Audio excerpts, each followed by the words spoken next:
The Picture of Dorian Gray by Oscar Wilde. Chapter 1. The studio was filled with the rich odour of roses, and when the light summer wind stirred amidst the trees of the garden, there came through the open door the heavy scent of the lilac, or the more delicate perfume of the pink flowering thorn. From the corner of the divan of Persian saddlebags, on which he was lying, smoking, as usual, innumerable cigarettes, Lord Henry Wotton could just catch the gleam of the honey-sweet and honey-coloured blossoms of the laburnum, whose tremulous branches seemed hardly able to bear the burden of a beauty so flame-like as theirs. And now and then the fantastic shadows of birds in flight flitted across the long tussar silk curtains that were stretched in front of the huge window, producing a kind of momentary Japanese effect, and making him think of those pallid, jade-faced painters who, in an art that is necessarily immobile, seek to convey the sense of swiftness and motion. The sullen murmur of the bees shouldering their way through the long, unmown grass, or circling with monotonous insistence round the black crocketed spires of the early June hollyhocks, seemed to make the stillness more oppressive, and the dim roar of London was like the bourdon note of a distant organ. In the centre of the room, clamped to an upright easel, stood the full-length portrait of a young man of extraordinary personal beauty, and in front of it, some little distance away, was sitting the artist himself, Basil Hallward, whose sudden disappearance some years ago caused, at the time, such public excitement, and gave a rise to so many strange conjectures. As he looked at the gracious and comely form he had so skilfully mirrored in his art, a smile of pleasure passed across his face, and seemed about to linger there. But he suddenly started up, and closing his eyes, placed his fingers upon the lids as though he sought to imprison within his brain some curious dream from which he feared he might awake. "It is your best work, Basil, the best thing you have ever done," said Lord Henry languidly. "You must certainly send it next year to the Grosvenor. The Academy is too large and too vulgar. The Grosvenor is the only place." "I don't think I will send it anywhere," he answered, tossing his head back in that odd way that used to make his friends laugh at him at Oxford. "No, I won't send it anywhere." Lord Henry elevated his eyebrows and looked at him in amazement through the thin blue wreaths of smoke that curled up in such fanciful whirls from his heavy opium-tainted cigarette. "Not send it anywhere, my dear fellow? Why? Have you any reason? What odd chaps you painters are. You do anything in the world to gain a reputation. As soon as you have one, you seem to want to throw it away. It is silly of you, for there is only one thing in the world worse than being talked about, and that is not being talked about. A portrait like this would set you far above all the young men in England, and make the old men quite jealous, if old men are ever capable of any emotion." "I know you will laugh at me," he replied, "but I really can't exhibit it. I have put too much of myself into it." Lord Henry stretched his long legs out on the divan and shook with laughter. "Yes, I knew you would laugh, but it is quite true all the same." "Too much of yourself in it. Upon my word, Basil, I didn't know you were so vain. And I really can't see any resemblance between you, with your rugged strong face and your coal-black hair, and this young Adonis who looks as if he was made of ivory and rose leaves.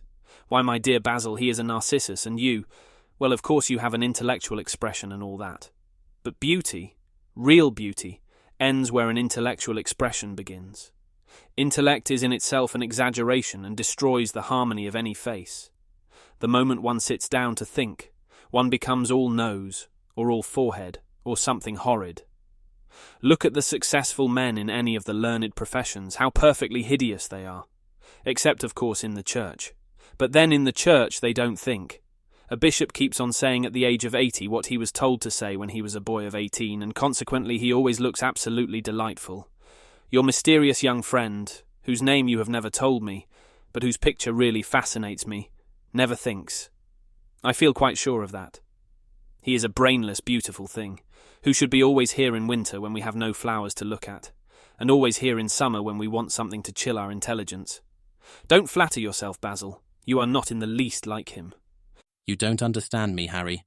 Of course I am not like him. I know that perfectly well. Indeed, I should be sorry to look like him, You shrug your shoulders?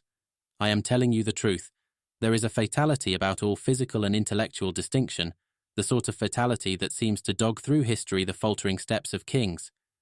It is better not to be different from one's fellows. The ugly and the stupid have the best of it in this world. They can sit quietly and gape at the play. If they know nothing of victory, they are at least spared the knowledge of defeat. They live as we all should live, undisturbed, indifferent, and without disquiet. They neither bring ruin upon others nor ever receive it from alien hands.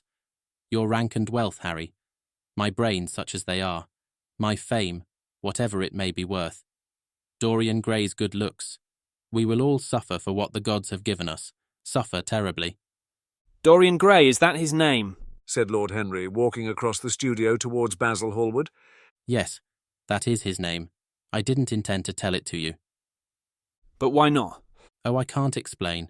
When I like people immensely, I never tell their names to anyone. It seems like surrendering a part of them. You know how I love secrecy.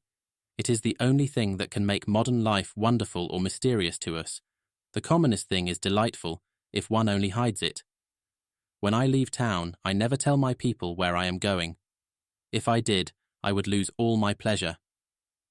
It is a silly habit, I dare say, but somehow it seems to bring a great deal of romance into one's life. I suppose you think me awfully foolish about it. Not at all. Answered Lord Henry, laying his hand upon his shoulder. Not at all, my dear Basil. You seem to forget that I am married, and the one charm of marriage is that it makes a life of deception necessary for both parties. I never know where my wife is, and my wife never knows what I am doing. When we do meet occasionally, when we dine out together, or go down to the Duke's, we tell each other the most absurd stories with the most serious faces. My wife is very good at it, much better, in fact, than I am. She never gets confused over her dates, and I always do. But when she does find me out, she makes no row at all. I sometimes wish she would, but she merely laughs at me. I hate the way you talk about your married life, Harry, said Basil Hallward, shaking his hand off and strolling towards the door that led into the garden.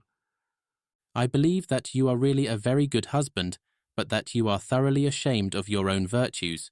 You are an extraordinary fellow. You never say a moral thing, and you never do a wrong thing. Your cynicism is simply a pose. Being natural is simply a pose, and the most irritating pose I know, cried Lord Henry, laughing, and the two young men went out into the garden together, and for a time they did not speak. After a long pause, Lord Henry pulled out his watch. I am afraid I must be going, Basil, he murmured, and before I go I insist on your answering a question I put to you some time ago. What is that? asked Basil Hallward, keeping his eyes fixed on the ground. You know quite well. I do not, Harry. Well, I will tell you what it is, you know. Please don't. I must. I want you to explain to me why you won't exhibit Dorian Gray's picture. I want the real reason. I told you the real reason. No, you did not. You said it was because there was too much of yourself in it. Now that is childish. Harry, said Basil Hallward, looking him straight in the face, every portrait that is painted with feeling is a portrait of the artist, not of the sitter. The sitter is merely the accident, the occasion.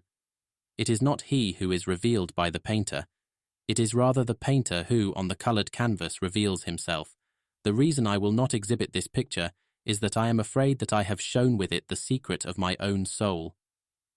Lord Harry laughed. And what is that? he asked. I will tell you, said Hallward, and an expression of perplexity came over his face. I am all expectation, Basil, murmured his companion, looking at him. Oh, there is really very little to tell, Harry, answered the young painter, and I am afraid you will hardly understand it. Perhaps you will hardly believe it. Lord Henry smiled and, leaning down, plucked a pink-petalled daisy from the grass and examined it. I am quite sure I shall understand it, he replied, gazing intently at the little golden white-feathered disc. And I can believe anything, provided that it is incredible. The wind shook some blossoms from the trees, and the heavy lilac blooms, with their clustering stars, moved to and fro in the languid air. A grasshopper began to chirrup in the grass, and a long, thin dragonfly floated by on its brown gauze wings. Lord Henry felt as if he could hear Basil Hallward's heart beating, and he wondered what was coming. Well, this is incredible, repeated Hallward, rather bitterly.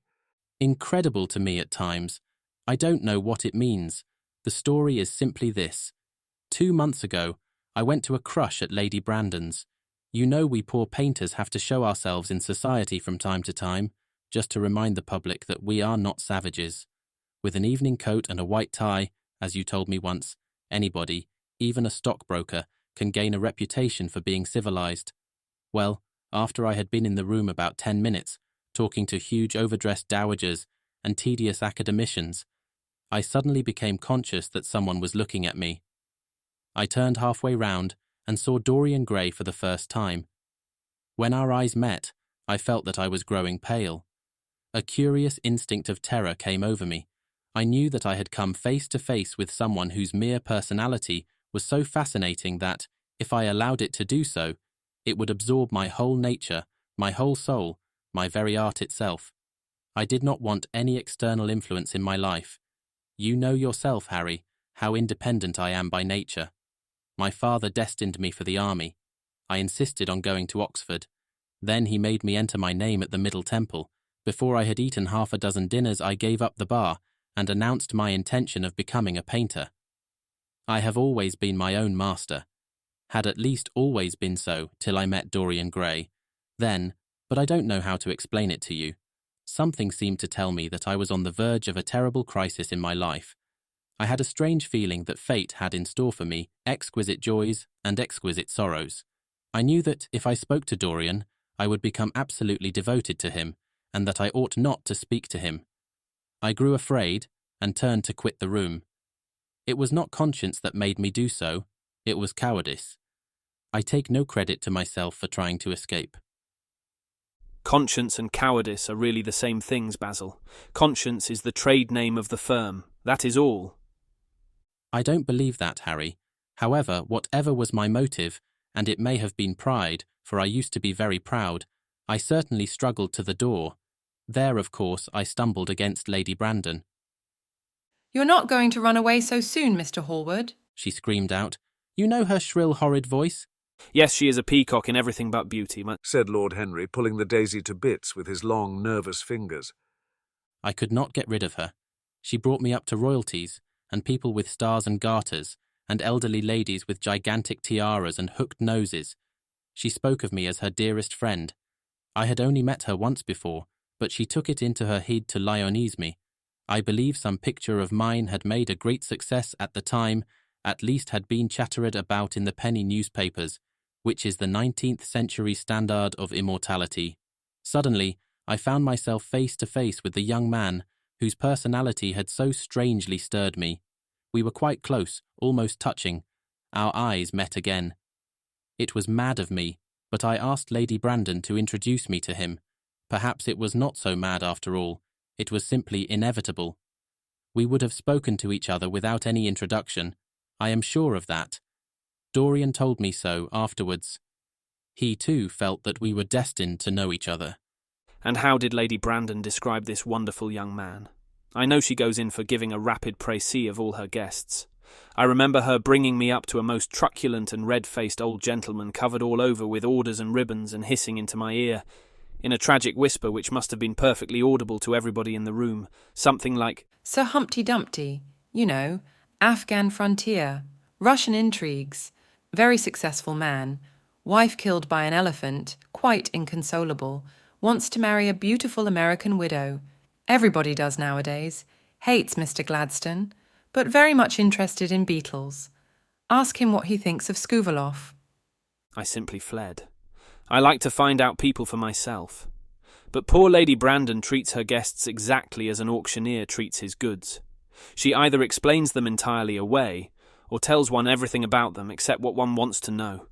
But what did she say about Mr. Dorian Gray? "Oh," she murmured, "charming boy. Poor dear mother and I, quite inseparable. Engaged to be married to the same man. I mean married on the same day. How very silly of me. Quite forget what he does. Afraid he doesn't do anything. Oh yes, plays the piano. Or is it the violin, dear Mr. Gray?" We could neither of us help laughing, and we became friends at once. Laughter is not a bad beginning for a friendship, and it is the best ending for one, said Lord Henry, plucking another daisy. Hallward buried his face in his hands. You don't understand what friendship is, Harry, he murmured. or what enmity is, for that matter. You like everyone, that is to say, you are indifferent to everyone.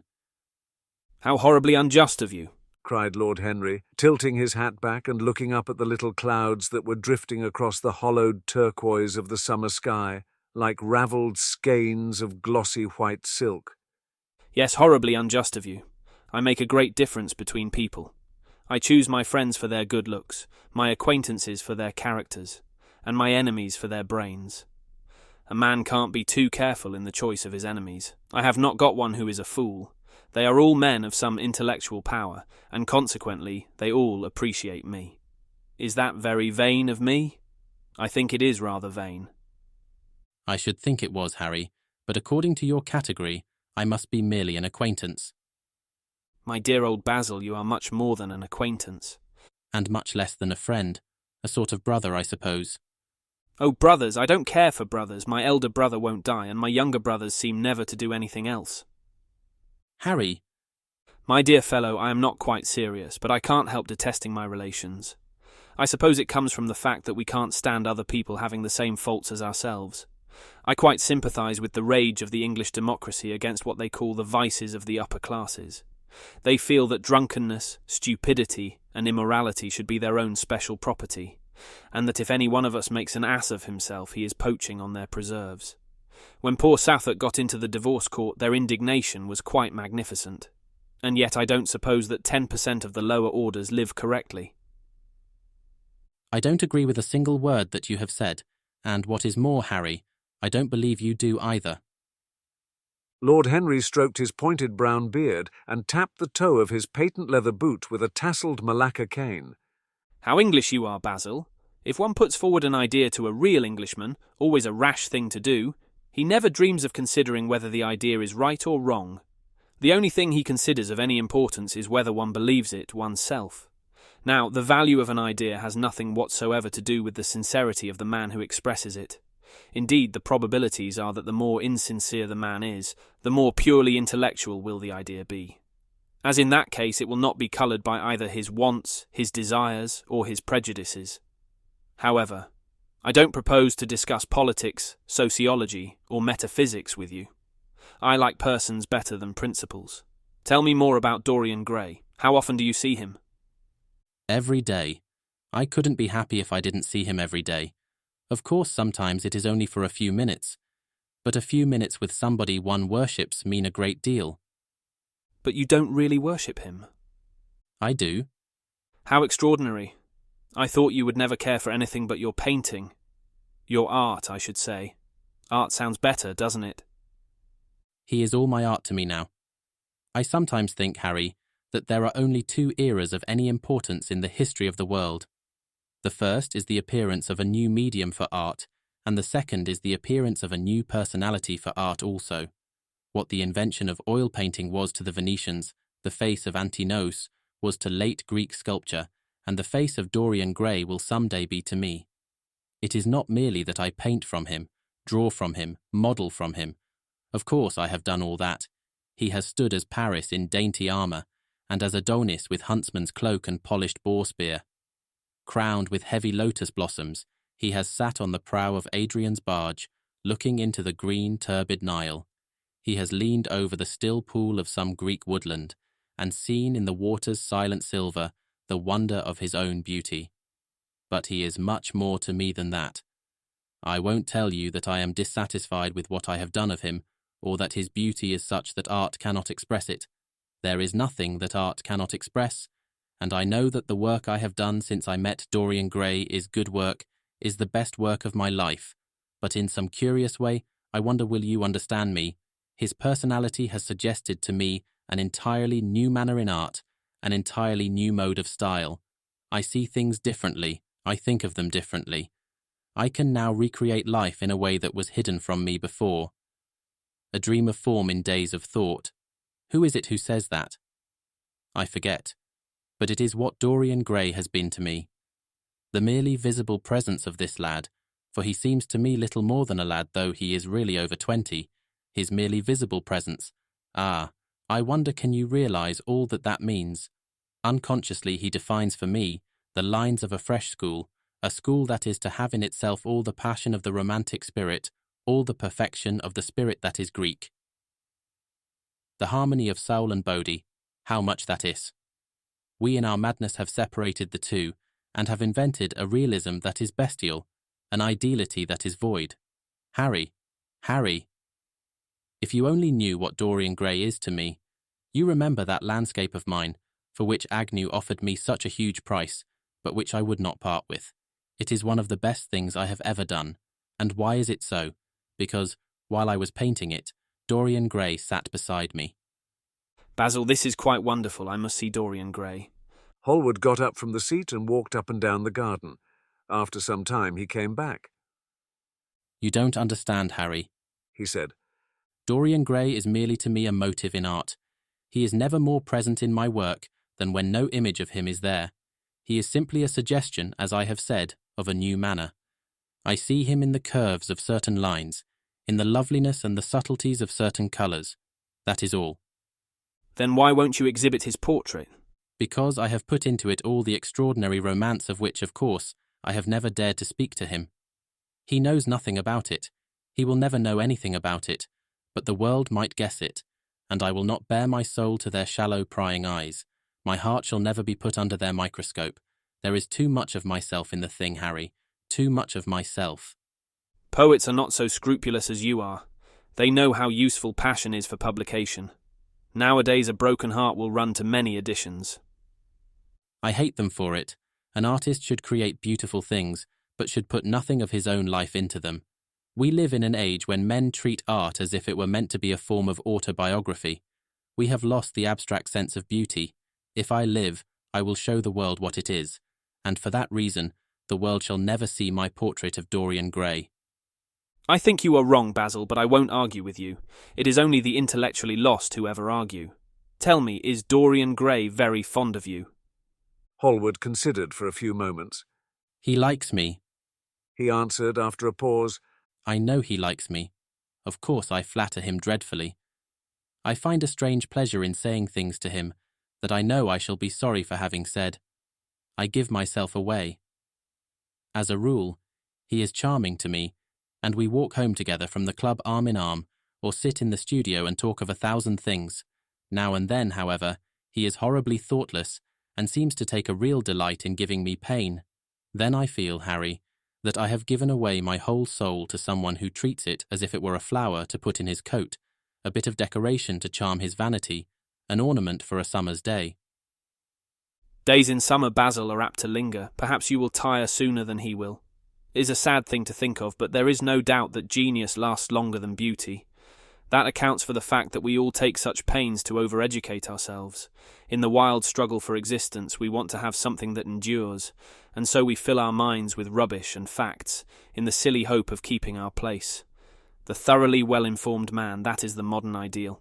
And the mind of the thoroughly well-informed man is a dreadful thing. It is like a bric-a-brac shop, all monsters and dust, and everything priced above its proper value. I think you will tire first, all the same. Some day you will look at Gray and he will seem to you to be a little out of drawing, or you won't like his tone of colour or something. You will bitterly reproach him in your own heart, and seriously think that he has behaved very badly to you. The next time he calls you will be perfectly cold and indifferent.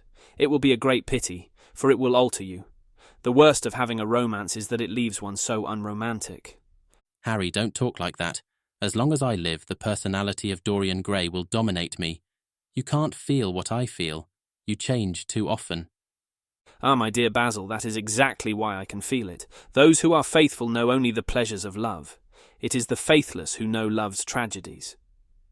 And Lord Henry struck a light on a dainty silver case and began to smoke a cigarette with a self-conscious and self-satisfied air, as if he had summed up life in a phrase. There was a rustle of chirruping sparrows in the ivy, and the blue cloud shadows chased themselves across the grass like swallows.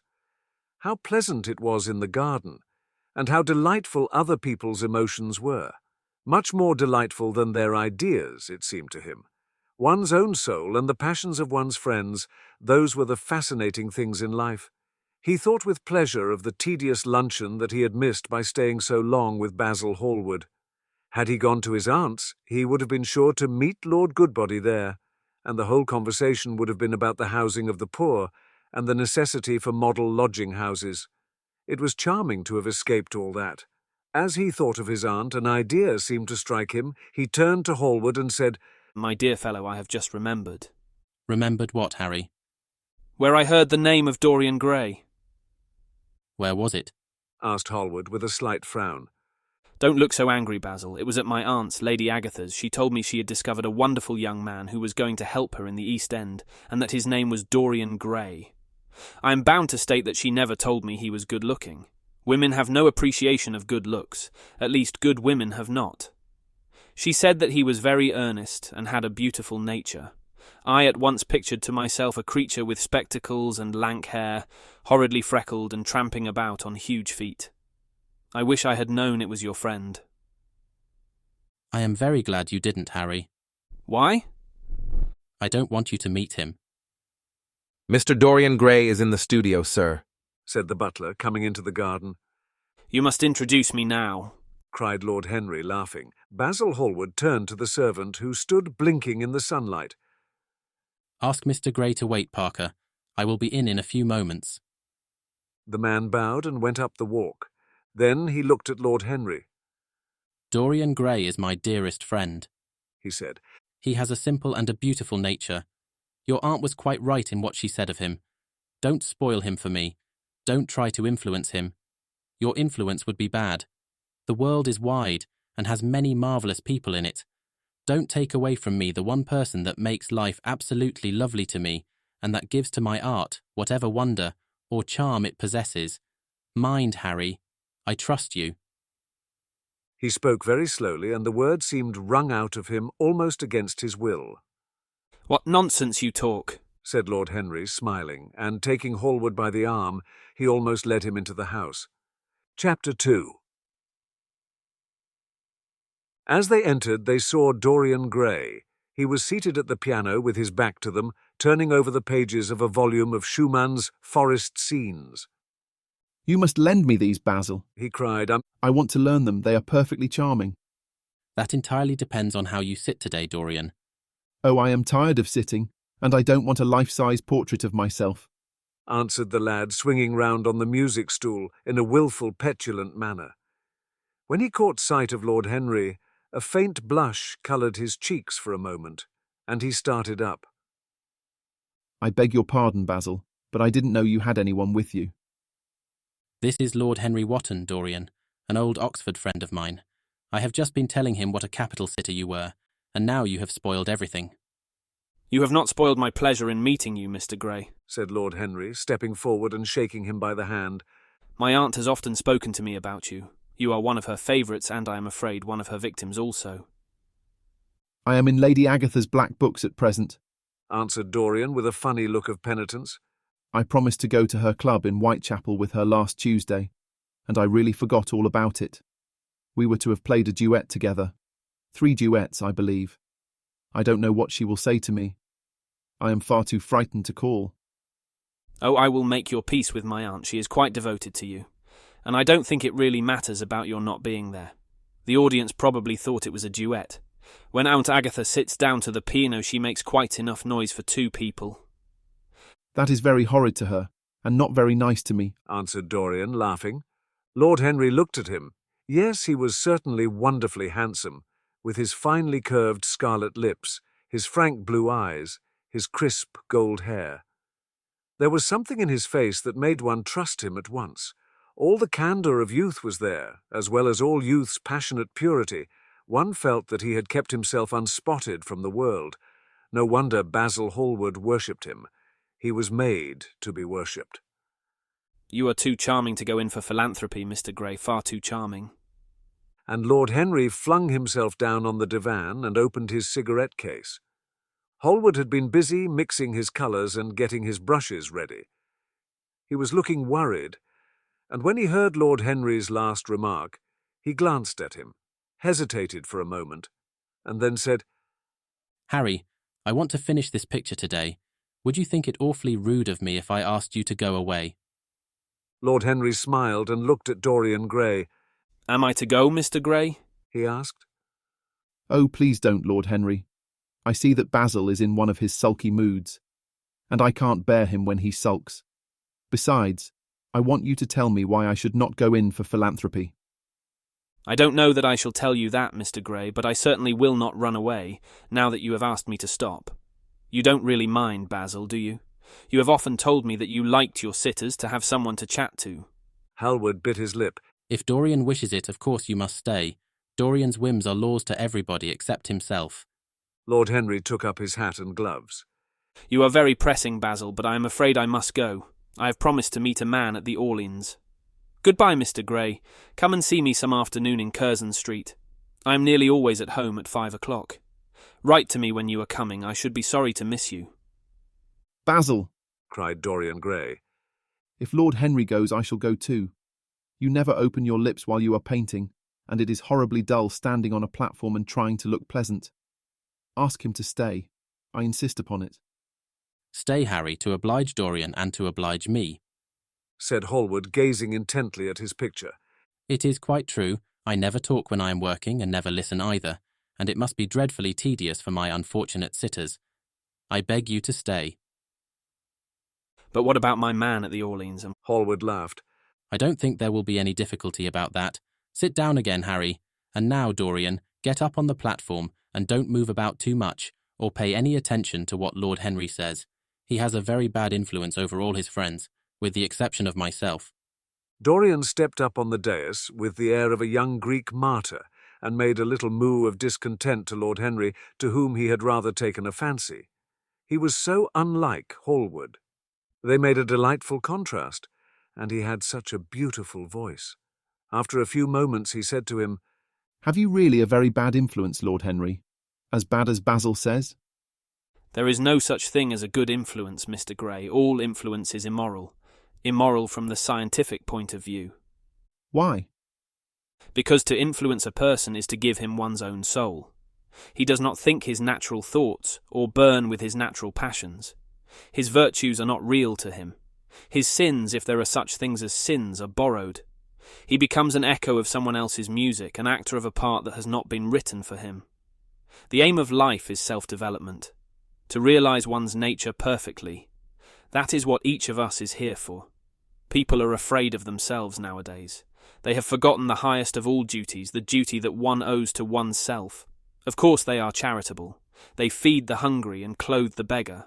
But their own souls starve and are naked. Courage has gone out of our race. Perhaps we never really had it. The terror of society, which is the basis of morals, the terror of God, which is the secret of religion, these are the two things that govern us. And yet... Just turn your head a little more to the right, Dorian, like a good boy, said Hallward, deep in his work, and conscious only that a look had come into the lad's face that he had never seen there before. And yet, continued Lord Henry in his low musical voice, and with that graceful wave of the hand that was always so characteristic of him, and that he had even in his Eton days, I believe that if one man were to live his life out fully and completely, were to give form to every feeling, expression to every thought, reality to every dream, I believe that the world would gain such a fresh impulse of joy that we would forget all the maladies of medievalism and return to the Hellenic ideal, to something finer, richer than the Hellenic ideal it may be. But the bravest man among us is afraid of himself. The mutilation of the savage has its tragic survival in the self-denial that mars our lives. We are punished for our refusals. Every impulse that we strive to strangle broods in the mind and poisons us. The body sins once and has done with its sin, for action is a mode of purification. Nothing remains then but the recollection of a pleasure or the luxury of a regret. The only way to get rid of a temptation is to yield to it. Resist it, and your soul grows sick with longing for the things it has forbidden to itself, with desire for what its monstrous laws have made monstrous and unlawful. It has been said that the great events of the world take place in the brain. It is in the brain, and the brain only, that the great sins of the world take place also. You, Mr. Gray, you yourself, With your rose-red youth and your rose-white boyhood, you have had passions that have made you afraid, thoughts that have filled you with terror, daydreams and sleeping dreams whose mere memory might stain your cheek with shame. Stop, murmured Dorian Gray. stop. You bewilder me. I don't know what to say. There is some answer to you, but I cannot find it. Don't speak. Let me think, or rather, let me try not to think. For nearly 10 minutes he stood there motionless, with parted lips, and eyes strangely bright. He was dimly conscious that entirely fresh impulses were at work within him, and they seemed to him to have come really from himself. The few words that Basil's friend had said to him, words spoken by chance, no doubt, and with wilful paradox in them, had yet touched some secret chord that had never been touched before, but that he felt was now vibrating and throbbing to curious pulses. Music had stirred him like that. Music had troubled him many times, but music was not articulate. It was not a new world, but rather a new chaos that it created in us. Words, mere words, how terrible they were, how clear and vivid and cruel. One could not escape from them. And yet, what a subtle magic there was in them. They seemed to be able to give a plastic form to formless things, and to have a music of their own as sweet as that of viol or of lute. Mere words, was there anything so real as words? Yes, there had been things in his boyhood that he had not understood. He understood them now. Life suddenly became fiery-coloured to him. It seemed to him that he had been walking in fire. Why had he not known it? Lord Henry watched him with his sad smile.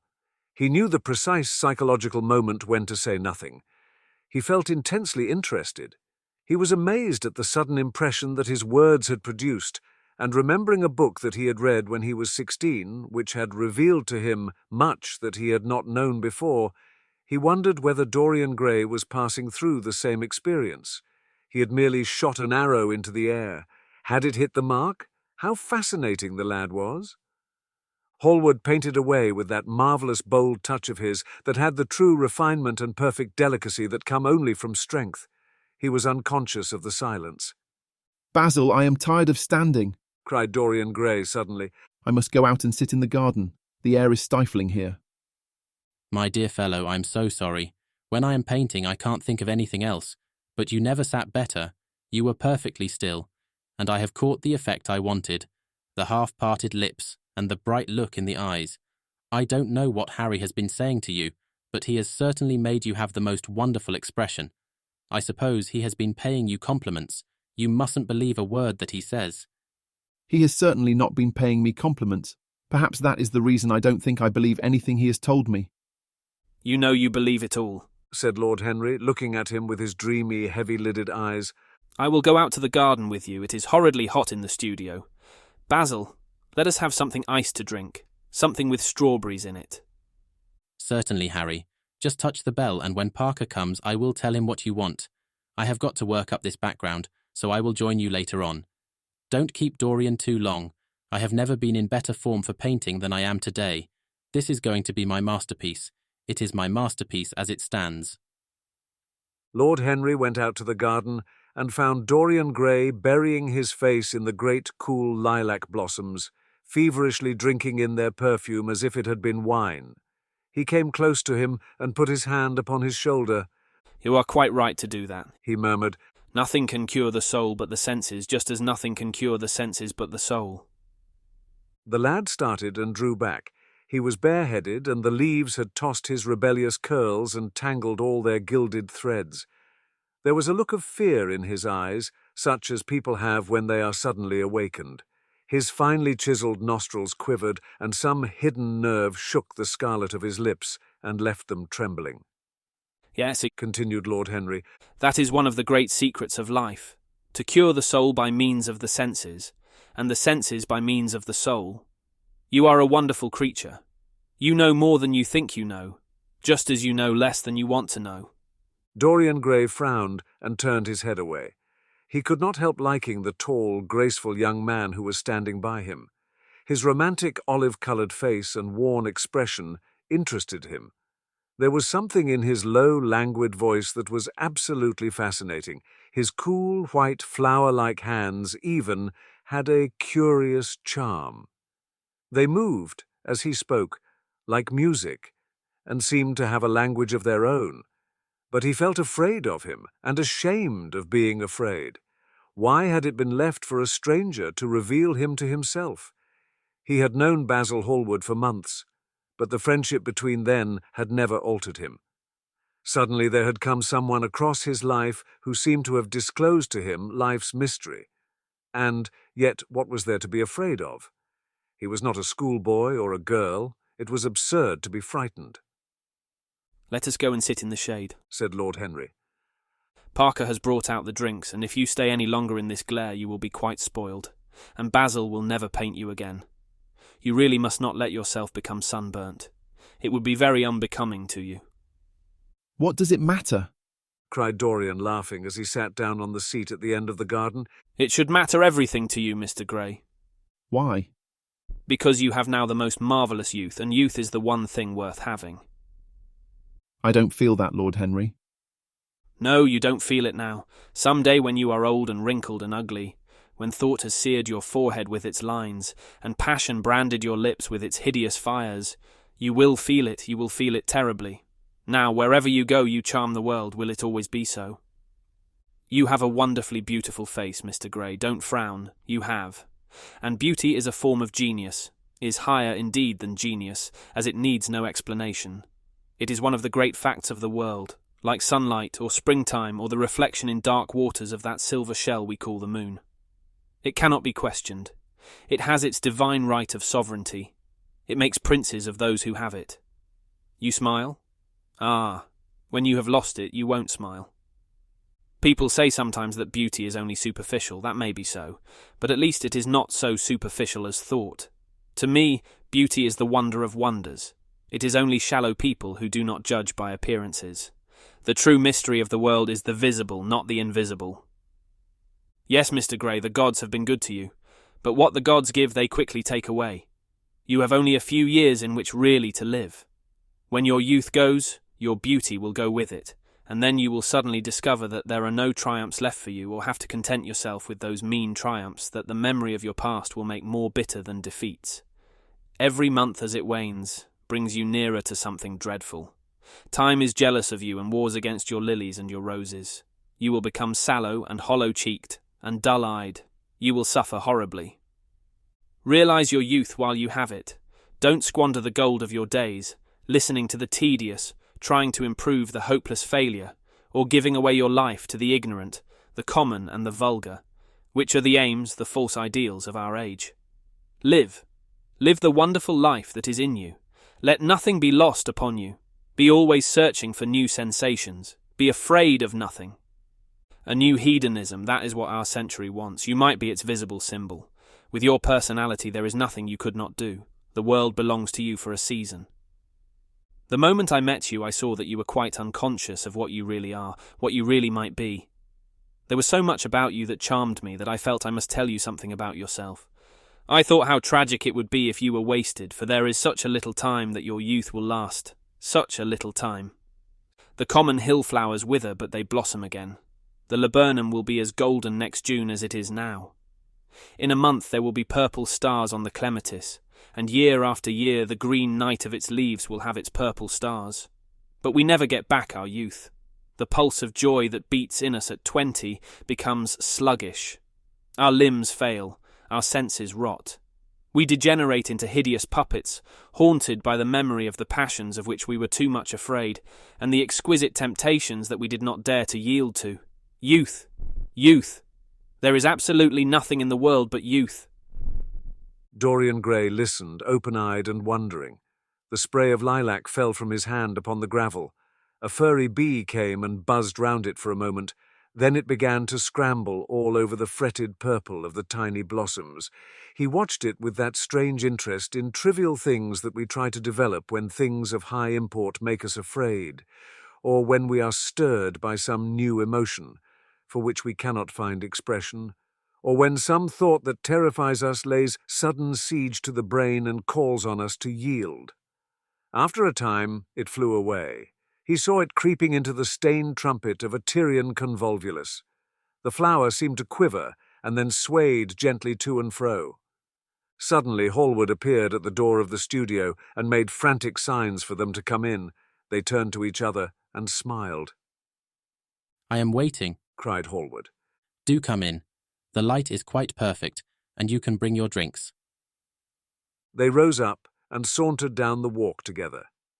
2 green and white butterflies fluttered past them, and in the pear tree at the end of the garden a thrush began to sing. You are glad you have met me, Mr. Gray, said Lord Henry, looking at him. Yes, I am glad now. I wonder, shall I always be glad? Always, that's a dreadful word. It makes me shudder when I hear it. Women are so fond of using it. They spoil every romance by trying to make it last forever. It is a meaningless word too.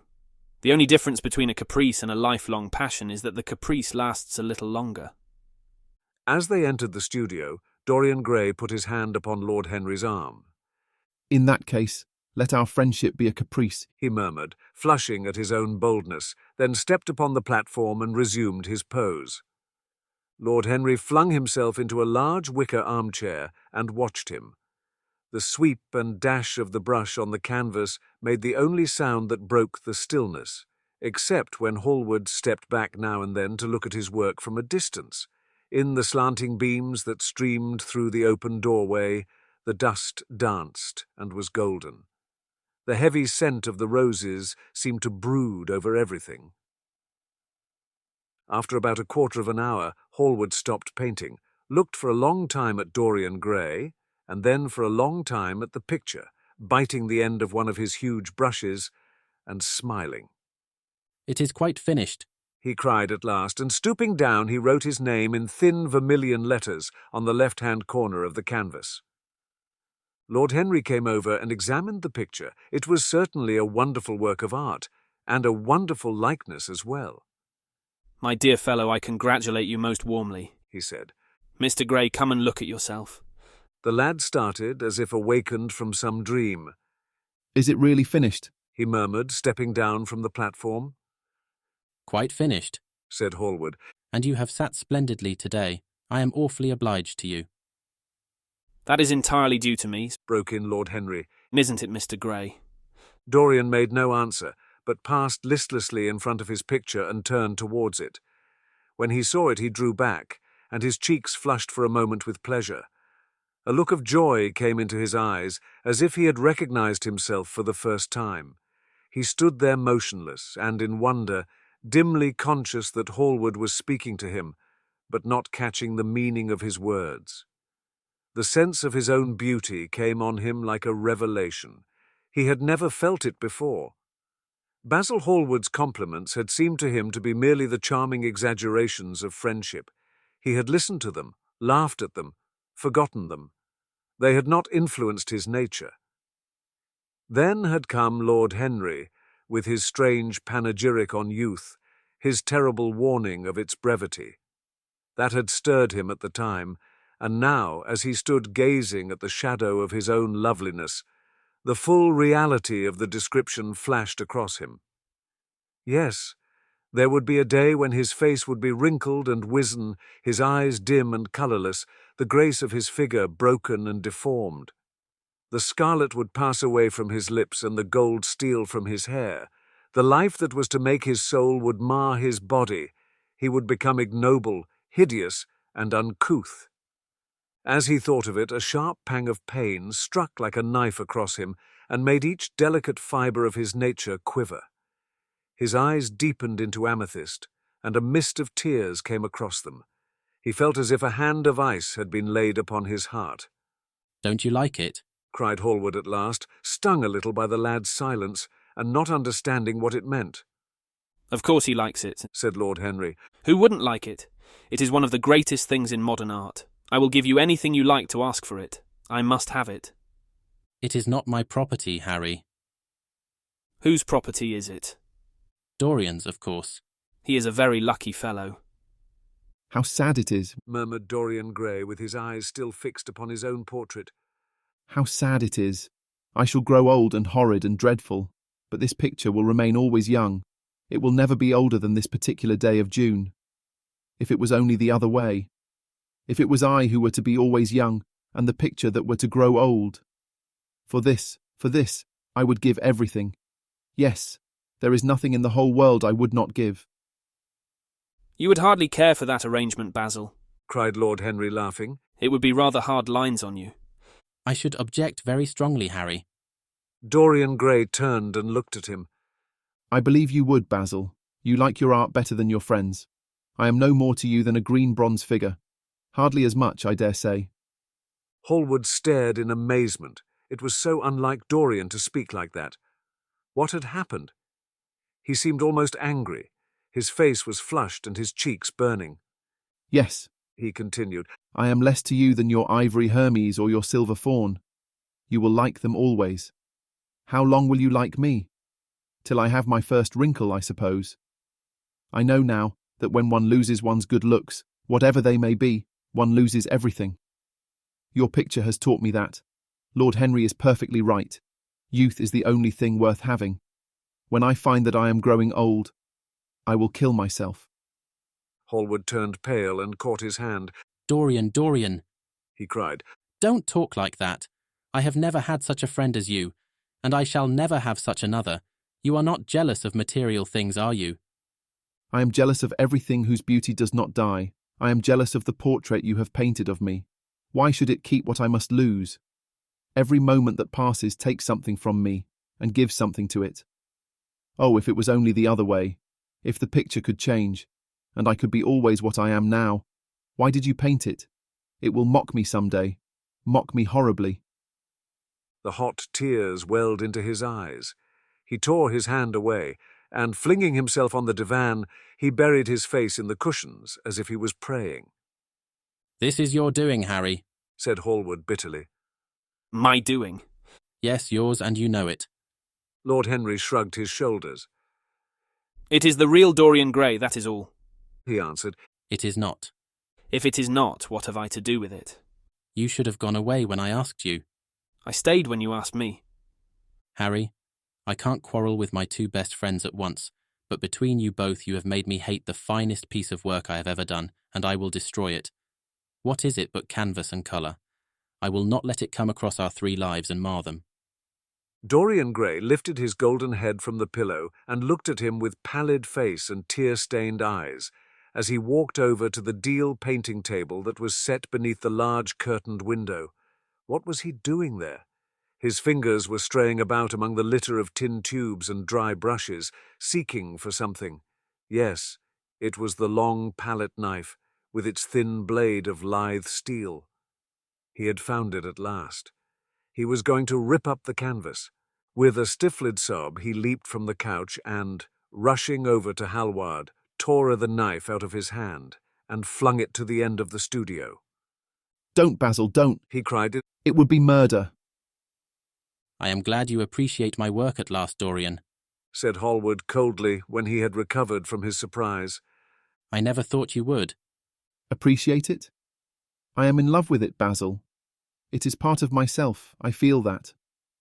Well, as soon as you are dry, you shall be varnished and framed and sent home. Then you can do what you like with yourself. And he walked across the room and rang the bell for tea. You will have tea, of course, Dorian, and so will you, Harry. Tea is the only simple pleasure left to us. I don't like simple pleasure, said Lord Henry. And I don't like scenes except on the stage. What absurd fellows you are, both of you. I wonder who it was defined man as a rational animal. It was the most premature definition ever given. Man is many things, but he is not rational. I am glad he is not, after all, though I wish you chaps would not squabble over the picture. You had much better let me have it, Basil. This silly boy doesn't really want it, and I do. If you let anyone have it but me, Basil, I will never forgive you, cried Dorian Gray.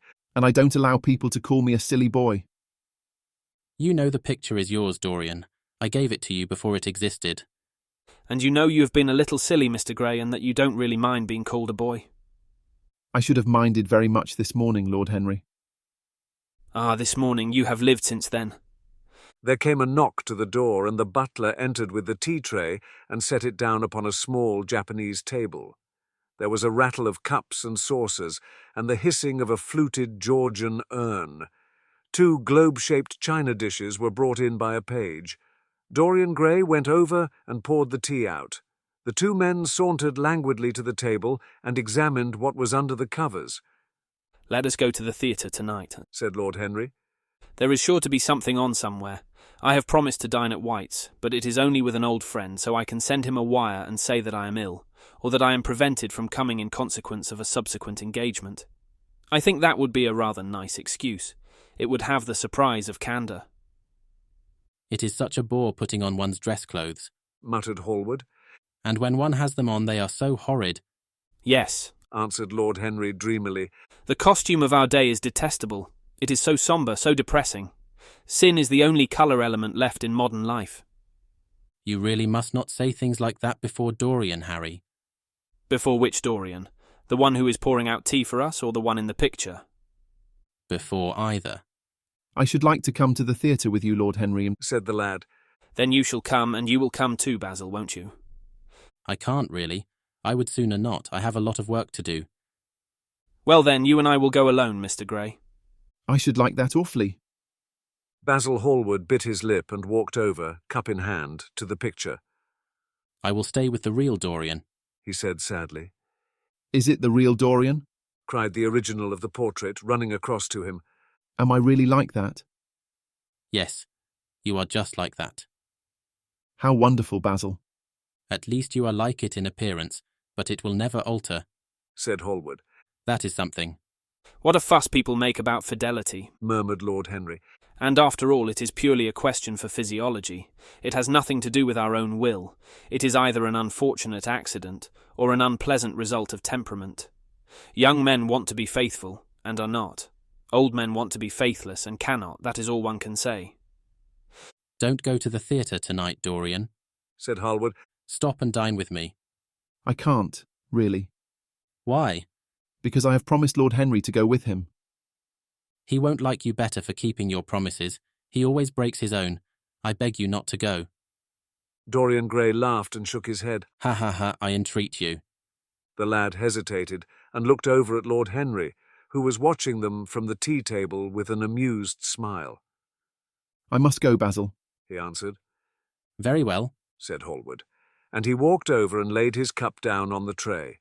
It is rather late, and as you have to dress, you had better lose no time. Goodbye, Harry. Goodbye, Dorian. Come and see me soon. Come tomorrow. Certainly. You won't forget? No, of course not. And, Harry. Yes, Basil. Remember what I asked you, when in the garden this morning? I have forgotten it. I trust you. I wish I could trust myself, he, said Lord Henry, laughing. Come, Mr. Gray, my hansom is outside, and I can drop you at your own place. Goodbye, Basil. It has been a most interesting afternoon. As the door closed behind them, Hallward flung himself down on a sofa, and a look of pain came into his face. Chapter 3. One afternoon, a month later, Dorian Gray was reclining in a luxurious armchair in the little library of Lord Henry's house in Curzon Street. It was, in its way, a very charming room, with its high-panelled wainscoting of olive-stained oak, its cream-coloured frieze and ceiling of raised plasterwork, and its brick-dust felt carpet strewn with long-fringed silk Persian rugs. On a tiny satinwood table stood a statuette by Clodion, and beside it lay a copy of Leçons Nouvelles, bound for Margaret of Valois by Clovis Eve, and powdered with the gilt daisies that the Queen had selected for her device. Some large blue china jars, filled with parrot tulips, were ranged on the mantel-shelf, and through the small leaded panes of the window streamed the apricot-coloured light of a summer's day in London. Lord Henry had not come in yet. He was always late on principle, his principle being that punctuality is the thief of time. So the lad was looking rather sulky, as with listless fingers he turned over the pages of an elaborately illustrated edition of Manon Lescaut that he had found in one of the bookcases. The formal, monotonous ticking of the Louis XIV clock annoyed him. Once or twice he thought of going away. At last he heard a light step outside and the door opened. How late you are, Harry, he murmured. I'm afraid it is not Harry, Mr. Gray, said a woman's voice. He glanced quickly round and rose to his feet. I beg your pardon, I thought... You thought it was my husband. It is only his wife. You must let me introduce myself. I know you quite well by your photographs. I think my husband has got 27 of them. Not 27, Lady Henry. Well, 26 then. And I saw you with him the other night at the opera. He he he. She laughed nervously as she spoke and watched him with her vague, forget-me-not eyes. She was a curious woman, whose dresses always looked as if they had been designed in a rage and put on in a tempest. She was always in love with somebody, and as her passion was never returned, she had kept all her illusions. She tried to look picturesque, but only succeeded in being untidy. Her name was Victoria, and she had a perfect mania for going to church. That was at Lohengrin, Lady Henry, I think. Yes, it was at dear Lohengrin. I like Wagner's music better than any other music. It is so loud that one can talk the whole time, without people hearing what one says. That is a great advantage. Don't you think so, Mr. Gray? Hey, hey, hey, hey, hey. The same nervous staccato laugh broke from her thin lips, and her fingers began to play with a long paper knife. Dorian smiled and shook his head. I am afraid I don't think so, Lady Henry. I never talk during music, at least during good music. If one hears bad music, it is one's duty to drown it by conversation. Ah, that is one of Harry's views, isn't it, Mr. Gray? But you must not think I don't like good music. I adore it, but I'm afraid of it. It makes me too romantic. I have simply worshipped pianists, 2 at a time sometimes. I don't know what it is about them. Perhaps it is that they are foreigners. They all are, aren't they? Even those that are born in England become foreigners after a time, don't they? It is so clever of them, and such a compliment to art. Makes it quite cosmopolitan, doesn't it? You have never been to any of my parties, have you, Mr. Gray? You must come. I can't afford orchids, but I spare no expense in foreigners. They make one's rooms look so picturesque. But here is Harry. Harry, I came in to look for you, to ask you something. I forget what it was. And I found Mr. Gray here. We have had such a pleasant chat about music. We have quite the same views. No, I think our views are quite different. But he has been most pleasant. I am so glad I've seen him. I am charmed, my love, quite charmed, said Lord Henry, elevating his dark, crescent-shaped eyebrows and looking at them both with an amused smile. So sorry I'm late, Dorian. I went to look after a piece of old brocade in Wardour Street and had to bargain for hours for it. Nowadays people know the price of everything, and the value of nothing. I am afraid I must be going, exclaimed Lady Henry after an awkward silence with her silly, sudden laugh. I have promised to drive with the Duchess. Goodbye, Mr. Gray. Goodbye, Harry. You are dining out, I suppose. So am I. Perhaps I shall see you at Lady Thornbury's. I dare say, my dear, said Lord Henry, shutting the door behind her as she flitted out of the room, looking like a bird of paradise that had been out in the rain and leaving a faint odour of patchouli behind her. Then he shook hands with Dorian Gray, lit a cigarette, and flung himself down on the sofa. Never marry a woman with straw-coloured hair, Dorian, he said after a few puffs. Why, Harry? Because they are so sentimental. But I like sentimental people. Never marry at all, Dorian. Men marry because they are tired, women because they are curious. Both are disappointed. I don't think I am likely to marry, Harry. I am too much in love. That is one of your aphorisms. I am putting it into practice, as I do everything you say. Whom are you in love with? Said Lord Henry, looking at him with a curious smile. With an actress, said Dorian Gray, blushing. Lord Henry shrugged his shoulders. That is a rather commonplace debut, he murmured. You would not say so if you saw her, Harry. Who is she? Her name is Sybil Vane. Never heard of her. No one has. People will someday, however. She is a genius. My dear boy, no woman is a genius. Women are a decorative sex. They never have anything to say, but they say it charmingly. They represent the triumph of matter over mind, just as we men represent the triumph of mind over morals. There are only two kinds of women, the plain and the coloured. The plain women are very useful. If you want to gain a reputation for respectability, you have merely to take them down to supper. The other women are very charming. They commit one mistake, however. They paint in order to try to look young. Our grandmothers painted in order to try to talk brilliantly. Rouge and esprit used to go together. That has all gone out now. As long as a woman can look 10 years younger than her own daughter, she is perfectly satisfied. As for conversation, there are only 5 women in London worth talking to, and 2 of these can't be admitted into decent society. However, tell me about your genius. How long have you known her? About 3 weeks, not so much, about 2 weeks and 2 days. How did you come across her? I will tell you, Harry, but you mustn't be unsympathetic about it. After all, it never would have happened if I had not met you. You filled me with a wild desire to know everything about life.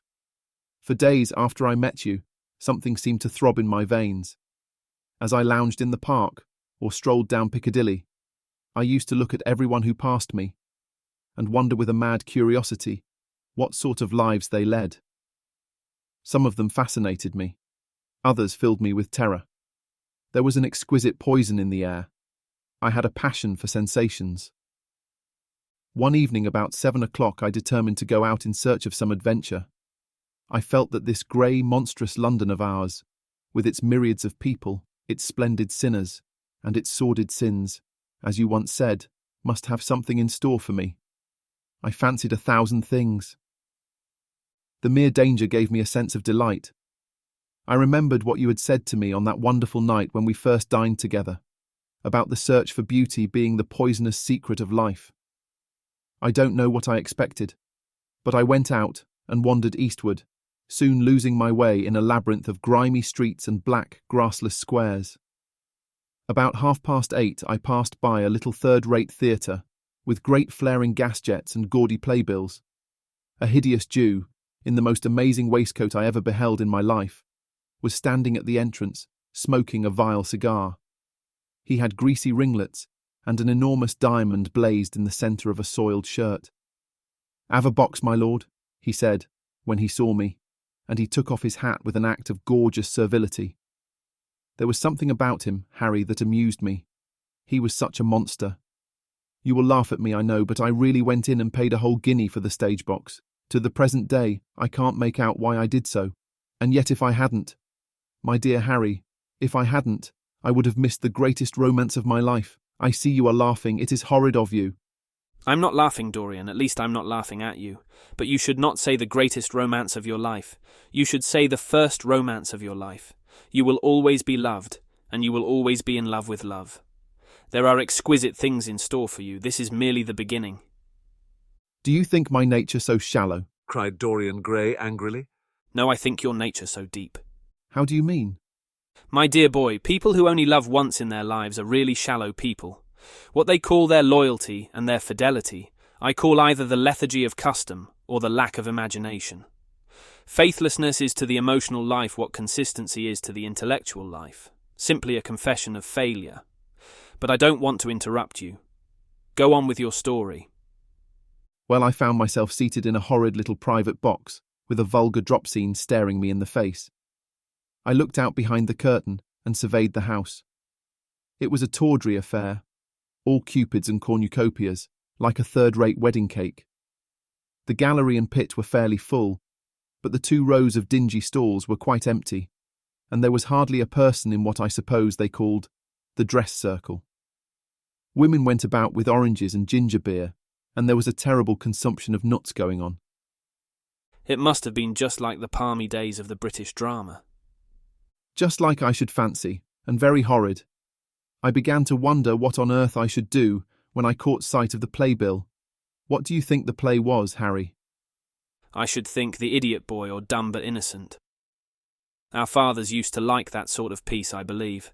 The longer I live, Dorian, the more keenly I feel that whatever was good enough for our fathers is not good enough for us.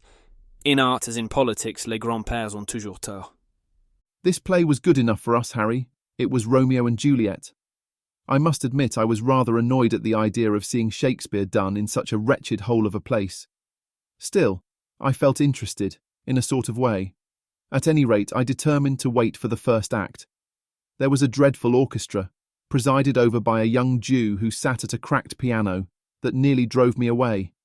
But at last the drop scene was drawn up, and the play began. Romeo was a stout elderly gentleman, with corked eyebrows, a husky tragedy voice, and a figure like a beer barrel. Mercutio was almost as bad. He was played by the low comedian, who had introduced gags of his own and was on most familiar terms with the pit. They were as grotesque as the scenery, and that looked as if it had come out of a pantomime of 50 years ago. But Juliet, Harry, imagine a girl, hardly 17 years of age, with a little flower-like face, a small Greek head with plaited coils of dark brown hair, eyes that were violet wells of passion, lips that were like the petals of a rose. She was the loveliest thing I had ever seen in my life. You said to me once that pathos left you unmoved, but that beauty, mere beauty, could fill your eyes with tears. I tell you, Harry, I could hardly see this girl for the mist of tears that came across me. And her voice, I never heard such a voice. It was very low at first, with deep mellow notes that seemed to fall singly upon one's ear.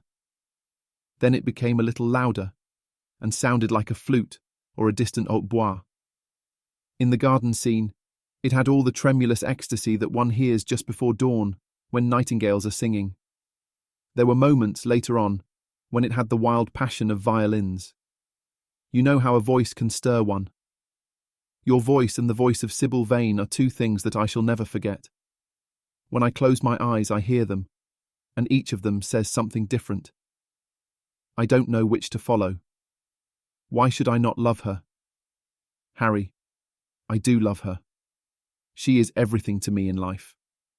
Night after night I go to see her play. One evening she is Rosalind, and the next evening she is Imogen. I have seen her die in the gloom of an Italian tomb, sucking the poison from her lover's lips. I have watched her wandering through the forest of Arden, disguised as a pretty boy in hose and doublet and dainty cap. She has been mad, and has come into the presence of a guilty king, and given him rue to wear, and bitter herbs to taste of. She has been innocent, and the black hands of jealousy have crushed her reed-like throat. I have seen her in every age, and in every costume. Ordinary women never appeal to one's imagination. They are limited to their century. No glamour ever transfigures them. One knows their minds as easily as one knows their bonnets. One can always find them. There is no mystery in one of them. They ride in the park in the morning and chatter at tea parties in the afternoon. They have their stereotyped smile and their fashionable manner. They are quite obvious. But an actress, how different an actress is. Why didn't you tell me that the only thing worth loving is an actress? Because I have loved so many of them, Dorian. Oh yes, horrid people with dyed hair and painted faces. Don't run down dyed hair and painted faces. There is an extraordinary charm in them sometimes. I wish now I had not told you about Sybil Vane. You could not have helped telling me, Dorian. All through your life you will tell me everything you do. Yes, Harry, I believe that is true. I cannot help telling you things. You have a curious influence over me. If I ever did a crime, I would come and confide it to you. You would understand me. People like you, the willful sunbeams of life, don't commit crimes, Dorian. But I am much obliged for the compliment all the same. And now tell me. Reach me the matches like a good boy. Thanks. Tell me, what are your relations with Sybil Vane? Dorian Gray leaped to his feet with flushed cheeks and burning eyes. Harry, Sybil Vane is sacred. It is only the sacred things that are worth touching, Dorian, said Lord Henry with a strange touch of pathos in his voice. But why should you be annoyed? I suppose she will be yours someday. When one is in love, one always begins by deceiving oneself, and one always ends by deceiving others. That is what the world calls romance. You know her at any rate, I suppose. Of course I know her. On the first night I was at the theatre, the horrid old Jew came round to the box after the performance was over, and offered to bring me behind the scenes and introduce me to her. I was furious with him, and told him that Juliet had been dead for hundreds of years, and that her body was lying in a marble tomb in Verona. I think, from his blank look of amazement, that he thought I had taken too much champagne or something. I am not surprised. I was not surprised either. Then he asked me if I wrote for any of the newspapers. I told him I never even read them. He seemed terribly disappointed at that, and confided to me that all the dramatic critics were in a conspiracy against him, and that they were all to be bought. I believe he was quite right there, but on the other hand, most of them are not at all expensive. Well, he seemed to think they were beyond his means. By this time the lights were being put out in the theatre, and I had to go.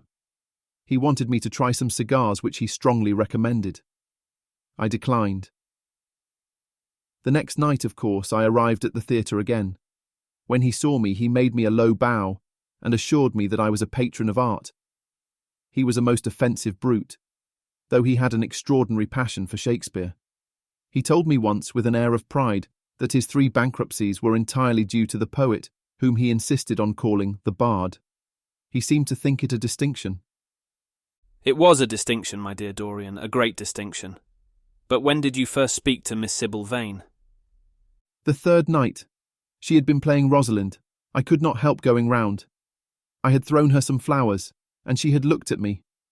At least I fancied that she had. The old Jew was persistent. He seemed determined to bring me behind, so I consented. It was curious my not wanting to know her, wasn't it? No, I don't think so. My dear Harry, why? I will tell you some other time. Now I want to know about the girl. Sybil. Oh, she was so shy and so gentle. There is something of a child about her. Her eyes opened wide in exquisite wonder when I told her what I thought of her performance, and she seemed quite unconscious of her power. I think we were both rather nervous. The old Jew stood grinning at the doorway of the dusty green room, making elaborate speeches about us both, while we stood looking at each other like children. He would insist on calling me my lord, so I had to assure Sybil that I was not anything of the kind. She said quite simply to me, "You look more like a prince." Upon my word, Dorian, Miss Sybil knows how to pay compliments. You don't understand her, Harry. She regarded me merely as a person in a play. She knows nothing of life. She lives with her mother, a faded, tired woman who played Lady Capulet in a sort of magenta dressing wrapper on the first night, and who looks as if she had seen better days. I know that look. It always depresses me. The Jew wanted to tell me her history, but I said it did not interest me. You were quite right. There is always something infinitely mean about other people's tragedies. Sybil is the only thing I care about. What is it to me where she came from? From her little head to her little feet, she is absolutely and entirely divine.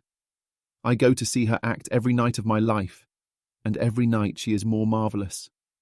That is the reason, I suppose, that you will never dine with me now. I thought you must have some curious romance on hand. You have, but it is not quite what I expected. My dear Harry, we either lunch or sup together every day, and I have been to the opera with you several times. You always come dreadfully late. Well, I can't help going to see Sybil play, even if it is only for an act. I get hungry for her presence. And when I think of the wonderful soul that is hidden away in that little ivory body, I am filled with awe. You can dine with me tonight, Dorian, can't you? He shook his head. Tonight she is Imogen, He answered. and tomorrow night she will be Juliet. When is she Sybil Vane? Never. I congratulate you. How horrid you are. She is all the great heroines of the world in one. She is more than an individual. You laugh, but I tell you she has genius. I love her, and I must make her love me. You who know all the secrets of life, tell me how to charm Sybil Vane to love me. I want to make Romeo jealous. I want the dead lovers of the 29 world to hear our laughter and grow sad. I want a breath of our passion to stir their dust into consciousness, to wake their ashes into pain. My God, Harry, how I worship her. He was walking up and down the room as he spoke. Hectic spots of red burned on his cheeks. He was terribly excited. Lord Henry watched him with a subtle sense of pleasure. How different he was now from the shy, frightened boy he had met in Basil Hallward's studio. His nature had developed like a flower, had borne blossoms of scarlet flame. Out of its secret hiding place had crept his soul, and desire had come to meet it on the way. And what do you propose to do? Said Lord Henry at last. I want you and Basil to come with me some night and see her act. I have not the slightest fear of the result. You won't be able to refuse to recognise her genius. Then we must get her out of the Jew's hands. She is bound to him for 3 years, at least for 2 years and 8 months, from the present time. I will have to pay him something, of course. When all that is settled, I will take a West End theatre and bring her out properly. She will make the world as mad as she has made me. Impossible, my dear boy. Yes, she will. She has not merely consummate art instinct in her, but she has personality also, and you have often told me that it is personalities, not principles, that move the age. Well, what night shall we go? Let me see. Today is Tuesday. Let us fix tomorrow. She plays Juliet tomorrow. All right, the Bristol at 8 o'clock, and I will get Basil. Not 8, Harry, please, 6:30. We must be there before the curtain rises. You must see her in the first act, where she meets Romeo. 6:30, what an hour! It will be like having a meat tea, however, just as you wish. Shall you see Basil between this and then, or shall I write to him? Dear Basil, I have not laid eyes on him for a week. It is rather horrid of me, as he has sent me my portrait in the most wonderful frame, designed by himself, and though I am a little jealous of it for being a whole month younger than I am, I must admit that I delight in it. Perhaps you had better write to him. I don't want to see him alone. He says things that annoy me. Lord Henry smiled. He gives you good advice, I suppose. People are very fond of giving away what they need most themselves. You don't mean to say that Basil has got any passion or any romance in him? I don't know whether he has any passion, but he certainly has romance, said Lord Henry with an amused look in his eyes. Has he never let you know that? Never. I must ask him about it. I am rather surprised to hear it. He is the best of fellows, but he seems to me to be just a bit of a Philistine. Since I have known you, Harry, I have discovered that. Basil, my dear boy, puts everything that is charming in him into his work. The consequence is that he has nothing left for life but his prejudices, his principles, and his common sense. The only artists I've ever known who are personally delightful are bad artists. Good artists give everything to their art, and consequently are perfectly uninteresting in themselves. A great poet, a really great poet, is the most unpoetical of all creatures. But inferior poets are absolutely fascinating. The worse their rhymes are, the more picturesque they look. The mere fact of having published a book of second-rate sonnets makes a man quite irresistible. He lives the poetry that he cannot write. The others write the poetry that they dare not realise. I wonder, is that really so, Harry? Said Dorian Gray, putting some perfume on his handkerchief out of a large gold-topped bottle that stood on the table. It must be, if you say so, and now I must be off. Imogen is waiting for me. Don't forget about tomorrow. Goodbye. As he left the room, Lord Henry's heavy eyelids drooped, and he began to think. Certainly few people had ever interested him so much as Dorian Gray, and yet the lad's mad adoration of someone else caused him not the slightest pang of annoyance or jealousy. He was pleased by it. It made him a more interesting study. He had been always enthralled by the methods of science, but the ordinary subject matter of science had seemed to him trivial and of no import. And so he had begun by vivisecting himself as he had ended by vivisecting others.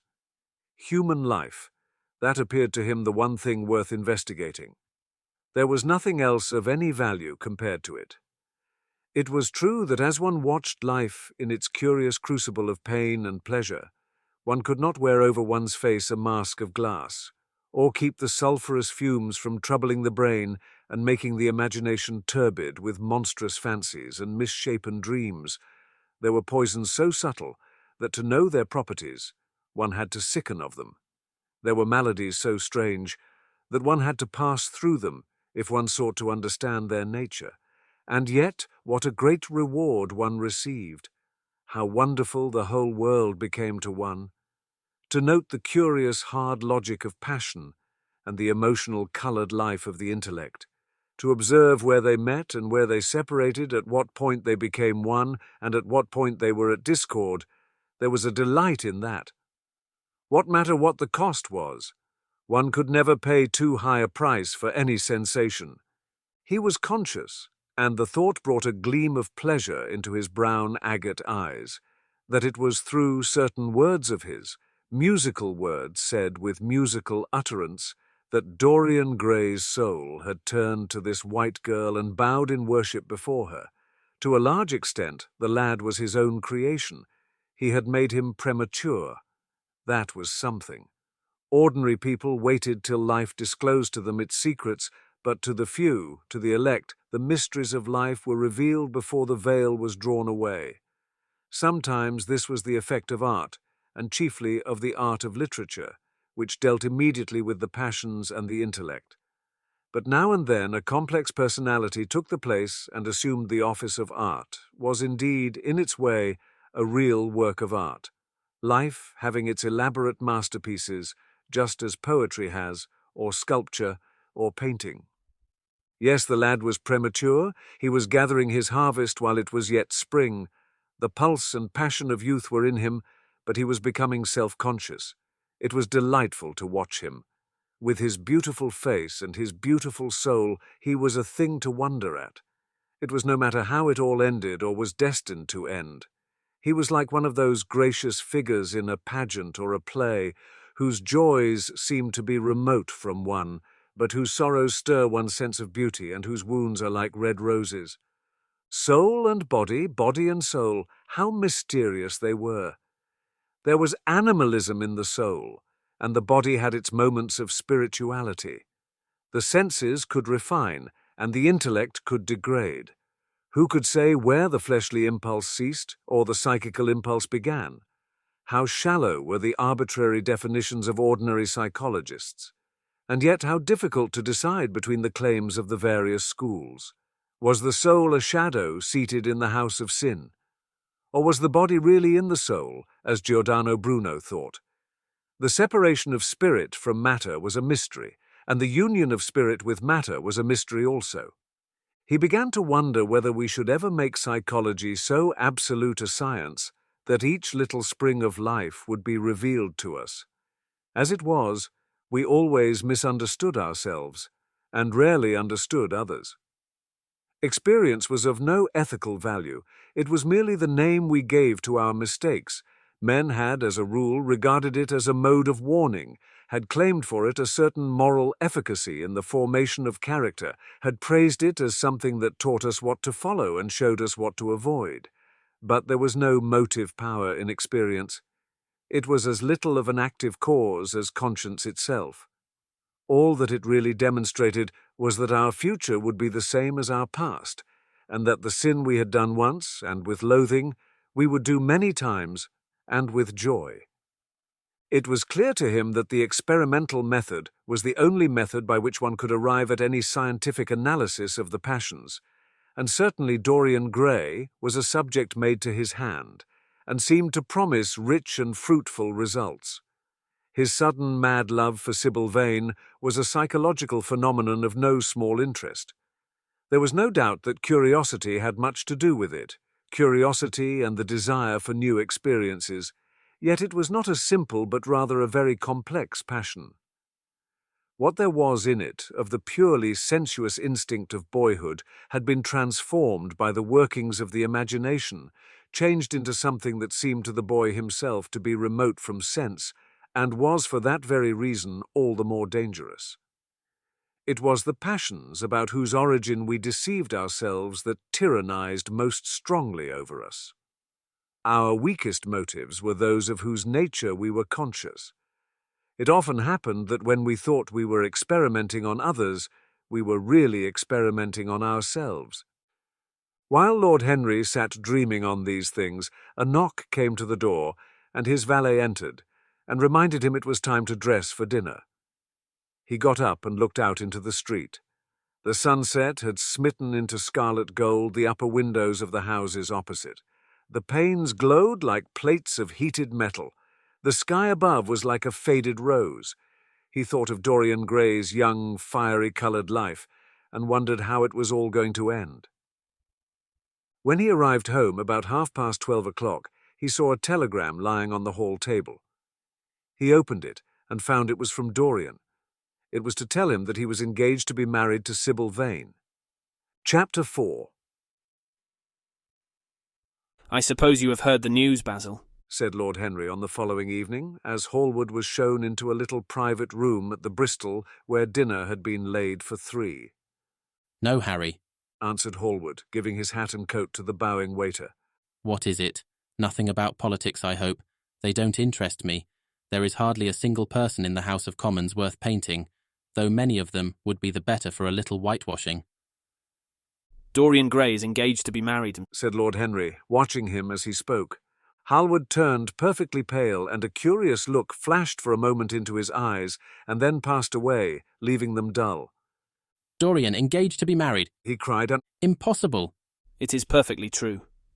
To whom? To some little actress or other. I can't believe it. Dorian is far too sensible. Dorian is far too wise not to do foolish things now and then, my dear Basil. Marriage is hardly a thing that one can do now and then, Harry, said Hallward, smiling. Except in America. But I didn't say he was married, I said he was engaged to be married. There is a great difference. I have a distinct remembrance of being married, but I have no recollection at all of being engaged. I am inclined to think that I never was engaged. But think of Dorian's birth and position and wealth. It would be absurd for him to marry so much beneath him. If you want him to marry this girl, tell him that, Basil. He is sure to do it then. Whenever a man does a thoroughly stupid thing, it is always from the noblest motives. I hope the girl is good, Harry.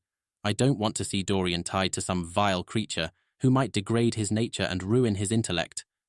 Oh, she is more than good, she is beautiful, murmured Lord Henry, sipping a glass of vermouth and orange bitters. Dorian says she is beautiful, and he is not often wrong about things of that kind.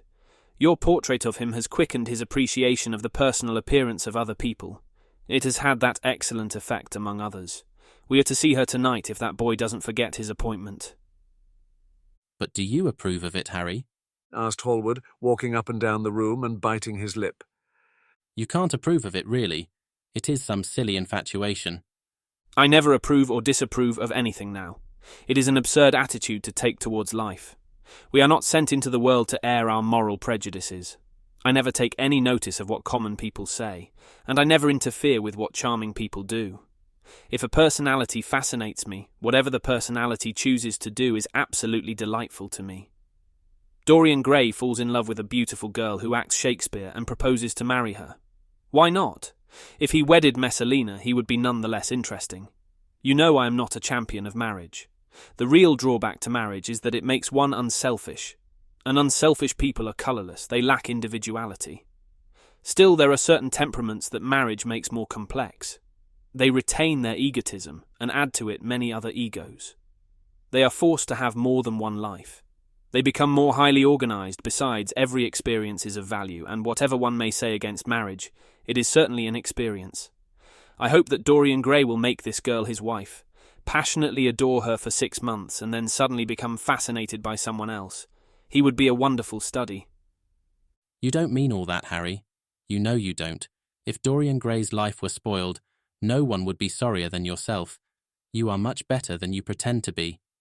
Lord Henry laughed. The reason we all like to think so well of others is that we are all afraid for ourselves. The basis of optimism is sheer terror. We think that we are generous because we credit our neighbour with those virtues that are likely to benefit ourselves. We praise the banker that we may overdraw our account, and find good qualities in the highwayman, in the hope that he may spare our pockets. I mean everything that I have said. I have the greatest contempt for optimism. And as for a spoiled life, no life is spoiled but one whose growth is arrested. If you want to mar a nature, you have merely to reform it. But here is Dorian himself. He will tell you more than I can. My dear Harry, my dear Basil, you must both congratulate me, said the boy, throwing off his evening cape with its satin-lined wings and shaking each of his friends by the hand in turn. I have never been so happy. Of course it is sudden. All really delightful things are. And yet it seems to me to be the one thing I have been looking for all my life. He was flushed with excitement and pleasure, and looked extraordinarily handsome. I hope you will always be very happy, Dorian, said Hallward. But I don't quite forgive you for not having let me know of your engagement. You let Harry know. And I don't forgive you for being late for dinner, broke in Lord Henry, putting his hand on the lad's shoulder and smiling as he spoke. Come, let us sit down and try what the new chef here is like, and then you will tell us how it all came about. There is really not much to tell, cried Dorian as they took their seats at the small round table. What happened was simply this. After I left you yesterday evening, Harry, I had some dinner at that curious little Italian restaurant in Rupert Street you introduced me to, and went down afterwards to the theatre. Sybil was playing Rosalind. Of course the scenery was dreadful, and the Orlando absurd. But Sybil, You should have seen her. When she came on in her boy's dress, she was perfectly wonderful. She wore a moss-coloured velvet jerkin with cinnamon sleeves, slim brown cross-gartered hose, a dainty little green cap with a hawk's feather caught in a jewel, and a hooded cloak lined with dull red. She had never seemed to me more exquisite. She had all the delicate grace of that Tanagra figurine that you have in your studio, Basil. Her hair clustered round her face like dark leaves round a pale rose.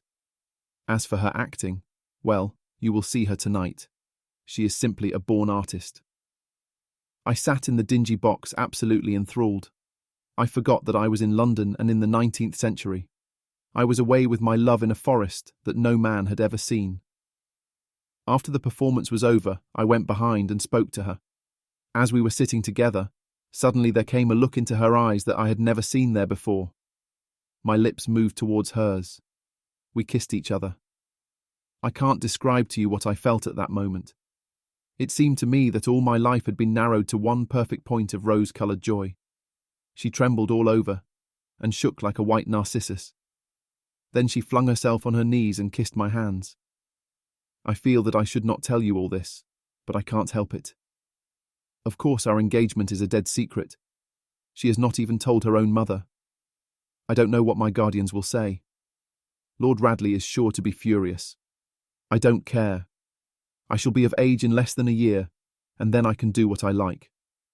I have been right, Basil, haven't I, to take my love out of poetry and to find my wife in Shakespeare's plays. Lips that Shakespeare taught to speak have whispered their secret in my ear. I have had the arms of Rosalind around me and kissed Juliet on the mouth. Yes, Dorian, I suppose you were right, said Hallward slowly. Have you seen her today? Asked Lord Henry. Dorian Gray shook his head. I left her in the Forest of Arden. I shall find her in an orchard in Verona. Lord Henry sipped his champagne in a meditative manner. At what particular point did you mention the word marriage, Dorian? And what did she say in answer? Perhaps you forgot all about it. My dear Harry, I did not treat it as a business transaction, and I did not make any formal proposal. I told her that I loved her, and she said she was not worthy to be my wife. Not worthy. Why, the whole world is nothing to me compared to her. Women are wonderfully practical, murmured Lord Henry. Much more practical than we are. In situations of that kind, we often forget to say anything about marriage, and they always remind us. Hallward laid his hand upon his arm. Don't, Harry. You have annoyed Dorian. He is not like other men. He would never bring misery upon anyone. His nature is too fine for that. Lord Henry looked across the table. Dorian is never annoyed with me, he answered. I asked the question for the best reason possible, for the only reason indeed that excuses one for asking any question. Simple curiosity. I have a theory that it is always the women who propose to us, and not we who propose to the women, except, of course, in middle-class life. But then the middle classes are not modern. Dorian Gray laughed and tossed his head. You are quite incorrigible, Harry, but I don't mind. It is impossible to be angry with you. When you see Sybil Vane, you will feel that the man who could wrong her would be a beast without a heart. I cannot understand how anyone can wish to shame what he loves. I love Sybil Vane. I wish to place her on a pedestal of gold and to see the world worship the woman who is mine. What is marriage? An irrevocable vow. And it is an irrevocable vow that I want to take. Her trust makes me faithful. Her belief makes me good. When I am with her, I regret all that you have taught me. I become different from what you have known me to be. I am changed, and the mere touch of Sybil Vane's hand makes me forget you and all your wrong, fascinating, poisonous, delightful theories. You will always like me, Dorian, said Lord Henry. Will you have some coffee, you fellows? Waiter, bring coffee and fine champagne and some cigarettes. No, don't mind the cigarettes, I have some. Basil, I can't allow you to smoke cigars. You must have a cigarette. A cigarette is the perfect type of a perfect pleasure. It is exquisite, and it leaves one unsatisfied. What more can you want? Yes, Dorian, you will always be fond of me. I represent to you all the sins you have never had the courage to commit. What nonsense you talk, Harry, cried Dorian Gray, lighting his cigarette from a fire-breathing silver dragon that the waiter had placed on the table. Let us go down to the theatre. When you see Sybil, you will have a new ideal of life. She will represent something to you that you have never known. I have known everything. said Lord Henry with a sad look in his eyes. But I am always ready for a new emotion. I am afraid that there is no such thing, for me at any rate. Still, your wonderful girl may thrill me. I love acting. It is so much more real than life. Let us go. Dorian, you will come with me. I am so sorry, Basil, but there is only room for 2 in the brougham. You must follow us in a hansom. They got up and put on their coats, sipping their coffee standing. Hallward was silent and preoccupied. There was a gloom over him. He could not bear this marriage, and yet it seemed to him to be better than many other things that might have happened. After a few moments, they all passed downstairs. He drove off by himself, as had been arranged, and watched the flashing lights of the little brougham in front of him. A strange sense of loss came over him. He felt that Dorian Gray would never again be to him all that he had been in the past. His eyes darkened, and the crowded flaring streets became blurred to him. When the cab drew up at the doors of the theatre, it seemed to him that he had grown years older. Chapter 5. For some reason or other, the house was crowded that night, and the fat Jew manager who met them at the door was beaming from ear to ear with an oily, tremulous smile. He escorted them to their box with a sort of pompous humility, waving his fat jewelled hands and talking at the top of his voice. Dorian Gray loathed him more than ever. He felt as if he had come to look for Miranda and had been met by Caliban. Lord Henry, upon the other hand, rather liked him. At least he declared he did, and insisted on shaking him by the hand, and assured him that he was proud to meet a man who had discovered a real genius and gone bankrupt over Shakespeare. Hallward amused himself with watching the faces in the pit. The heat was terribly oppressive, and the huge sunlight flamed like a monstrous dahlia with petals of fire. The youths in the gallery had taken off their coats and waistcoats and hung them over the side. They talked to each other across the theatre and shared their oranges with the tawdry painted girls who sat by them. Some women were laughing in the pit. Their voices were horribly shrill and discordant. The sound of the popping of corks came from the bar. What a place to find one's divinity in, said Lord Henry. Yes, Answered Dorian Gray. it was here I found her, and she is divine beyond all living things. When she acts, you will forget everything. These common people here, with their coarse faces and brutal gestures, become quite different when she is on the stage. They sit silently and watch her. They weep and laugh as she wills them to do. She makes them as responsive as a violin. She spiritualizes them, and one feels that they are of the same flesh and blood as one's self. Oh, I hope not, murmured Lord Henry, who was scanning the occupants of the gallery through his opera glass. Don't pay any attention to him, Dorian, said Hallward. I understand what you mean, and I believe in this girl. Anyone you love must be marvellous, and any girl that has the effect you describe must be fine and noble. To spiritualize one's age, that is something worth doing. If this girl can give a soul to those who have lived without one, if she can create the sense of beauty in people whose lives have been sordid and ugly, if she can strip them of their selfishness and lend them tears for sorrows that are not their own, she is worthy of all your adoration, worthy of the adoration of the world. This marriage is quite right. I did not think so at first, but I admit it now. God made Sybil Vane for you. Without her you would have been incomplete. Thanks, Basil, answered Dorian Gray, pressing his hand.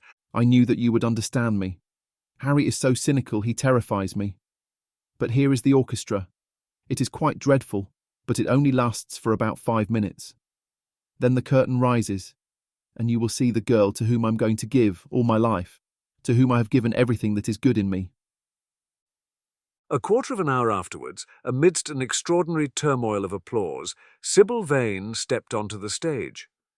Yes, she was certainly lovely to look at, one of the loveliest creatures Lord Henry thought that he had ever seen. There was something of the fawn in her shy grace and startled eyes. A faint blush, like the shadow of a rose in a mirror of silver, came to her cheeks as she glanced at the crowded, enthusiastic house. She stepped back a few paces, and her lips seemed to tremble. Basil Hallward leapt to his feet and began to applaud. Dorian Gray sat motionless, gazing on her, like a man in a dream. Lord Henry peered through his opera glass, murmuring, Charming, charming. The scene was the hall of Capulet's house, and Romeo in his pilgrim's dress had entered with Mercutio and his friends. The band, such as it was, struck up a few bars of music, and the dance began. Through the crowd of ungainly, shabbily dressed actors, Sybil Vane moved like a creature from a finer world. Her body swayed as she danced, as a plant sways in the water. The curves of her throat were like the curves of a white lily. Her hands seemed to be made of cool ivory. Yet she was curiously listless. She showed no sign of joy when her eyes rested on Romeo. The few lines she had to speak. Good pilgrim, you do wrong your hand to much, which mannerly devotion shows in this, for saints have hands, that pilgrims' hands do touch, and palm to palm is holy. Palmer's kiss. With the brief dialogue that follows were spoken in a thoroughly artificial manner. The voice was exquisite, but from the point of view of tone it was absolutely false. It was wrong in colour. It took away all the life from the verse. It made the passion unreal. Dorian Gray grew pale as he watched her. Neither of his friends dared to say anything to him. She seemed to them to be absolutely incompetent. They were horribly disappointed. Yet they felt that the true test of any Juliet is the balcony scene of the second act. They waited for that. If she failed there was nothing in her. She looked charming as she came out in the moonlight. That could not be denied. But the staginess of her acting was unbearable and grew worse as she went on. Her gestures became absurdly artificial. She overemphasized everything that she had to say. The beautiful passage. Thou car knowest woe to thee, our mask of my night is on my face. Else would at maiden blush bepaint my cheek for that which thou hast heard me speak tonight. Was declaimed with the painful precision of a schoolgirl who has been taught to recite by some second-rate professor of elocution. When she leaned over the balcony and came to those wonderful lines, Although I joy in thee, I have no joy of this contract tonight. It is too rash, too unadvised, too sudden, too like the lightning, which also doth sight by one, and say, it lightens. Sweet good night. This bud of cateth love, by summer's ripening breath, may can prove a beauteous might and thy flower, when next we meet. She spoke the words as if they conveyed no meaning to her. It was not nervousness. Indeed, so far from being nervous, she seemed absolutely self-contained. It was simply bad art. She was a complete failure. Even the common uneducated audience of the pit and gallery lost their interest in the play. They got restless and began to talk loudly and to whistle. The Jew manager, who was standing at the back of the dress circle, stamped and swore with rage. The only person unmoved was the girl herself. When the second act was over, there came a storm of hisses, and Lord Henry got up from his chair and put on his coat. She is quite beautiful, Dorian, He said, but she can't act. Let us go. I am going to see the play through, answered the lad in a hard, bitter voice. I am awfully sorry that I have made you waste an evening, Harry. I apologise to both of you. My dear Dorian, I should think Miss Vane was ill. Interrupted Hallward. We will come some other night. I wish she was ill, He rejoined. but she seems to me to be simply callous and cold. She has entirely altered. Last night she was a great artist. Tonight she is merely a commonplace, mediocre actress. Don't talk like that about anyone you love, Dorian. Love is a more wonderful thing than art. They are both simply forms of imitation, Murmured Lord Henry. but do let us go. Dorian, you must not stay here any longer. It is not good for one's morals to see bad acting. Besides, I don't suppose you will want your wife to act. So what does it matter if she plays Juliet like a wooden doll? She is very lovely, and if she knows as little about life as she does about acting, she will be a delightful experience. There are only two kinds of people who are really fascinating. People who know absolutely everything and people who know absolutely nothing. Good heavens, my dear boy, don't look so tragic. The secret of remaining young is never to have an emotion that is unbecoming. Come to the club with Basil and myself. We will smoke cigarettes and drink to the beauty of Sybil Vane. She is beautiful. What more can you want? Please go away, Harry, cried the lad. I really want to be alone. Basil, you don't mind my asking you to go? Ah, can't you see that my heart is breaking? The hot tears came to his eyes, his lips trembled, and rushing to the back of the box, he leaned up against the wall, hiding his face in his hands. Let us go, Basil, said Lord Henry, with a strange tenderness in his voice, and the two young men passed out together. A few moments afterwards the footlights flared up and the curtain rose on the third act. Dorian Gray went back to his seat. He looked pale and proud and indifferent. The play dragged on and seemed interminable. Half of the audience went out tramping in heavy boots and laughing. The whole thing was a fiasco. The last act was played to almost empty benches. As soon as it was over, Dorian Gray rushed behind the scenes into the green room. The girl was standing alone there, with a look of triumph on her face. Her eyes were lit with an exquisite fire. There was a radiance about her. Her parted lips were smiling over some secret of their own. And when he entered, she looked at him, and an expression of infinite joy came over her. How badly I acted tonight, Dorian, she cried. Horribly, he answered, gazing at her in amazement. Horribly, it was dreadful. Are you ill? You have no idea what it was. You have no idea what I suffered. The girl smiled. Dorian? She answered, lingering over his name with long-drawn music in her voice, as though it were sweeter than honey to the red petals of her lips. Dorian, you should have understood, but you understand now, don't you? Understand what? He asked angrily. Why I was so bad tonight. Why I shall always be bad. Why I shall never act well again. He shrugged his shoulders. You are ill, I suppose. When you are ill, you shouldn't act. You make yourself ridiculous. My friends were bored. I was bored. She seemed not to listen to him. She was transfigured with joy. An ecstasy of happiness dominated her. Dorian, Dorian, she cried. Before I knew you, acting was the one reality of my life. It was only in the theatre that I lived. I thought that it was all true. I was Rosalind one night, and Portia the other. The joy of Beatrice was my joy, and the sorrows of Cordelia were mine also. I believed in everything. The common people who acted with me seemed to me to be godlike.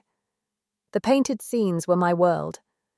I knew nothing but shadows, and I thought them real. You came, oh, my beautiful love, and you freed my soul from prison. You taught me what reality really is. Tonight, for the first time in my life, I saw through the hollowness, the sham, the silliness of the empty pageant in which I'd always played.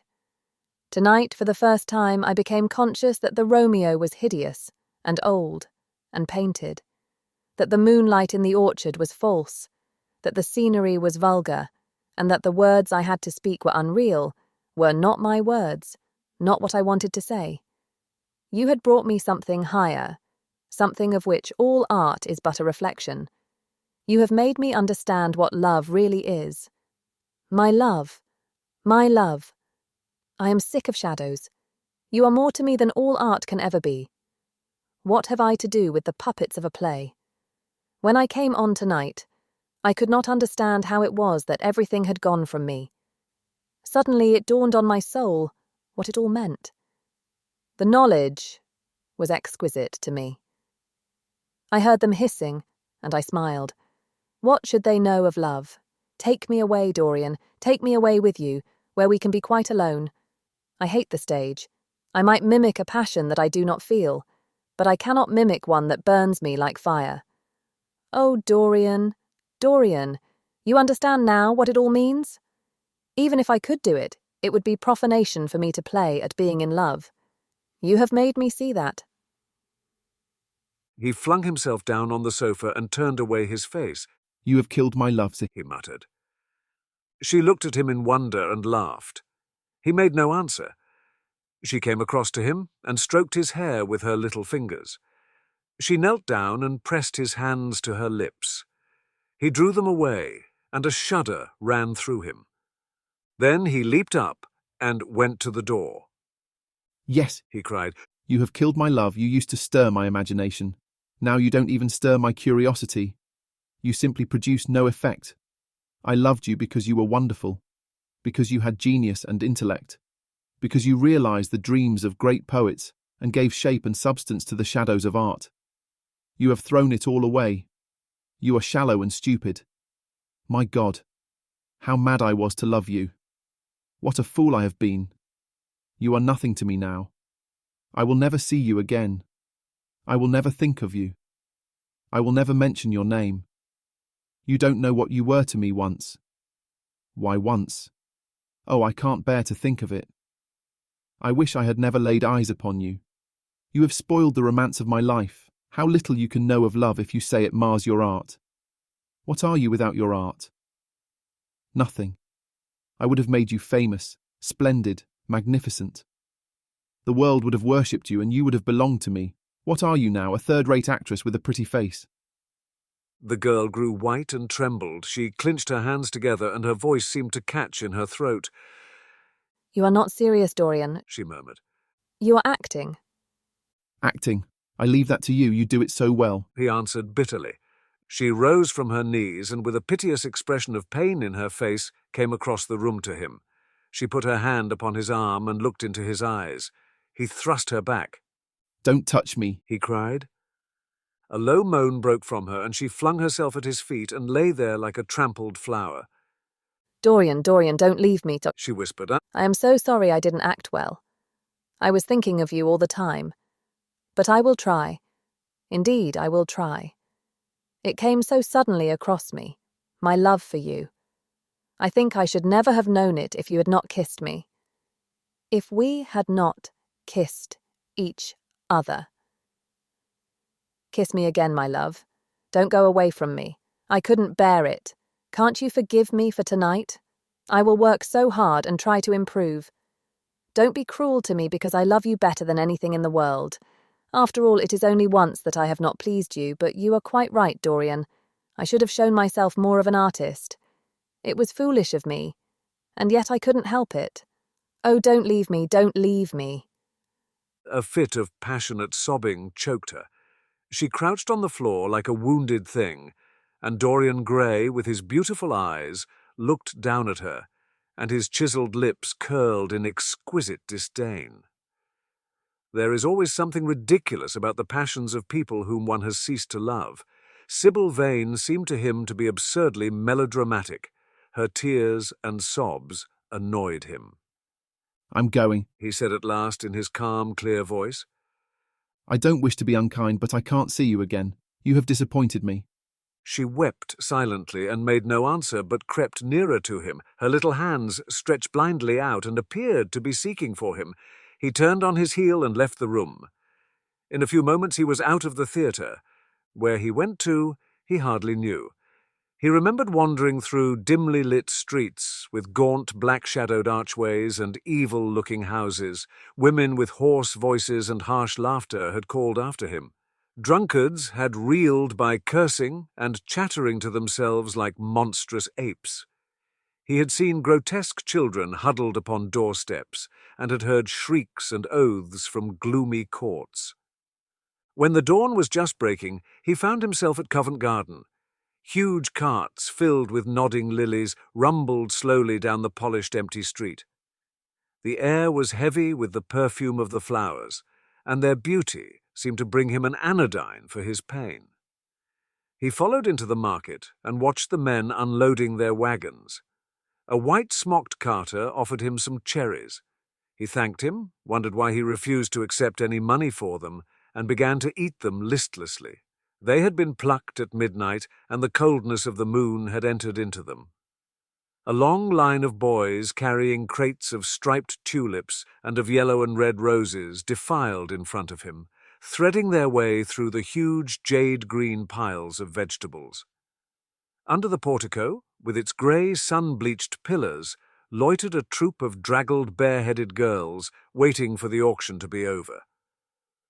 After some time, he hailed a hansom and drove home. The sky was pure opal now, and the roofs of the houses glistened like silver against it. As he was passing through the library towards the door of his bedroom, his eye fell upon the portrait Basil Hallward had painted of him. He started back in surprise, and then went over to it and examined it. In the dim, arrested light that struggled through the cream-coloured silk blinds, the face seemed to him to be a little changed. The expression looked different. One would have said that there was a touch of cruelty in the mouth. It was certainly curious. He turned round and, walking to the window, drew the blinds up. The bright dawn flooded the room and swept the fantastic shadows into dusky corners, where they lay shuddering.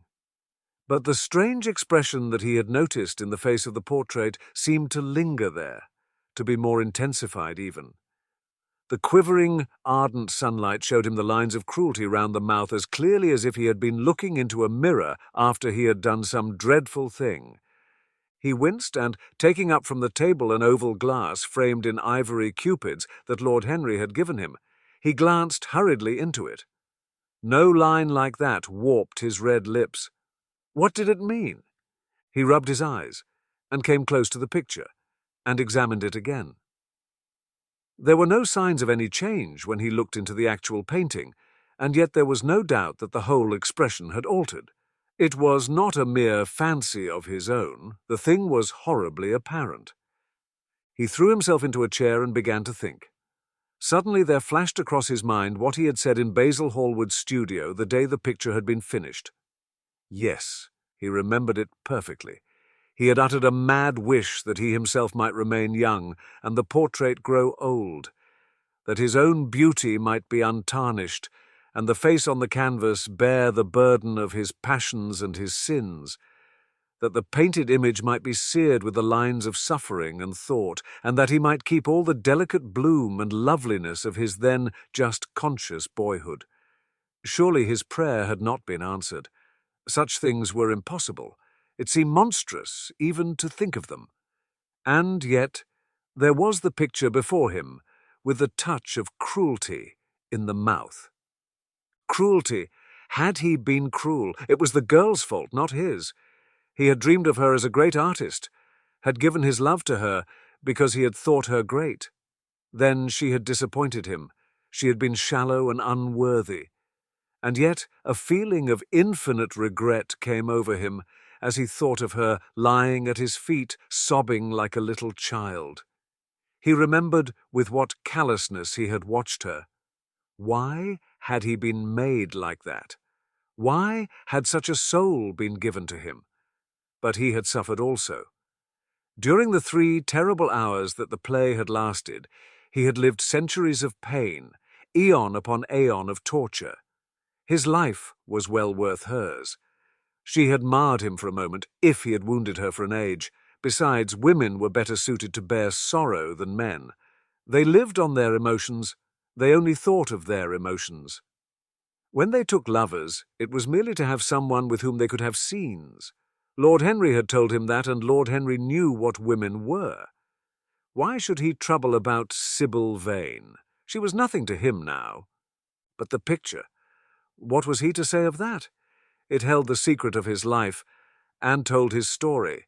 It had taught him to love his own beauty. Would it teach him to loathe his own soul?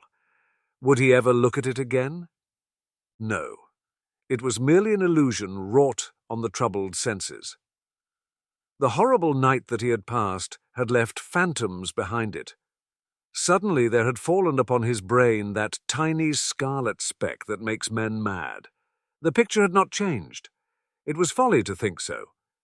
Yet it was watching him with its beautiful marred face and its cruel smile.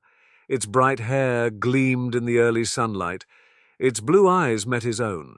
A sense of infinite pity Not for himself, but for the painted image of himself came over him. It had altered already and would alter more. Its gold would wither into grey, its red and white roses would die. For every sin that he committed, a stain would fleck and wreck its fairness. But he would not sin. The picture, changed or unchanged, would be to him the visible emblem of conscience. He would resist temptation. He would not see Lord Henry any more, would not at any rate listen to those subtle, poisonous theories that in Basil Hallward's garden had first stirred within him the passion for impossible things. He would go back to Sybil Vane, make her amends, marry her, try to love her again. Yes, it was his duty to do so. She must have suffered more than he had, poor child. He had been selfish and cruel to her. The fascination that she had exercised over him would return. They would be happy together. His life with her would be beautiful and pure. He got up from his chair and drew a large screen right in front of the portrait, shuddering as he glanced at it. How horrible, he murmured to himself, and he walked across to the window and opened it. When he stepped out on the grass, he drew a deep breath. The fresh morning air seemed to drive away all his sombre passions. He thought only of Sybil Vane. A faint echo of his love came back to him. He repeated her name over and over again. The birds that were singing in the dew-drenched garden seemed to be telling the flowers about her. Chapter 6. It was long past noon when he awoke. His valet had crept several times into the room on tiptoe to see if he was stirring, and had wondered what made his young master sleep so late. Finally his bell sounded, and Victor came in softly with a cup of tea and a pile of letters on a small tray of old Sèvres china, and drew back the olive satin curtains with their shimmering blue lining that hung in front of the 3 tall windows. "Monsieur has well slept this morning," he said, smiling. What o'clock is it, Victor? Asked Dorian Gray sleepily. 1 hour and a quarter, monsieur. How late it was! He sat up and, having sipped some tea, turned over his letters. One of them was from Lord Henry, and had been brought by hand that morning. He hesitated for a moment, and then put it aside. The others he opened listlessly.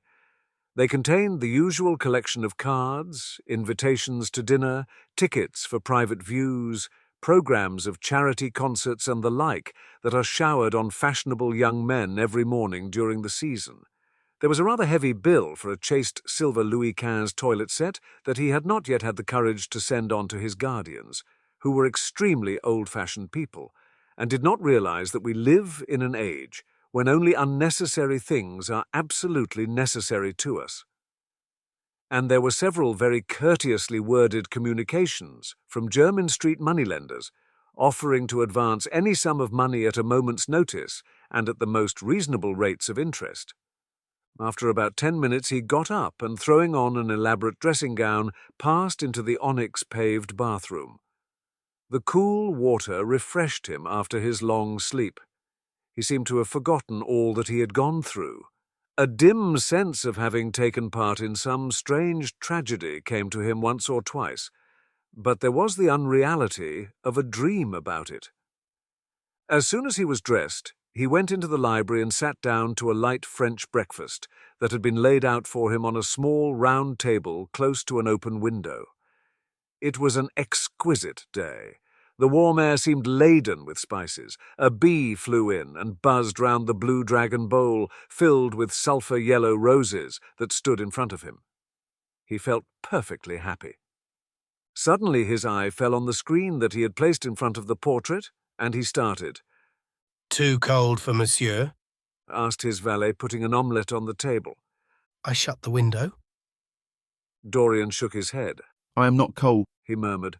Was it all true? Had the portrait really changed? Or had it been simply his own imagination that had made him see a look of evil where there had been a look of joy? Surely a painted canvas could not alter. The thing was absurd. It would serve as a tale to tell Basil some day. It would make him smile.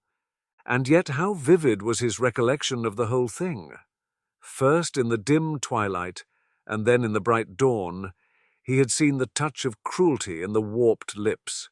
He almost dreaded his valet leaving the room. He knew that when he was alone, he would have to examine the portrait.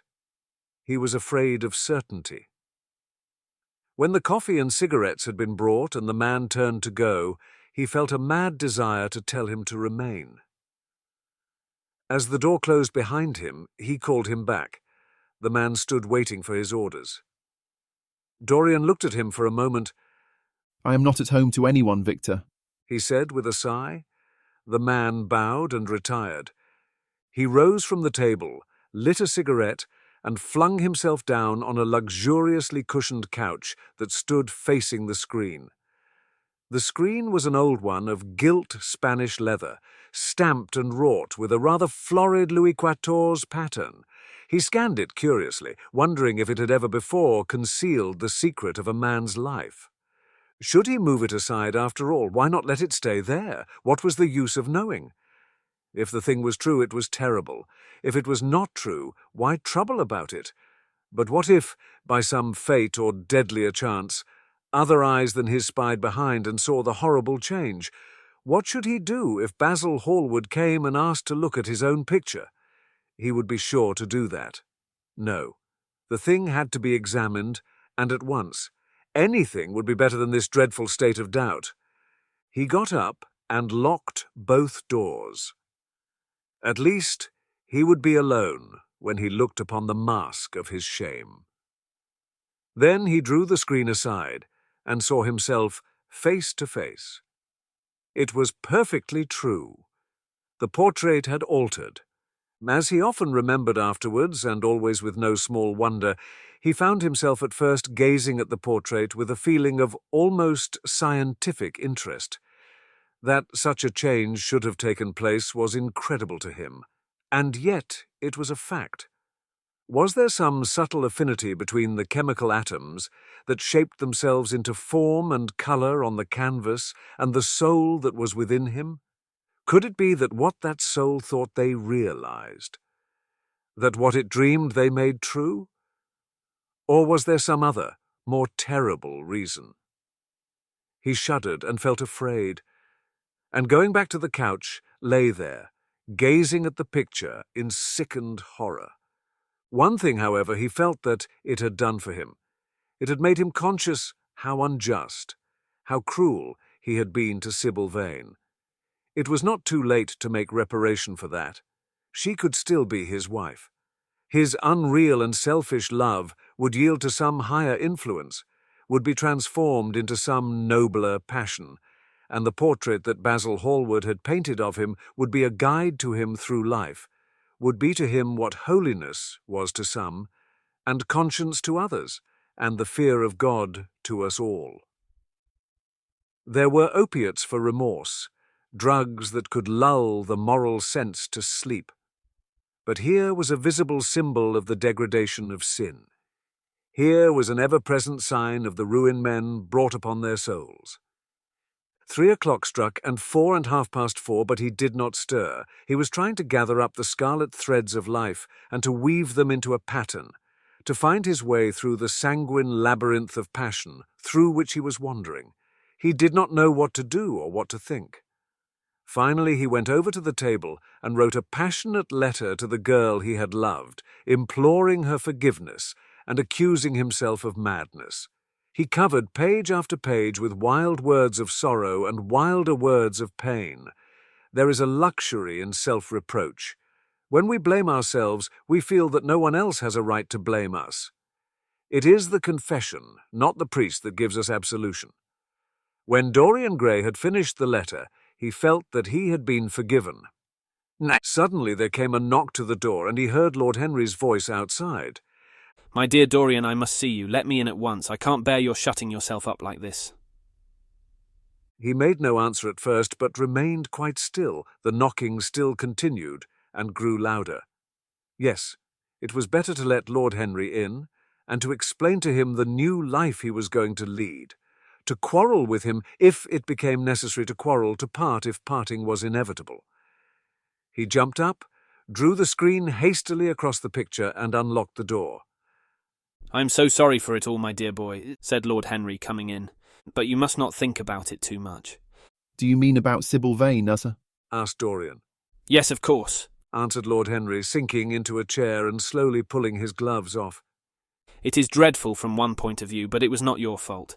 Tell me, did you go behind and see her after the play was over?" Yes. "I felt sure you had. Did you make a scene with her?" I was brutal, Harry, perfectly brutal. But it is all right now. I am not sorry for anything that has happened. It has taught me to know myself better. "Ah, Dorian, I am so glad you take it in that way. I was afraid I would find you plunged in remorse and tearing your nice hair." I have got through all that, said Dorian, shaking his head and smiling. I am perfectly happy now. I know what conscience is to begin with. It is not what you told me it was. It is the divinest thing in us. Don't sneer at it, Harry, any more. At least not before me. I want to be good.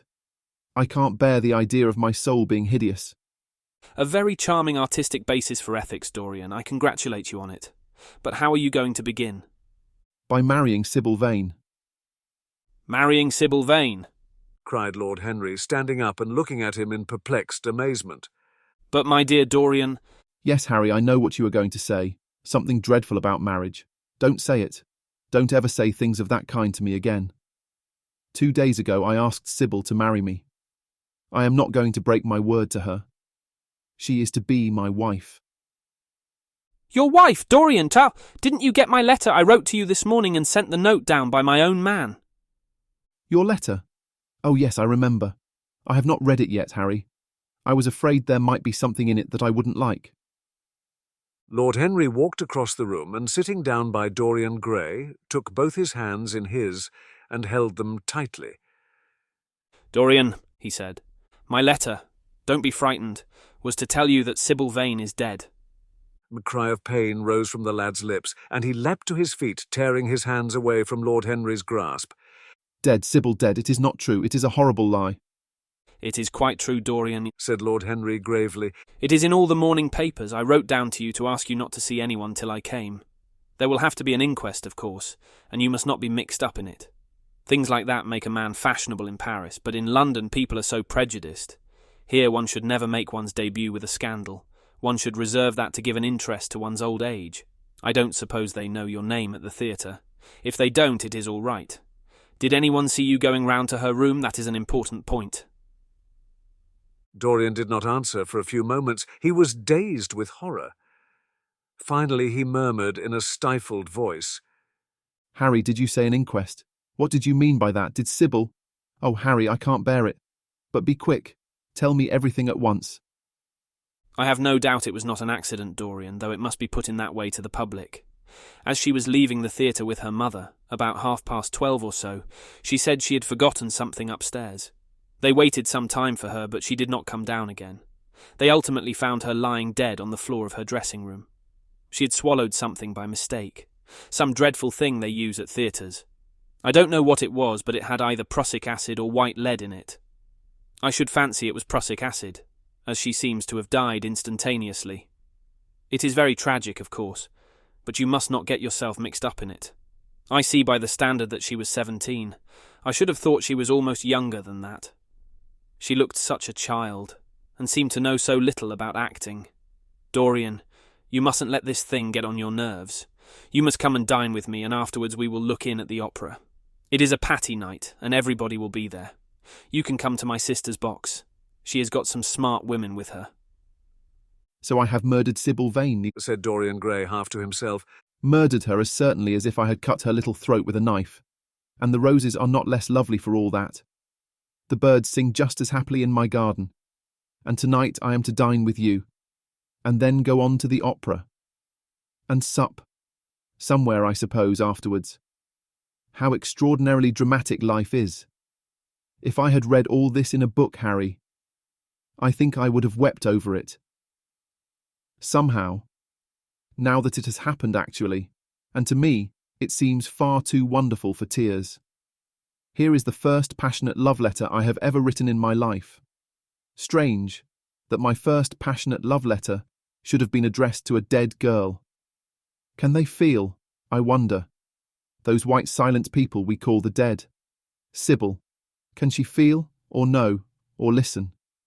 Oh, Harry, how I loved her once. It seems years ago to me now. She was everything to me. Then came that dreadful night. Was it really only last night? When she played so badly, and my heart almost broke. She explained it all to me. It was terribly pathetic. But I was not moved a bit. I thought her shallow. Then something happened that made me afraid. I can't tell you what it was, but it was awful. I said I would go back to her. I felt I had done wrong. And now she is dead. My God. My God. Harry, what shall I do? You don't know the danger I am in. And there is nothing to keep me straight. She would have done that for me. She had no right to kill herself. It was selfish of her. My dear Dorian, the only way a woman can ever reform a man is by boring him so completely that he loses all possible interest in life. If you had married this girl, you would have been wretched. Of course you would have treated her kindly. One can always be kind to people about whom one cares nothing. But she would have soon found out that you were absolutely indifferent to her. And when a woman finds that out about her husband, she either becomes dreadfully dowdy or wears very smart bonnets that some other woman's husband has to pay for. I say nothing about the social mistake, but I assure you that in any case, the whole thing would have been an absolute failure. I suppose it would, muttered the lad, walking up and down the room and looking horribly pale. But I thought it was my duty. It is not my fault that this terrible tragedy has prevented my doing what was right. I remember your saying once that there is a fatality about good resolutions, that they are always made too late. Mine certainly were. Good resolutions are simply a useless attempt to interfere with scientific laws. Their origin is pure vanity. Their result is absolutely nil. They give us now and then some of those luxurious, sterile emotions that have a certain charm for us. That is all that can be said for them. Harry, cried Dorian Gray, coming over and sitting down beside him. Why is it that I cannot feel this tragedy as much as I want to? I don't think I am heartless. Do you? You have done too many foolish things in your life to be entitled to give yourself that name, Dorian, answered Lord Henry with his sweet, melancholy smile. The lad frowned. I don't like that explanation, Harry, he rejoined. But I am glad you don't think I am heartless. I am nothing of the kind. I know I am not. And yet I must admit that this thing that has happened does not affect me as it should. It seems to me to be simply like a wonderful ending to a wonderful play. It has all the terrible beauty of a great tragedy, a tragedy in which I took part, but by which I have not been wounded. It is an interesting question, said Lord Henry, who found an exquisite pleasure in playing on the lad's unconscious egotism. An extremely interesting question. I fancy that the explanation is this. It often happens that the real tragedies of life occur in such an inartistic manner that they hurt us by their crude violence, their absolute incoherence, their absurd want of meaning, their entire lack of style. They affect us just as vulgarity affects us. They give us an impression of sheer brute force, and we revolt against that. Sometimes, however, a tragedy that has artistic elements of beauty crosses our lives. If these elements of beauty are real, the whole thing simply appeals to our sense of dramatic effect. Suddenly we find that we are no longer the actors, but the spectators of the play. Or rather, we are both. We watch ourselves, and the mere wonder of the spectacle enthralls us. In the present case, what is it that has really happened? Someone has killed herself for love of you. I wish I had ever had such an experience. It would have made me in love with love for the rest of my life. The people who have adored me, there have not been very many, but there have been some, have always insisted on living on, long after I had ceased to care for them or they to care for me. They have become stout and tedious, and when I meet them they go in at once for reminiscences. That awful memory of woman. What a fearful thing it is, and what an utter intellectual stagnation it reveals. One should absorb the colour of life, but one should never remember its details. Details are always vulgar. Of course, now and then things linger. I once wore nothing but violets all through one season, as mourning for a romance that would not die. Ultimately, however, it did die. I forget what killed it. I think it was her proposing to sacrifice the whole world for me. That is always a dreadful moment. It fills one with the terror of eternity. Well, would you believe it? A week ago, at Lady Hampshire's, I found myself seated at dinner next the lady in question. And she insisted on going over the whole thing again, and digging up the past, and raking up the future. I had buried my romance in a bed of poppies. She dragged it out again, and assured me that I had spoiled her life. I am bound to state that she ate an enormous dinner, so I did not feel any anxiety. But what a lack of taste she showed. The one charm of the past is that it is the past. But women never know when the curtain has fallen. They always want a sixth act, and as soon as the interest of the play is entirely over, they propose to continue it. If they were allowed to have their way, every comedy would have a tragic ending, and every tragedy would culminate in a farce. They are charmingly artificial, but they have no sense of art. You are more fortunate than I am. I assure you, Dorian, that not one of the women I have known would have done for me what Sybil Vane did for you. Ordinary women always console themselves. Some of them do it by going in for sentimental colours. Never trust a woman who wears mauve, whatever her age may be, or a woman over 35 who is fond of pink ribbons. It always means that they have a history. Others find a great consolation in suddenly discovering the good qualities of their husbands. They flaunt their conjugal felicity in one's face, as if it was the most fascinating of sins. Religion consoles some. Its mysteries have all the charm of a flirtation, a woman once told me, and I can quite understand it. Besides, nothing makes one so vain as being told that one is a sinner. There is really no end to the consolations that women find in modern life. Indeed, I have not mentioned the most important one of all. What is that, Harry? Said Dorian Gray listlessly. Oh, the obvious one, taking someone else's admirer when one loses one's own. In good society that always whitewashes a woman. But really, Dorian, how different Sybil Vane must have been from all the women one meets. There is something to me quite beautiful about her death. I am glad I am living in a century when such wonders happen. They make one believe in the reality of the things that shallow, fashionable people play with, such as romance, passion, and love. I was terribly cruel to her, you forget that. I believe that women appreciate cruelty more than anything else. They have wonderfully primitive instincts. We have emancipated them, but they remain slaves looking for their masters, all the same. They love being dominated. I am sure you were splendid. I've never seen you angry, but I can fancy how delightful you looked.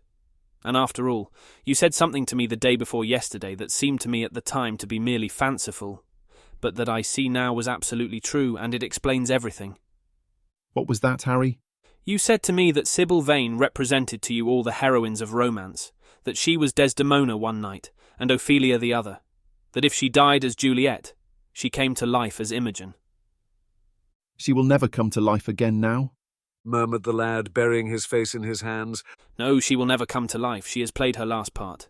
But you must think of that lonely death in the tawdry dressing room simply as a strange lurid fragment from some Jacobean tragedy, as a wonderful scene from Webster or Ford or Cyril Tourneur. The girl never really lived, and so she has never really died.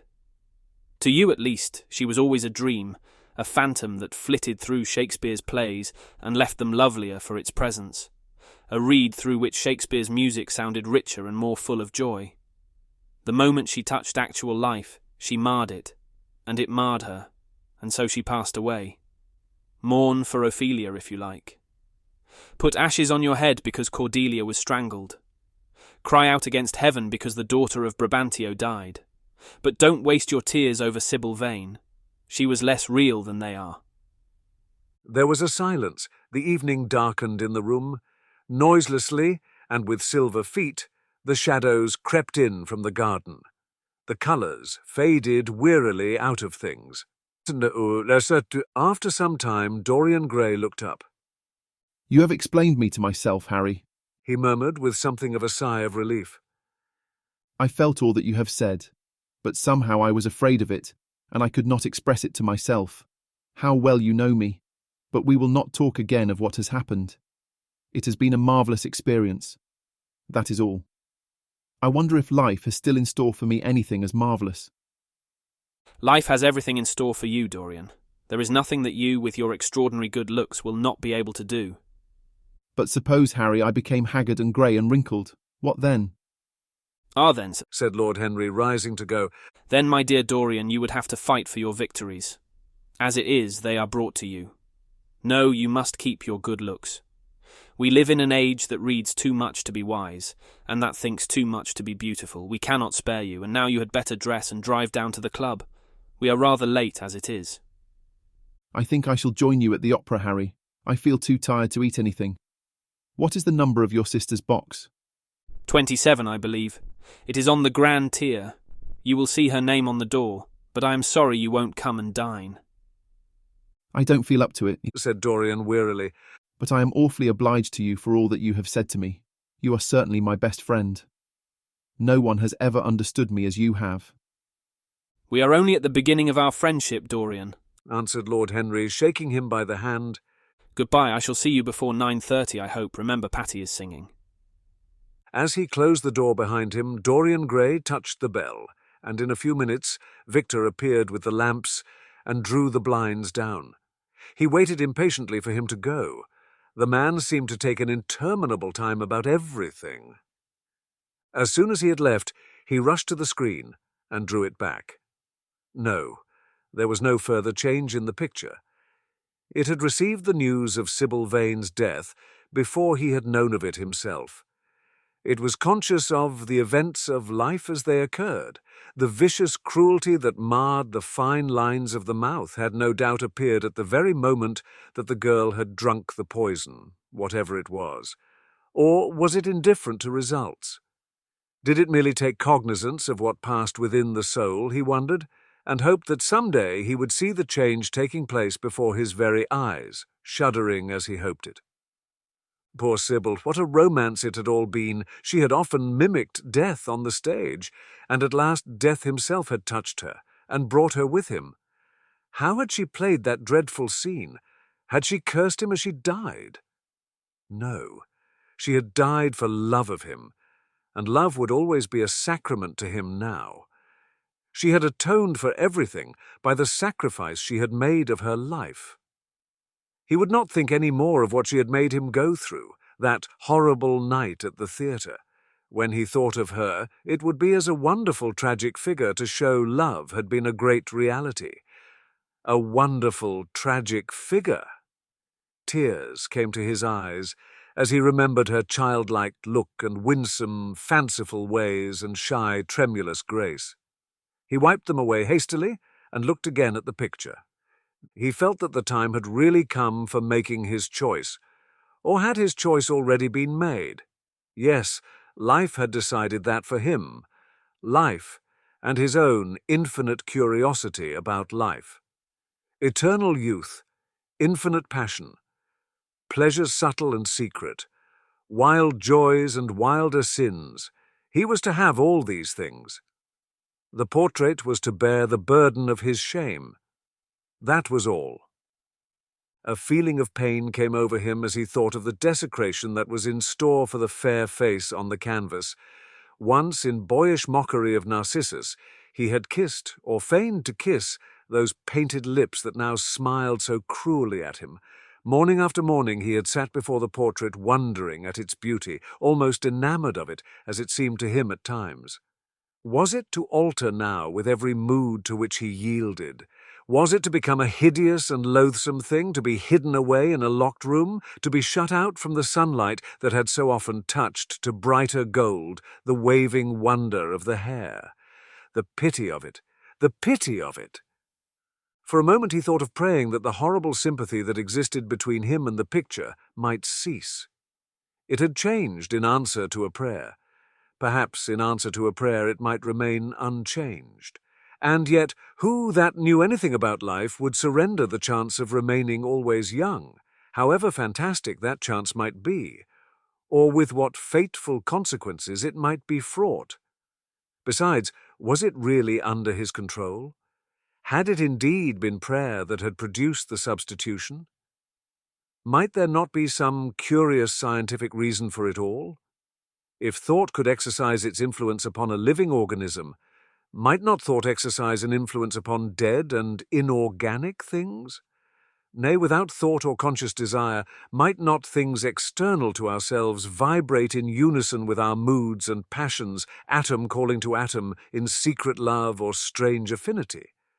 But the reason was of no importance. He would never again tempt by a prayer any terrible power. If the picture was to alter, it was to alter. That was all. Why inquire too closely into it? For there would be a real pleasure in watching it.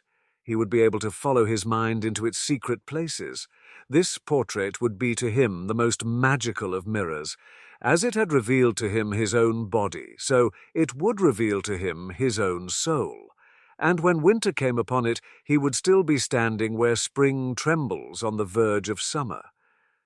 When the blood crept from its face and left behind a pallid mask of chalk with leaden eyes, he would keep the glamour of boyhood. Not one blossom of his loveliness would ever fade. Not one pulse of his life would ever weaken. Like the gods of the Greeks, he would be strong and fleet and joyous. What did it matter what happened to the coloured image on the canvas? He would be safe. That was everything.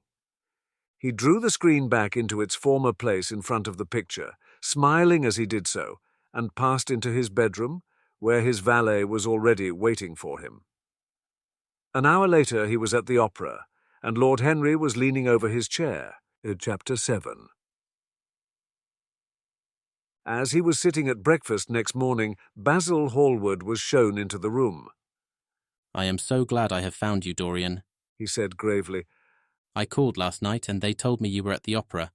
Of course I knew that was impossible, but I wish you had left word where you had really gone to. I passed a dreadful evening, half afraid that one tragedy might be followed by another. I think you might have telegraphed for me when you heard of it first. I read of it quite by chance in a late edition of the Globe that I picked up at the club. I came here at once and was miserable at not finding you. I can't tell you how heartbroken I am about the whole thing. I know what you must suffer. But where were you? Did you go down and see the girl's mother? For a moment I thought of following you there. They gave the address in the paper, somewhere in the Euston Road, isn't it? But I was afraid of intruding upon a sorrow that I could not lighten. Poor woman, what a state she must be in, and her only child too. What did she say about it all? My dear Basil, how do I know? Murmured Dorian, sipping some pale yellow wine from a delicate gold-beaded bubble of Venetian glass, and looking dreadfully bored. I was at the opera. You should have come on there. I met Lady Gwendolen, Harry's sister, for the first time. We were in her box. She is perfectly charming, and Patty sang divinely. Don't talk about horrid subjects. If one doesn't...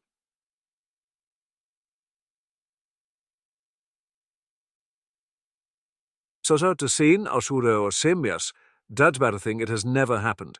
It is simply expression, as Harry says, that gives reality to things. Tell me about yourself and what you are painting. You went to the opera? Said Hallward, speaking very slowly and with a strained touch of pain in his voice. You went to the opera while Sybil Vane was lying dead in some sordid lodging? You can talk to me of other women being charming, and of Patty singing divinely, before the girl you loved has even the quiet of a grave to sleep in. Why, man, there are horrors in store for that little white body of hers. Stop, Basil, I won't hear it, cried Dorian, leaping to his feet. You must not tell me about things. What is done is done. What is past is past.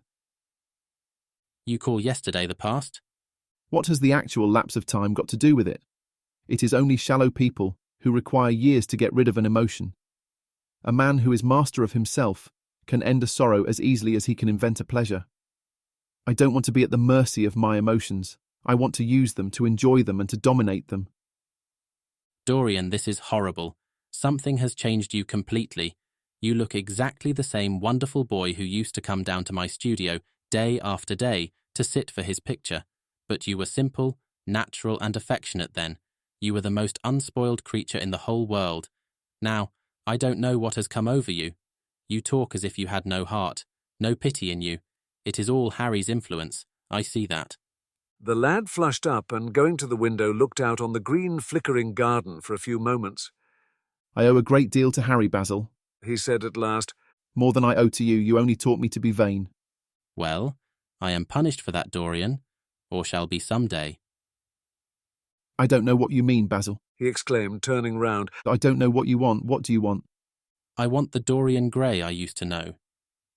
Basil, said the lad, going over to him and putting his hand on his shoulder. You have come too late. Yesterday, when I heard that Sybil Vane had killed herself. Killed herself? Good heavens! Is there no doubt about that? Cried Hallward, looking up at him with an expression of horror.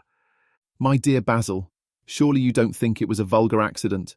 Of course she killed herself. It is one of the great romantic tragedies of the age. As a rule, people who act, led the most commonplace lives. They are good husbands, or faithful wives, or something tedious. You know what I mean? Middle-class virtue, and all that kind of thing. How different Sybil was. She lived her finest tragedy. She was always a heroine. The last night she played, the night you saw her, she acted badly because she had known the reality of love. When she knew its unreality, she died, as Juliet might have died. She passed again into the sphere of art. There is something of the martyr about her. Her death has all the pathetic uselessness of 54 martyrdom, all its wasted beauty. But as I was saying, you must not think I have not suffered. If you had come in yesterday at a particular moment, about 5:30 perhaps, or 5:45, you would have found me in tears. Even Harry, who was here, who brought me the news in fact, had no idea what I was going through. I suffered immensely, then it passed away. I cannot repeat an emotion. No one can except sentimentalists. And you are awfully unjust, Basil. You come down here to console me. That is charming of you. You find me consoled, and you are furious. How like a sympathetic person.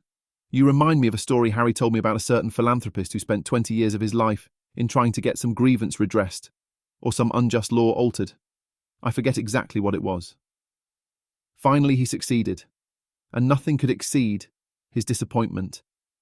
He had absolutely nothing to do, almost died of ennui, and became a confirmed misanthrope.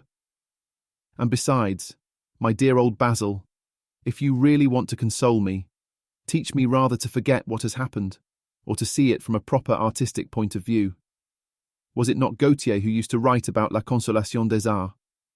I remember picking up a little vellum-covered book in your studio one day, and chancing on that delightful phrase. Well, I am not like that young man you told me of when we were down at Marlow together. The young man who used to say that yellow satin could console one for all the miseries of life. I love beautiful things that one can touch and handle. Old brocades, green bronzes, lacquer work, carved ivories, exquisite surroundings, luxury, pomp. There is much to be got from all these. But the artistic temperament that they create, or at any rate, reveal, is still more to me. To become the spectator of one's own life, as Harry says, is to escape the suffering of life. I know you are surprised at my talking to you like this. You have not realized how I have developed. I was a schoolboy when you knew me.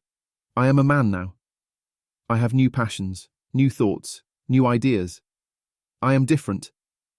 But you must not like me less. I am changed. But you must always be my friend. Of course I am very fond of Harry. But I know that you are better than he is. You are not stronger. You are too much afraid of life, but you are better. And how happy we used to be together. Don't leave me, Basil, and don't quarrel with me. I am what I am. There is nothing more to be said. Hallward felt strangely moved. Rugged and straightforward as he was, there was something in his nature that was purely feminine in its tenderness. The lad was infinitely dear to him, and his personality had been the great turning point in his art. He could not bear the idea of reproaching him any more. After all, his indifference was probably merely a mood that would pass away. There was so much in him that was good, so much in him that was noble. Well, Dorian, He said at length with a sad smile, I won't speak to you again about this horrible thing after today. I only trust your name won't be mentioned in connection with it. The inquest is to take place this afternoon. Have they summoned you? Dorian shook his head, and a look of annoyance passed over his face at the mention of the word inquest. There was something so crude and vulgar about everything of the kind. They don't know my name. He answered, But surely she did. Only my Christian name, and that I am quite sure she never mentioned to anyone. She told me once that they were all rather curious to learn who I was, and that she invariably told them my name was Prince Charming. It was pretty of her.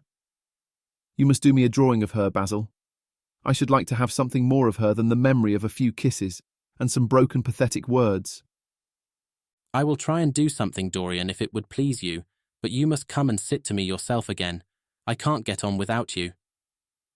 I will never sit to you again, Basil. It is impossible.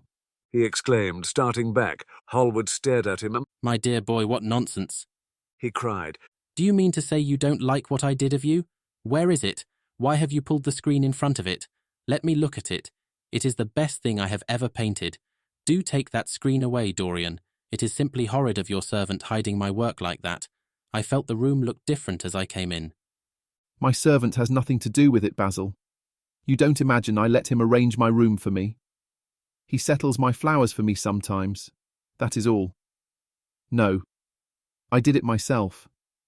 The light was too strong on the portrait. Too strong? Impossible, my dear fellow. It is an admirable place for it. Let me see it. And Hallward walked towards the corner of the room. Yeah! A cry of terror broke from Dorian Gray's lips, and he rushed between Hallward and the screen. Basil, He said, looking very pale. you must not look at it. I don't wish you to. Not look at my own work. You are not serious. Why shouldn't I look at it? Exclaimed Hallward, laughing. If you try to look at it, Basil, on my word of honour, I will never speak to you again as long as I live. I am quite serious. I don't offer any explanation, and you are not to ask for any. But remember, if you touch this screen, everything's over between us. Hallward was thunderstruck. He looked at Dorian Gray in absolute amazement. He had never seen him like this before. The lad was absolutely pallid with rage. His hands were clenched, and the pupils of his eyes were like discs of blue fire. He was trembling all over. Dorian. Don't speak. But what is the matter? Of course I won't look at it if you don't want me to. He said rather coldly, turning on his heel and going over towards the window. But really it seems rather absurd that I shouldn't see my own work, especially as I am going to exhibit it in Paris in the autumn. I shall probably have to give it another coat of varnish before that, so I must see it some day, and why not today? To exhibit it? You want to exhibit it? Exclaimed Dorian Gray, a strange sense of terror creeping over him. Was the world going to be shown his secret? Were people to gape at the mystery of his life? That was impossible. Something, he did not know what, had to be done at once. Yes. I don't suppose you will object to that. Georges Petit is going to collect all my best pictures for a special exhibition in the Rue de Sèze, which will open the first week in October. The portrait will only be away a month. I should think you could easily spare it for that time. In fact, you are sure to be out of town, and if you hide it always behind a screen, you can't care much about it. Dorian Gray passed his hand over his forehead. There were beads of perspiration there. He felt that he was on the brink of a horrible danger. You told me a month ago that you would never exhibit it, he said. Why have you changed your mind? You people who go in for being consistent have just as many moods as others. The only difference is that your moods are rather meaningless. You can't have forgotten that you assured me most solemnly that nothing in the world would induce you to send it to any exhibition. You told Harry exactly the same thing. He stopped suddenly, and a gleam of light came into his eyes. He remembered that Lord Henry had said to him once, half seriously and half in jest, If you want to have an interesting quarter of an hour, get Basil to tell you why he won't exhibit your picture. He told me why he wouldn't, and it was a revelation to me. Yes, perhaps Basil too had his secret. He would ask him and try. Basil, He said, coming over quite close and looking him straight in the face. we have each of us a secret. Let me know yours and I will tell you mine. What was your reason for refusing to exhibit my picture? Hallward shuddered in spite of himself. Dorian, if I told you, you might like me less than you do, and you would certainly laugh at me. I could not bear your doing either of those two things. If you wish me never to look at your picture again, I am content. I have always you to look at. If you wish the best work I have ever done to be hidden from the world, I am satisfied. Your friendship is dearer to me than any fame or reputation. No, Basil, you must tell me, Murmured Dorian Gray. I think I have a right to know. His feeling of terror had passed away, and curiosity had taken its place. He was determined to find out Basil Hallward's mystery. Let us sit down, Dorian. Said Hallward, looking pale and pained. Let us sit down. I will sit in the shadow and you shall sit in the sunlight. Our lives are like that. Just answer me one question. Have you noticed in the picture something that you did not like? Something that probably at first did not strike you, but that revealed itself to you suddenly. Basil, cried the lad, clutching the arms of his chair with trembling hands and gazing at him with wild, startled eyes. I see you did. Don't speak. Wait till you hear what I have to say. It is quite true that I have worshipped you with far more romance of feeling than a man usually gives to a friend. Somehow, I had never loved a woman. I suppose I never had time. Perhaps, as Harry says, a really grande passion is the privilege of those who have nothing to do, and that is the use of the idle classes in a country. Well, from the moment I met you, your personality had the most extraordinary influence over me. I quite admit that I adored you madly, extravagantly, absurdly. I was jealous of everyone to whom you spoke. I wanted to have you all to myself. I was only happy when I was with you. When I was away from you, you were still present in my art. It was all wrong and foolish. It is all wrong and foolish still. Of course I never let you know anything about this. It would have been impossible. You would not have understood it. I did not understand it myself. One day I determined to paint a wonderful portrait of you. It was to have been my masterpiece. It is my masterpiece. But, as I worked at it, every flake and film of colour seemed to me to reveal my secret. I grew afraid that the world would know of my idolatry. I felt, Dorian, that I had told too much. Then it was that I resolved never to allow the picture to be exhibited. You were a little annoyed, but then you did not realize all that it meant to me. Harry, to whom I talked about it, laughed at me. But I did not mind that. When the picture was finished, and I sat alone with it, I felt that I was right. Well, after a few days the portrait left my studio, and as soon as I had got rid of the intolerable fascination of its presence, it seemed to me that I had been foolish in imagining that I had said anything in it. More than that, you were extremely good-looking, and that I could paint. Even now I cannot help feeling that it is a mistake to think that the passion one feels in creation is ever really shown in the work one creates. Art is more abstract than we fancy. Form and colour tell us of form and colour. That is all. It often seems to me that art conceals the artist far more completely than it ever reveals him.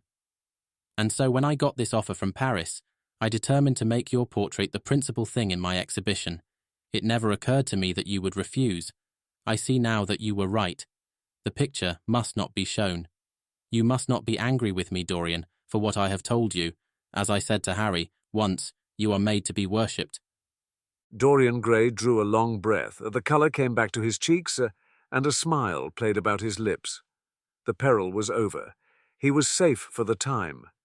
Yet he could not help feeling infinite pity for the young man who had just made this strange confession to him. He wondered if he would ever be so dominated by the personality of a friend.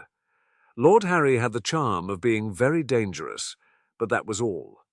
He was too clever and too cynical to be really fond of. Would there ever be someone who would fill him with a strange idolatry? Was that one of the things that life had in store?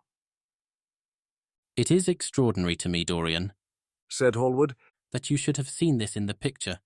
Did you really see it? Of course I did. Well, you don't mind my looking at it now? Dorian shook his head. You must not ask me that, Basil. I could not possibly let you stand in front of that picture. You will some day, surely. Never. Well, perhaps you are right. And now goodbye, Dorian. You have been the one person in my life of whom I have been really fond.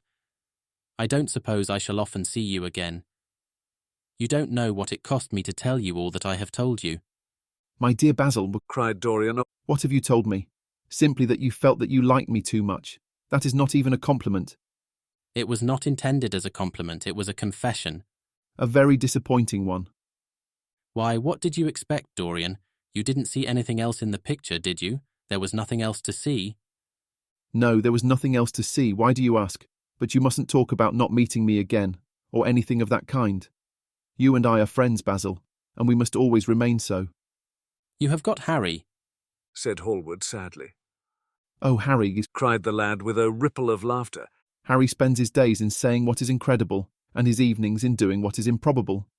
Just the sort of life I would like to lead. But still, I don't think I would go to Harry if I was in trouble. I would sooner go to you, Basil. But you won't sit to me again. So impossible.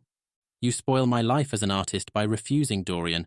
No man comes across two ideal things. Few come across one. I can't explain it to you, Basil, but I must never sit to you again. I will come and have tea with you. That will be just as pleasant.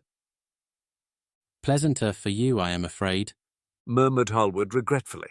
And now goodbye. I am sorry you won't let me look at the picture once again. But that can't be helped. I quite understand what you feel about it. As he left the room, Dorian Gray smiled to himself.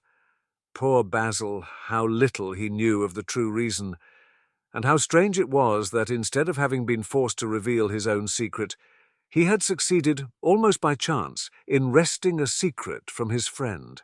How much that strange confession explained to him. Basil's absurd fits of jealousy, his wild devotion, his extravagant panegyrics, his curious reticences. He understood them all now, and he felt sorry. There was something tragic in a friendship so coloured by romance. He sighed and touched the bell. The portrait must be hidden away at all costs. He could not run such a risk of discovery again. It had been mad of him to have the thing remain, even for an hour, in a room to which any of his friends had access. Chapter 8. When his servant entered, he looked at him steadfastly and wondered if he had thought of peering behind the screen. The man was quite impassive and waited for his orders. Dorian lit a cigarette and walked over to the glass and glanced into it. He could see the reflection of Victor's face perfectly. It was like a placid mask of servility. There was nothing to be afraid of there, yet he thought it best to be on his guard. Speaking very slowly, he told him to tell the housekeeper that he wanted to see her, and then to go to the frame-maker's and ask him to send 2 of his men round at once. It seemed to him that as the man left the room he peered in the direction of the screen, or was that only his fancy?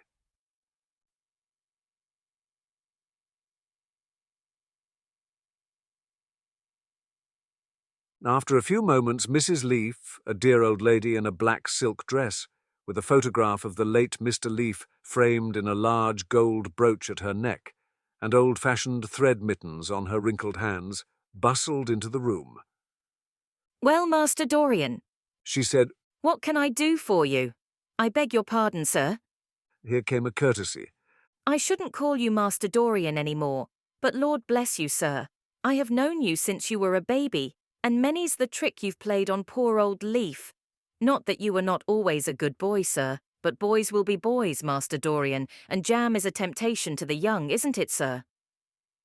Ho, ho, ho. He laughed. You must always call me Master Dorian, Leaf. I will be very angry with you if you don't. And I assure you I am quite as fond of jam now as I used to be. Only when I am asked out to tea, I am never offered any. I want you to give me the key of the room at the top of the house. "The old schoolroom, Master Dorian. Why, it's full of dust. I must get it arranged and put straight before you go into it. It's not fit for you to see, Master Dorian. It is not, indeed." I don't want it put straight, Leaf. I only want the key. "Well, Master Dorian, you'll be covered with cobwebs if you goes into it. Why, it hasn't been opened for nearly 5 years, not since his lordship died." He winced at the mention of his dead uncle's name. He had hateful memories of him. That does not matter, Leaf, he replied. All I want is the key. "And here is the key, Master Dorian," said the old lady, after going over the contents of her bunch with tremulously uncertain hands. "Here is the key. I'll have it off the ring in a moment. But you don't think of living up there, Master Dorian, and you so comfortable here?" No, Leaf, I don't. I merely want to see the place and perhaps store something in it. That is all. Thank you, Leaf. I hope your rheumatism is better. And mind you send me up jam for breakfast. Mrs. Leaf shook her head. "Them foreigners doesn't understand jam, Master Dorian. They calls it compote. But I'll bring it to you myself some morning if you lets me." That will be very kind of you, Leaf, he answered, looking at the key, and having made him an elaborate courtesy, the old lady left the room, her face wreathed in smiles. She had a strong objection to the French valet. It was a poor thing, she felt, for anyone to be born a foreigner.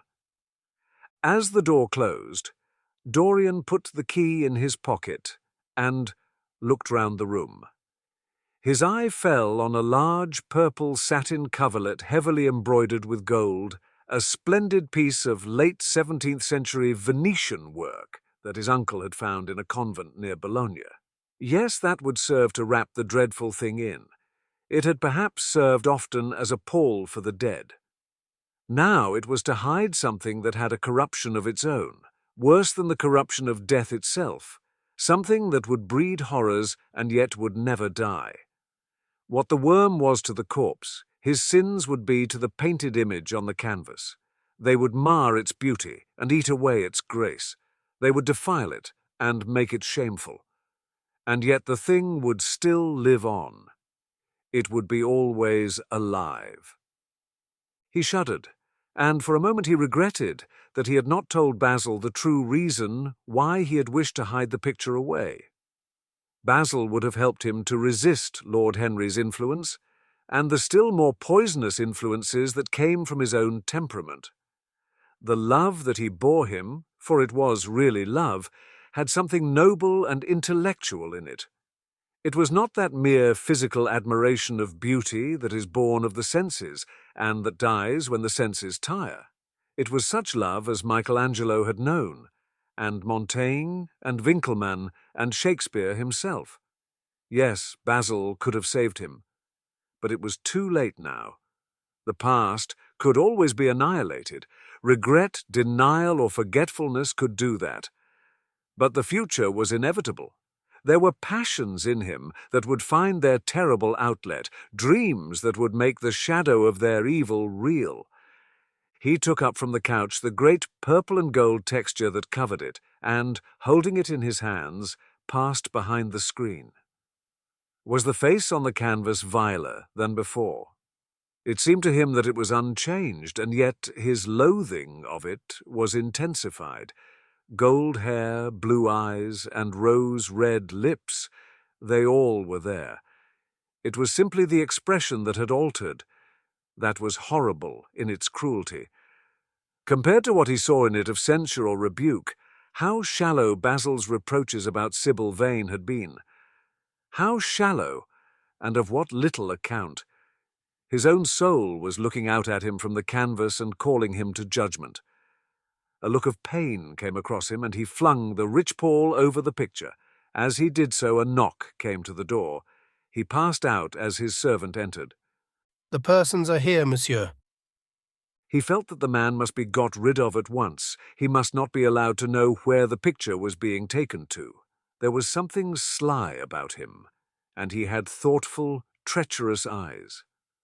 Sitting down at the writing table, he scribbled a note to Lord Henry, asking him to send him round something to read, and reminding him that they were to meet at 8:15 that evening. Wait for an answer, he said, handing it to him, and show the men in here.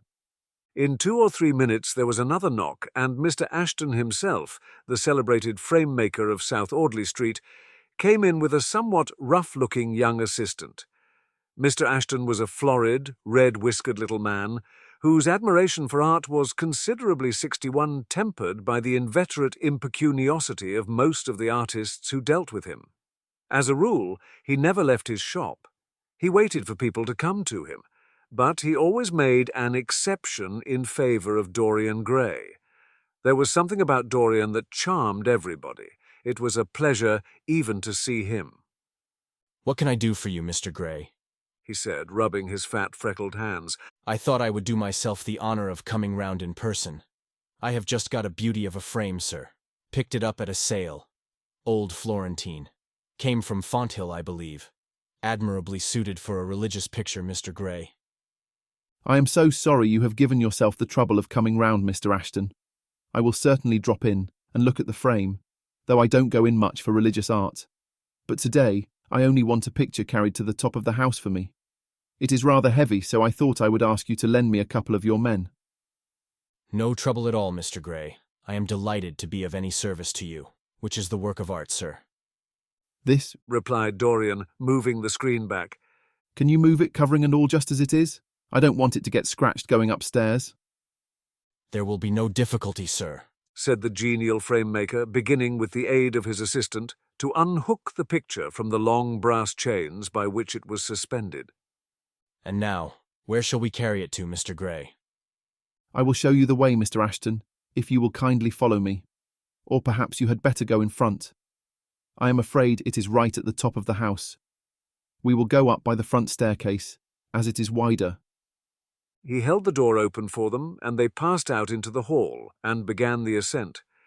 The elaborate character of the frame had made the picture extremely bulky, and now and then, in spite of the obsequious protests of Mr. Ashton, who had a true tradesman's dislike of seeing a gentleman doing anything useful, Dorian put his hand to it so as to help them. Something of a load to carry, sir, gasped the little man when they reached the top landing, and he wiped his shiny forehead. A terrible load to carry, murmured Dorian as he unlocked the door that opened into the room that was to keep for him the curious secret of his life and hide his soul from the eyes of men. He had not entered the place for more than 4 years, not indeed since he had used it first as a playroom when he was a child, and then as a study when he grew somewhat older.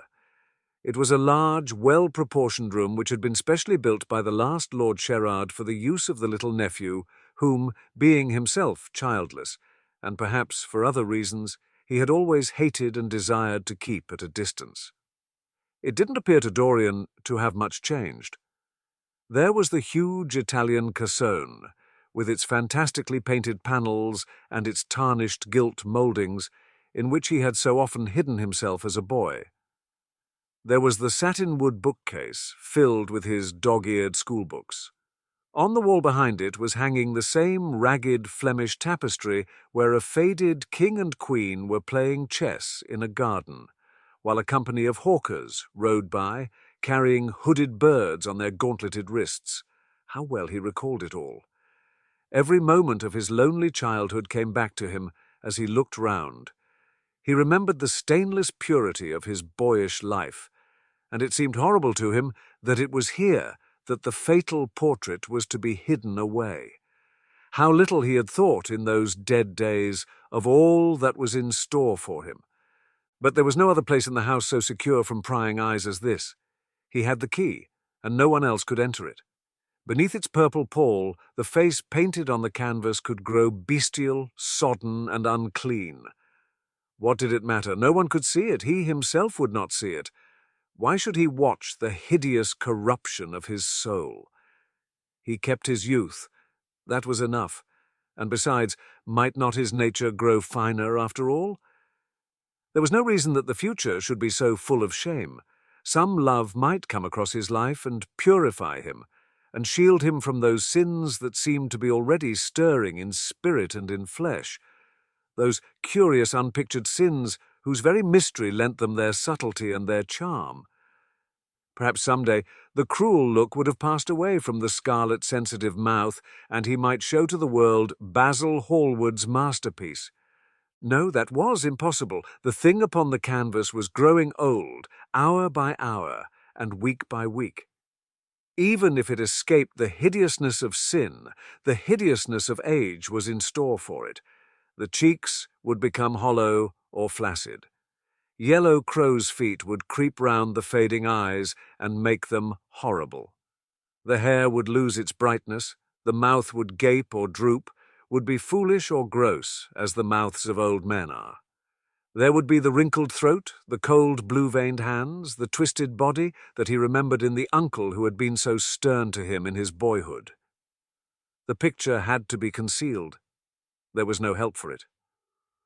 "Bring it in, Mr. Ashton, please," he said wearily, turning round. "I'm sorry I kept you so long. I was thinking of something else." Always glad to have a rest, Mr. Gray, answered the frame-maker, who was still gasping for breath. Where shall we put it, sir? "Oh, anywhere here. This will do. I don't want to have it hung up. Just lean it against the wall. Thanks." Might one look at the work of art, sir? Dorian started.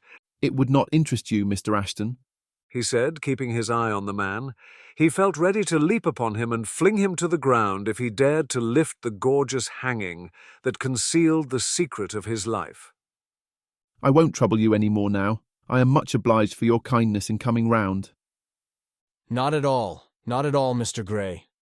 Ever ready to do anything for you, sir. And Mr. Ashton tramped downstairs, followed by the assistant, who glanced back at Dorian with a look of shy wonder in his rough, uncomely face. He had never seen anyone so marvellous.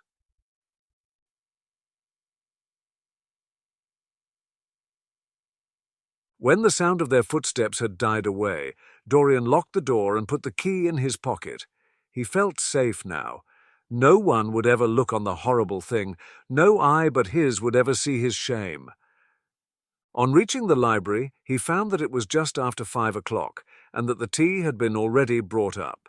On a little table of dark, perfumed wood, thickly encrusted with nacre, a present from his guardian's wife, Lady Radley, who had spent the preceding winter in Cairo, was lying a note from Lord Henry, and beside it was a book bound in yellow paper, the cover slightly torn and the edges soiled.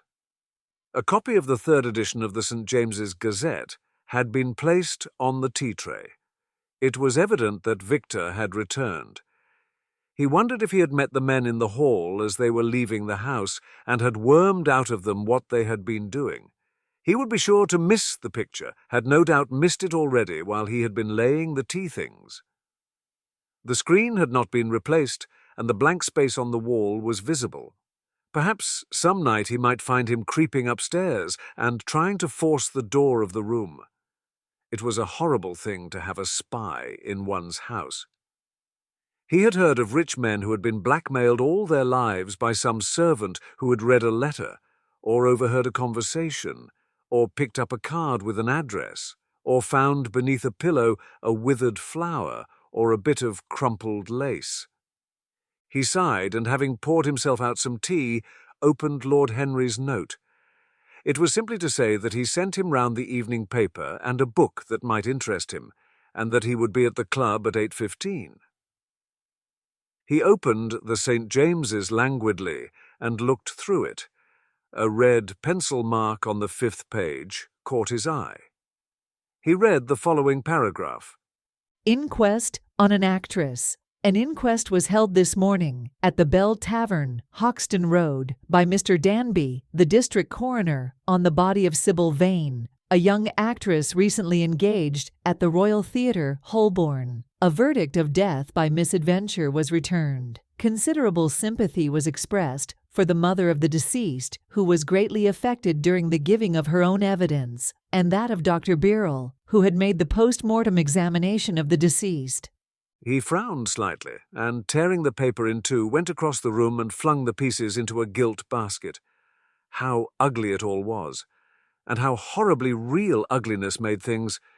He felt a little annoyed with Lord Henry for having sent him the account, and it was certainly stupid of him to have marked it with red pencil. Victor might have read it. The man knew more than enough English for that. Perhaps he had read it and had begun to suspect something. And yet, what did it matter? What had Dorian Gray to do with Sybil Vane's death? There was nothing to fear. Dorian Gray had not killed her. His eye fell on the yellow book that Lord Henry had sent him. What was it? He wondered. He went towards the little pearl-coloured octagonal stand that had always looked to him like the work of some strange Egyptian bees who wrought in silver, and took the volume up. He flung himself into an armchair and began to turn over the leaves. After a few minutes, he became absorbed. It was the strangest book he had ever read. It seemed to him that in exquisite raiment and to the delicate sound of flutes, the sins of the world were passing in dumb show before him. Things that he had dimly dreamed of were suddenly made real to him. Things of which he had never dreamed were gradually revealed. It was a novel without a plot, and with only one character, being indeed simply a psychological study of a certain young Parisian, who spent his life trying to realize in the 19th century all the passions and modes of thought that belonged to every century except his own, and to sum up, as it were, in himself the various moods through which the world spirit had ever passed, loving for their mere artificiality those renunciations that men have unwisely called virtue, as much as those natural rebellions that wise men still call sin. The style in which it was written was that curious jewelled style, vivid and obscure at once, full of argot and of archaisms, of technical expressions and of elaborate paraphrases, that characterizes the work of some of the finest artists of the French school of décadents. There were in it metaphors as monstrous as orchids, and as evil in colour. The life of the senses was described in the terms of mystical philosophy. One hardly knew at times whether one was reading the spiritual ecstasies of some medieval saint or the morbid confessions of a modern sinner. It was a poisonous book. The heavy odour of incense seemed to cling about its pages and to trouble the brain. The mere cadence of the sentences, the subtle monotony of their music, so full as it was of complex refrains and movements elaborately repeated, produced in the mind of the lad, as he passed from chapter to chapter, a form of reverie, a malady of dreaming that made him unconscious of the falling day and the creeping shadows. Cloudless and pierced by one solitary star, a copper-green sky gleamed through the windows. He read on by its wan light till he could read no more. Then, after his valet had reminded him several times of the lateness of the hour, he got up and, going into the next room, placed the book on the little Florentine table that always stood at his bedside, and began to dress for dinner. It was almost 9 o'clock before he reached the club, where he found Lord Henry sitting alone in the morning-room, looking very bored. "I am so sorry, Harry, he cried, but really it is entirely your fault. That book you sent me so fascinated me that I forgot what the time was." "I thought you would like it," replied his host, rising from his chair. "I didn't say I liked it, Harry. I said it fascinated me. There is a great difference." "Ah, if you have discovered that, you have discovered a great deal," murmured Lord Henry with his curious smile. "Come, let us go in to dinner. It is dreadfully late, and I am afraid the champagne will be too much iced." Chapter 9. For years, Dorian Gray could not free himself from the memory of this book, or perhaps it would be more accurate to say that he never sought to free himself from it. He procured from Paris no less than 5 large paper copies of the first edition, and had them bound in different colours so that they might suit his various moods and the changing fancies of a nature over which he seemed, at times, to have almost entirely lost control. The hero, the wonderful young Parisian in whom the romantic temperament and the scientific temperament were so strangely blended, became to him a kind of prefiguring type of himself. And indeed, the whole book seemed to him to contain the story of his own life, written before he had lived it. In one point he was more fortunate than the book's fantastic hero. He never knew, never indeed had any cause to know, that somewhat grotesque dread of mirrors and polished metal surfaces and still water which came upon the young Parisian so early in his life, and was occasioned by the sudden decay of a beauty that had once apparently been so remarkable. It was with an almost cruel joy, and perhaps in nearly every joy, as certainly in every pleasure cruelty has its place, that he used to read the latter part of the book, with its really tragic, if somewhat over-emphasized, account of the sorrow and despair of one who had himself lost what in others and in the world he had most valued. He, at any rate, had no cause to fear that the boyish beauty that had so fascinated Basil Hallward, and many others besides him, seemed never to leave him. Even those who had heard the most evil things against him, and from time to time strange rumours about his mode of life crept through London and became the chatter of the clubs, could not believe anything to his dishonour when they saw him. He had always the look of one who had kept himself unspotted from the world. Men who talked grossly became silent when Dorian Gray entered the room, There was something in the purity of his face that rebuked them. His mere presence seemed to recall to them the innocence that they had tarnished. They wondered how one so charming and graceful as he was could have escaped the stain of an age that was at once sordid and sensuous. He himself, on returning home from one of those mysterious and prolonged absences that gave rise to such strange conjecture among those who were his friends, or thought that they were so, would creep upstairs to the locked room, open the door with the key that never left him, and stand with a mirror in front of the portrait that Basil Hallward had painted of him, looking now at the evil and aging face on the canvas, and now at the fair young face that laughed back at him from the polished glass. The very sharpness of the contrast used to quicken his sense of pleasure. He grew more and more enamoured of his own beauty, more and more interested in the corruption of his own soul. He would examine, with minute care, and often with a monstrous and terrible delight, the hideous lines that seared the wrinkling forehead or crawled around the heavy, sensual mouth, wondering sometimes which were the more horrible, the signs of sin or the signs of age. He would place his white hands beside the coarse, bloated hands of the picture and smile. He mocked the misshapen body and the failing limbs. There were moments indeed at night when, lying sleepless in his own delicately scented chamber, or in the sordid room of the little ill-famed tavern near the docks, which, under an assumed name and in disguise, it was his habit to frequent, he would think of the ruin he had brought upon his soul, with a pity that was all the more poignant because it was purely selfish. But moments such as these were rare. That curiosity about life that, many years before Lord Henry had first stirred in him as they sat together in the garden of their friend, seemed to increase with gratification. The more he knew, the more he desired to know. He had mad hungers that grew more ravenous as he fed them.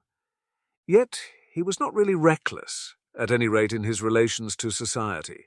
Once or twice every month during the winter, and on each Wednesday evening while the season lasted, he would throw open to the world his beautiful house and have the most celebrated musicians of the day to charm his guests with the wonders of their art.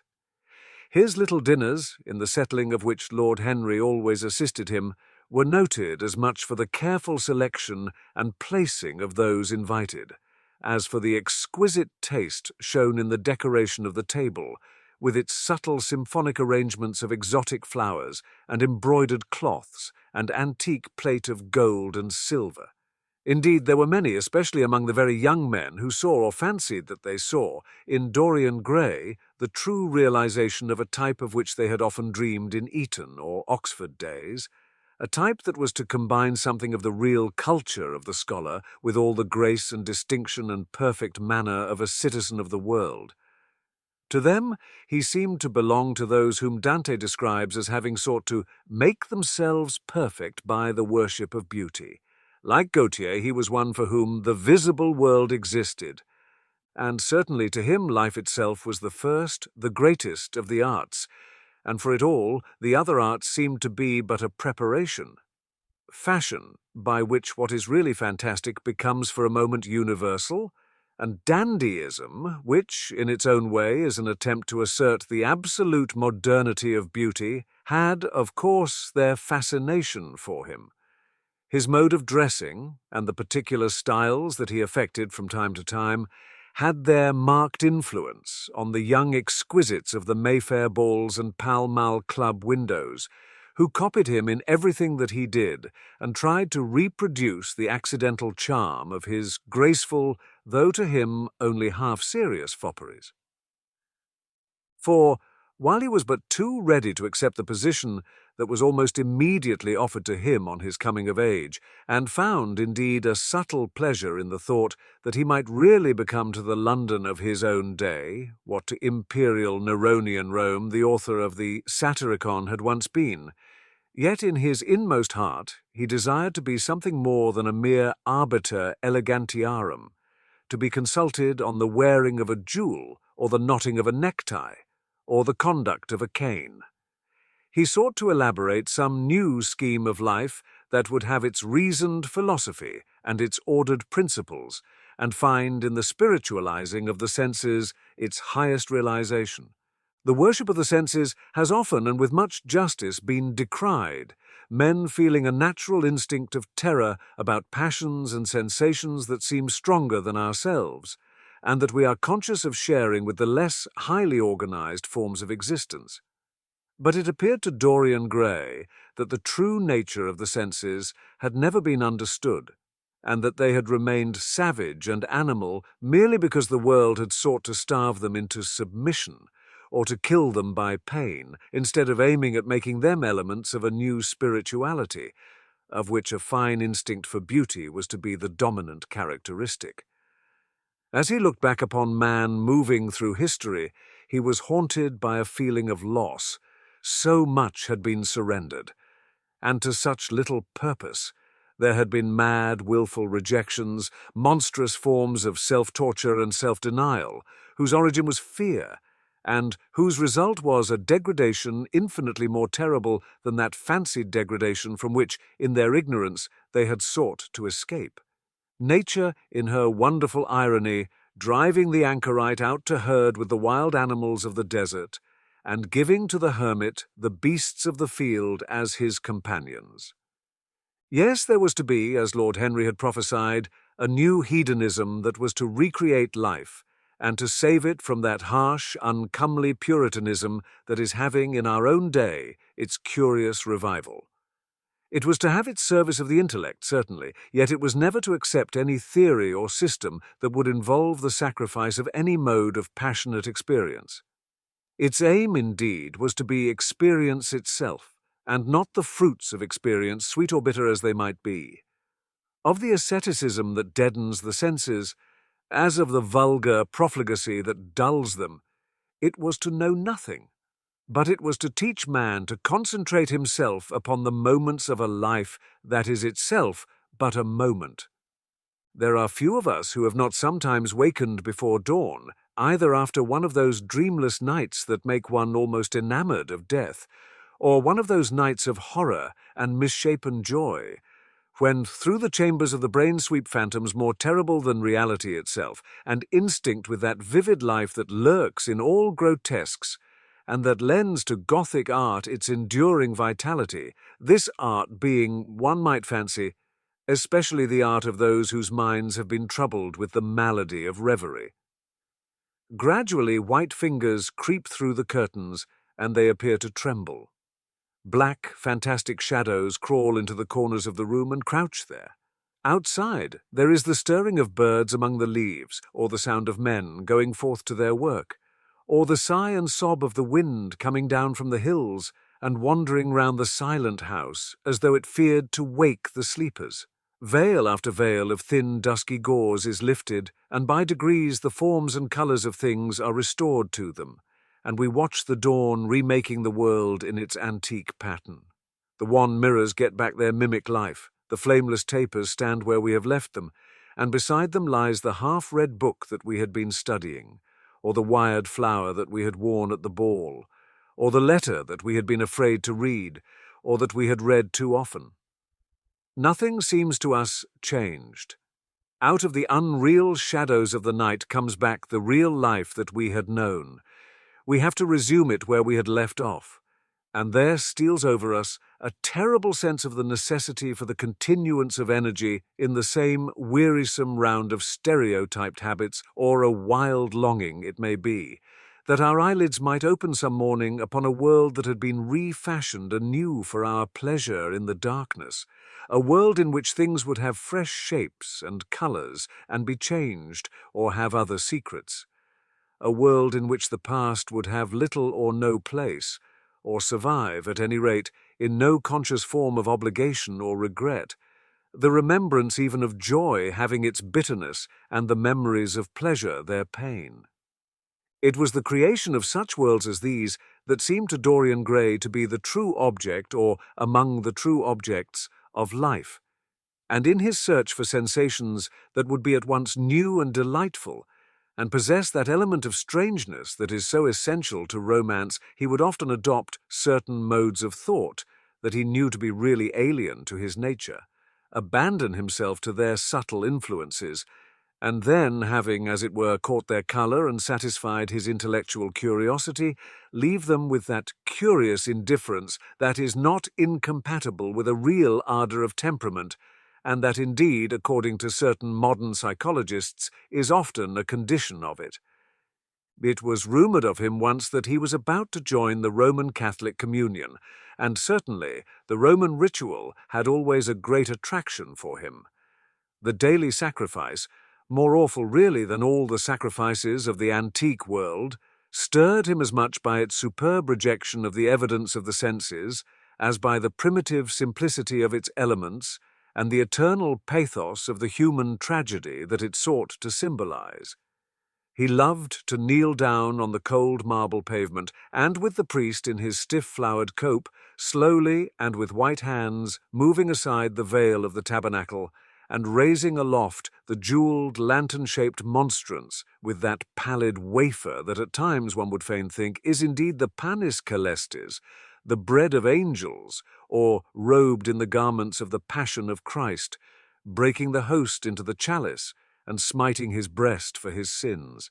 The fuming censers that the grave boys in their lace and scarlet tossed into the air like great gilt flowers had their subtle fascination for him.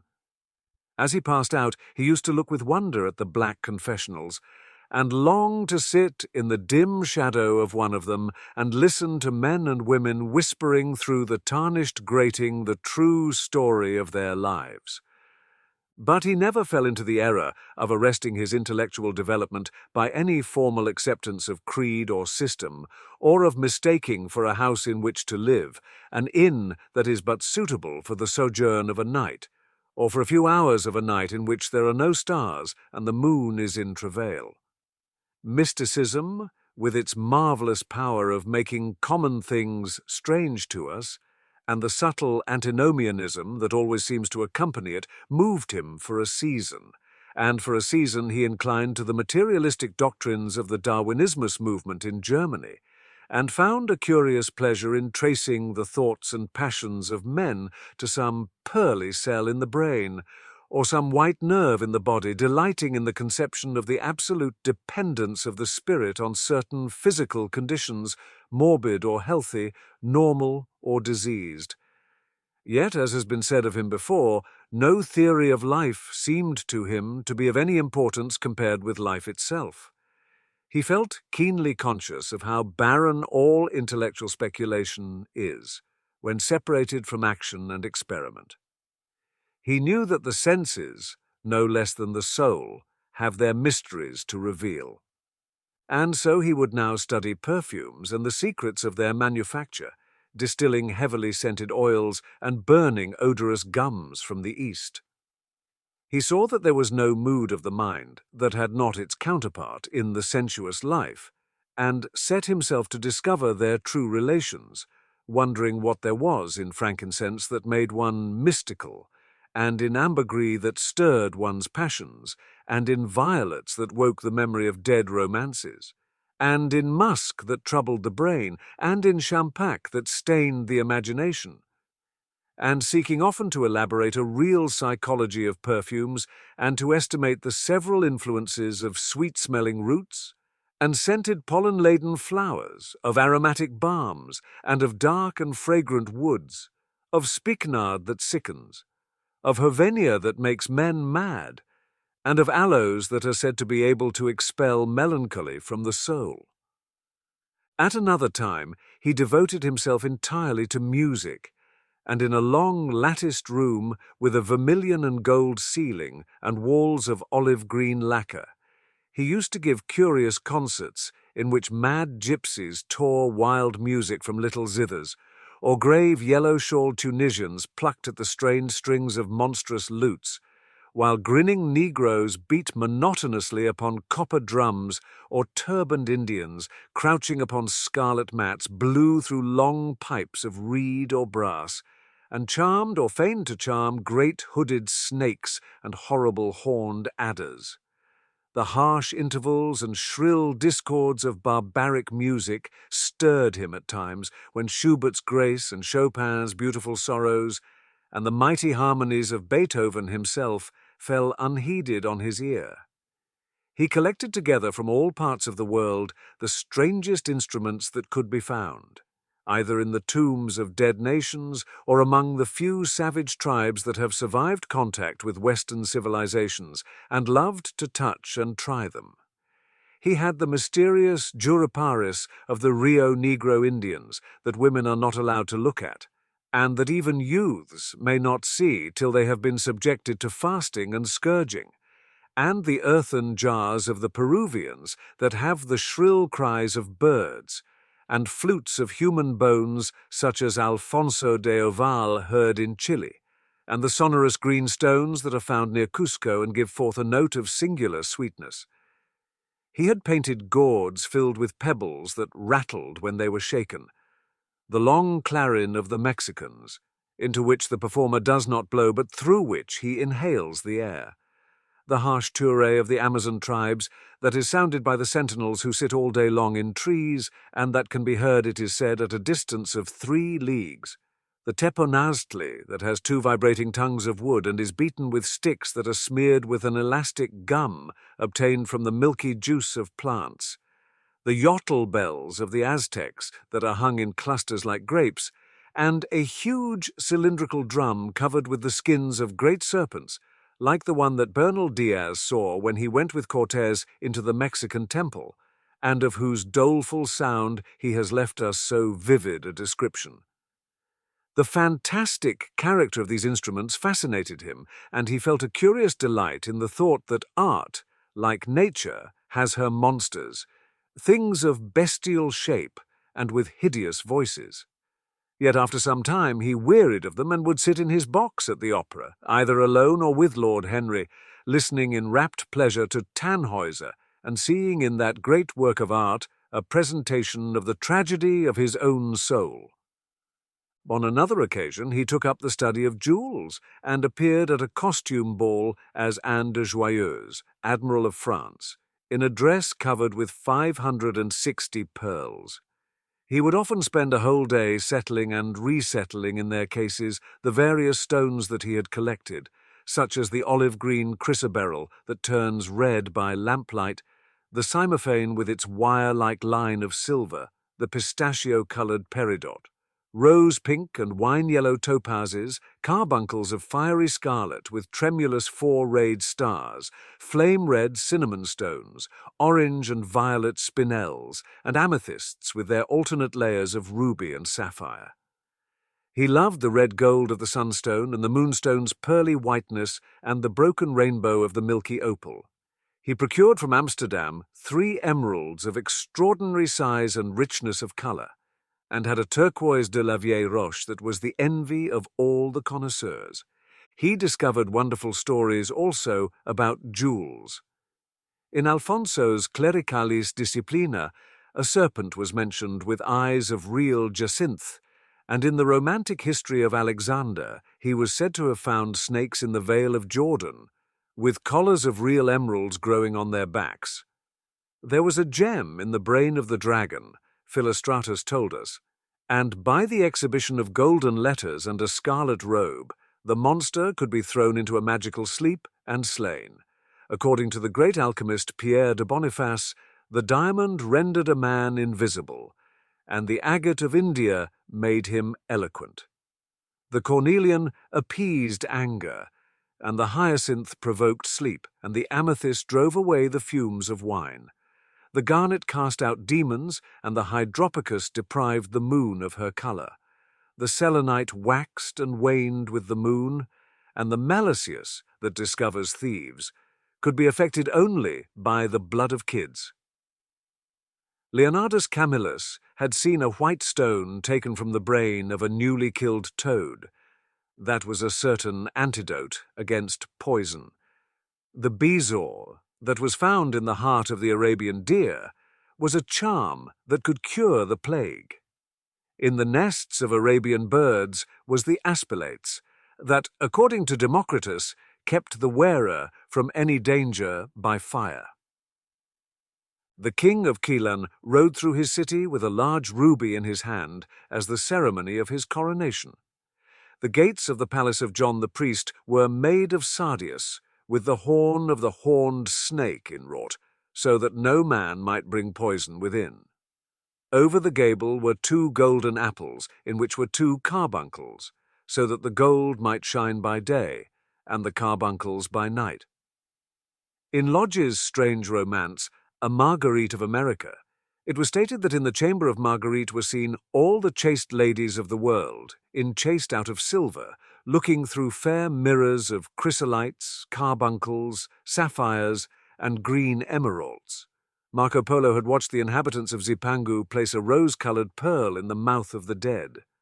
A sea monster had been enamoured of the pearl that the diver brought to King Perozes, and had slain the thief and mourned for 7 moons over his loss. When the Huns lured the king into the great pit, he flung it away. Procopius tells the story, nor was it ever found again, though the Emperor Anastasius offered 500 weight of gold pieces for it. The king of Malabar had shown a Venetian a rosary of 104 pearls, one for every god that he worshipped. When the Duke de Valentinois, son of Alexander VI, visited Louis XV of France, his horse was loaded with gold leaves, according to Brantôme, and his cap had double rows of rubies that threw out a great light. Charles of England had ridden in stirrups hung with 321 diamonds. Richard II had a coat valued at 30,000 marks, which was covered with Balas rubies. Hall described Henry VIII, on his way to the Tower previous to his coronation, as wearing a jacket of raised gold, the placard embroidered with diamonds and other rich stones, and a great bauderique about his neck of large balasses. The favourites of James I wore earrings of emeralds set in gold filigrane.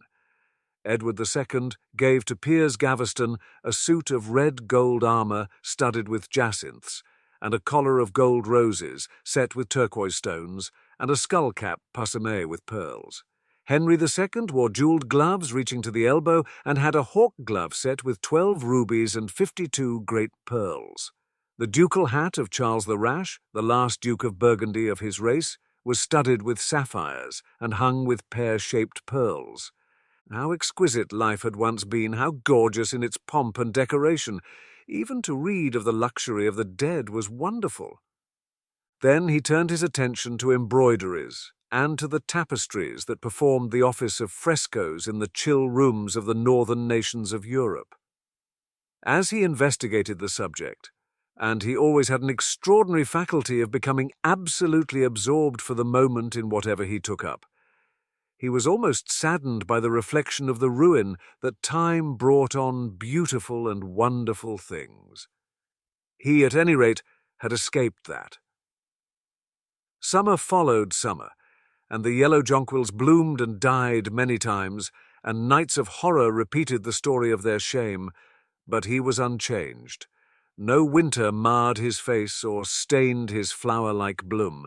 How different it was with material things. Where had they gone to? Where was the great crocus-coloured robe on which the gods fought against the giants that had been worked for Athena?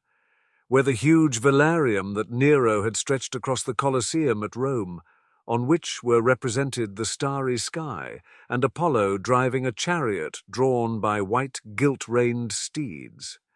He longed to see the curious table napkins wrought for Elagabalus, on which were displayed all the dainties and viands that could be wanted for a feast, the mortuary cloth of King Chilperic with its 300 golden bees, the fantastic robes that excited the indignation of the Bishop of Pontus, and were figured with lions, panthers, bears, dogs, forests, rocks, hunters, all, in fact, that a painter can copy from nature. And the coat that Charles of Orleans once wore, on the sleeves of which were embroidered the verses of a song beginning, "Madame, je suis tout joyeux," the musical accompaniment of the words being wrought in gold thread, and each note a square shape in those days formed with 4 pearls. He read of the room that was prepared at the palace at Reims for the use of Queen Joan of Burgundy, and was decorated with 1,321 parrots, made in broidery and blazoned with the king's arms, and 561 butterflies, whose wings were similarly ornamented with the arms of the queen, the whole worked in gold. Catherine de Médicis had a mourning bed made for her of black velvet powdered with crescents and suns. Its curtains were of damask, with leafy wreaths and garlands figured upon a gold and silver ground, and fringed along the edges with broideries of pearls, and it stood in a room hung with rows of the Queen's devices in cut black velvet upon cloth of silver. Louis XIV, though, had gold-embroidered caryatides 15 feet high in his apartment. The state bed of Sobieski, King of Poland, was made of Smyrna gold brocade, embroidered in turquoises with verses from the Koran. Its supports were of silver gilt, beautifully chased and profusely set with enamelled and jewelled medallions. It had been taken from the Turkish camp before Vienna, and the standard of Mohammed had stood under it, and so for a whole year he sought to accumulate the most exquisite specimens that he could find of textile and embroidered work, getting the dainty Delhi muslins finely wrought with gold thread palmates, and stitched over with iridescent beetles' wings. The ducker gauzes that from their transparency are known in the East as woven air, and running water, and evening dew, strange figured cloths from Java, elaborate yellow Chinese hangings, books bound in tawny satins or fair blue silks, and wrought with fleur-de-lis birds and images, veils of laces worked in Hungary point, Sicilian brocades and stiff Spanish velvets, Georgian work with its gilt coins, and Japanese fukusas with their green-toned golds and their marvellously plumaged birds. He had a special passion also for ecclesiastical vestments, as indeed he had for everything connected with the service of the church. In the long cedar chests that lined the west gallery of his house, he had stored away many rare and beautiful specimens of what is really the raiment of the bride of Christ, who must wear purple and jewels and fine linen that she may hide the pallid, macerated body that is worn by the suffering that she seeks for and wounded by self-inflicted pain. He had a gorgeous cope of crimson silk and gold thread damask, figured with a repeating pattern of golden pomegranates set in 6-petaled formal blossoms, beyond which on either side was the pineapple device wrought in seed pearls. The orphreys were divided into panels representing scenes from the life of the Virgin, and the coronation of the Virgin was figured in coloured silks upon the hood. This was Italian work of the 15th century. Another cope was of green velvet, embroidered with heart-shaped groups of acanthus leaves, from which spread long-stemmed white blossoms, the details of which were picked out with silver thread and coloured crystals. The morse bore a seraph's head in gold thread raised work. The orphreys were woven in a diaper of red and gold silk, and were starred with medallions of many saints and martyrs, among whom was St. Sebastian. He had chasubles, also, of amber-coloured silk, and blue silk and gold brocade, and yellow silk damask and cloth of gold, figured with representations of the Passion and Crucifixion of Christ, and embroidered with lions and peacocks and other emblems, dalmatics of white satin and pink silk damask, decorated with tulips and dolphins and fleur-de-lis, altar frontals of crimson velvet and blue linen, and many corporals, chalice veils, and sudaria. In the mystic offices to which these things were put, there was something that quickened his imagination. For these things, and everything that he collected in his lovely house, were to be, to him, means of forgetfulness, modes by which he could escape, for a season, from the fear that seemed to him at times to be almost too great to be borne. Upon the walls of the lonely locked room where he had spent so much of his boyhood, he had hung with his own hands the terrible portrait whose changing features showed him the real degradation of his life, and had draped the purple and gold pall in front of it as a curtain. For weeks he would not go there, would forget the hideous painted thing, and get back his light heart, his wonderful joyousness, his passionate pleasure in mere existence. Then, suddenly, some night he would creep out of the house, go down to dreadful places near Bluegate Fields, and stay there day after day until he was driven away. On his return, he would sit in front of the picture, sometimes loathing it and himself, but filled at other times with that pride of rebellion that is half the fascination of sin, and smiling with secret pleasure at the misshapen shadow that had to bear the burden that should have been his own. After a few years, he could not endure to be long out of England, and gave up the villa that he had shared at Trouville with Lord Henry, as well as the little white walled-in house at Algiers, where he had more than once spent his winter. He hated to be separated from the picture that was such a part of his life, and he was also afraid that during his absence someone might gain access to the room in spite of the elaborate bolts and bars that he had caused to be placed upon the door. He was quite conscious that this would tell them nothing. It was true that the portrait still preserved, under all the foulness and ugliness of the face, its marked likeness to himself. But what could they learn from that? He would laugh at anyone who tried to taunt him. He had not painted it. What was it to him how vile and full of shame it looked? Even if he told them, would they believe it? Yet he was afraid. Sometimes, when he was down at his great house in Nottinghamshire, entertaining the fashionable young men of his own rank who were his chief companions, and astounding the county by the wanton luxury and gorgeous splendour of his mode of life, he would suddenly leave his guests and rush back to town to see that the door had not been tampered with, and that the picture was still there. What if it should be stolen?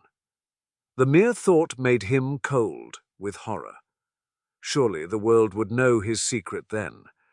Perhaps the world already suspected it, for while he fascinated many, there were not a few who distrusted him. He was blackballed at a West End club of which his birth and social position fully entitled him to become a member, and on one occasion, when he was brought by a friend into the smoking room of the Carlton, the Duke of Berwick and another gentleman got up in a marked manner and went out. Curious stories became current about him after he had passed his 25th year. It was said that he had been seen brawling with foreign sailors in a low den in the distant parts of Whitechapel, and that he consorted with thieves and coiners and knew the mysteries of their trade. His extraordinary absences became notorious, and when he used to reappear again in society, men would whisper to each other in corners, or pass him with a sneer, or look at him with cold, searching eyes, as if they were determined to discover his secret. Of such insolences and attempted slights he, of course, took no notice, and in the opinion of most people, his frank debonair manner, his charming boyish smile, and the infinite grace of that wonderful youth that seemed never to leave him, were in themselves a sufficient answer to the calumnies, for so they called them, that were circulated about him. It was remarked, however, that those who had been most intimate with him appeared, after a time, to shun him. Of all his friends, or so-called friends, Lord Henry Wotton was the only one who remained loyal to him. Women who had wildly adored him, and for his sake had braved all social censure and set convention at defiance, were seen to grow pallid with shame or horror if Dorian Gray entered the room. Yet these whispered scandals only lent him in the eyes of many his strange and dangerous charm. His great wealth was a certain element of security. Society, civilized society at least, is never very ready to believe anything to the detriment of those who are both rich and charming. It feels instinctively that manners are of more importance than morals, and the highest respectability is of less value in its opinion than the possession of a good chef. And after all, it is a very poor consolation to be told that the man who has given one a bad dinner or poor wine is irreproachable in his private life. Even the cardinal virtues cannot atone for cold entrees, as Lord Henry remarked once in a discussion on the subject, and there is possibly a good deal to be said for his view. For the canons of good society are, or should be, the same as the canons of art. Form is absolutely essential to it, It should have the dignity of a ceremony as well as its unreality, and should combine the insincere character of a romantic play with the wit and beauty that make such plays charming. Is insincerity such a terrible thing? I think not. It is merely a method by which we can multiply our personalities. Such, at any rate, was Dorian Gray's opinion.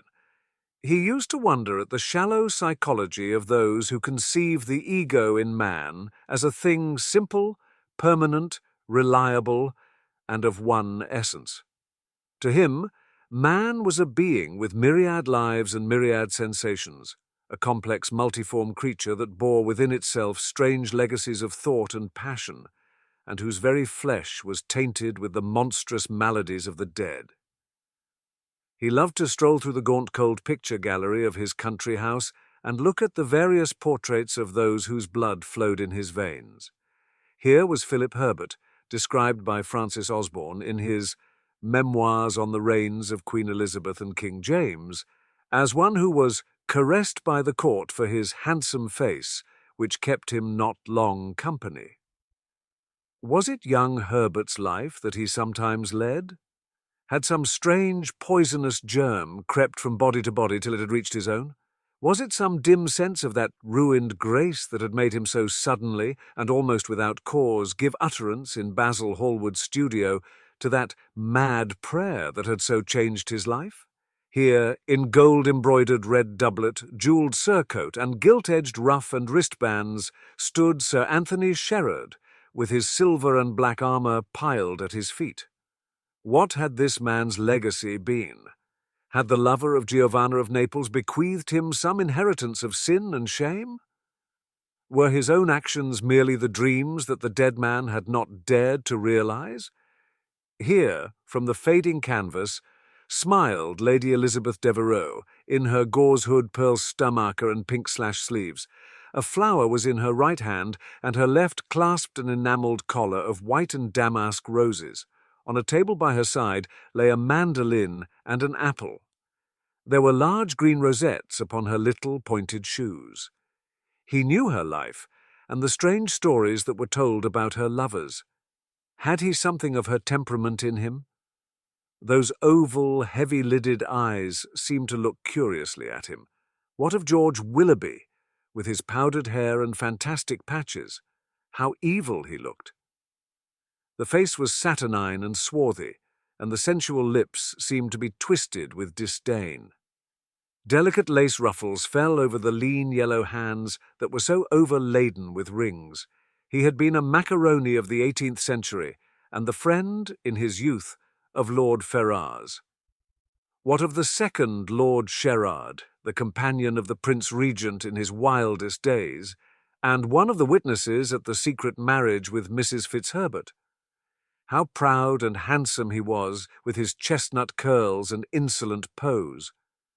What passions had he bequeathed? The world had looked upon him as infamous. He had led the orgies at Carlton House. The Star of the Garter glittered upon his breast. Beside him hung the portrait of his wife, a pallid, thin-lipped woman in black. Her blood also stirred within him. How curious it all seemed! Yet one had ancestors in literature as well as in one's own race, nearer perhaps in type and temperament, many of them, and certainly with an influence of which one was more absolutely conscious. There were times when it seemed to Dorian Gray that the whole of history was merely the record of his own life, not as he had lived it in act and circumstance, but as his imagination had created it for him, as it had been in his brain and in his passions. He felt that he had known them all, those strange, terrible figures that had passed across the stage of the world and made sin so marvellous and evil so full of wonder. It seemed to him that in some mysterious way their lives had been his own. The hero of the dangerous novel that had so influenced his life had himself had this curious fancy.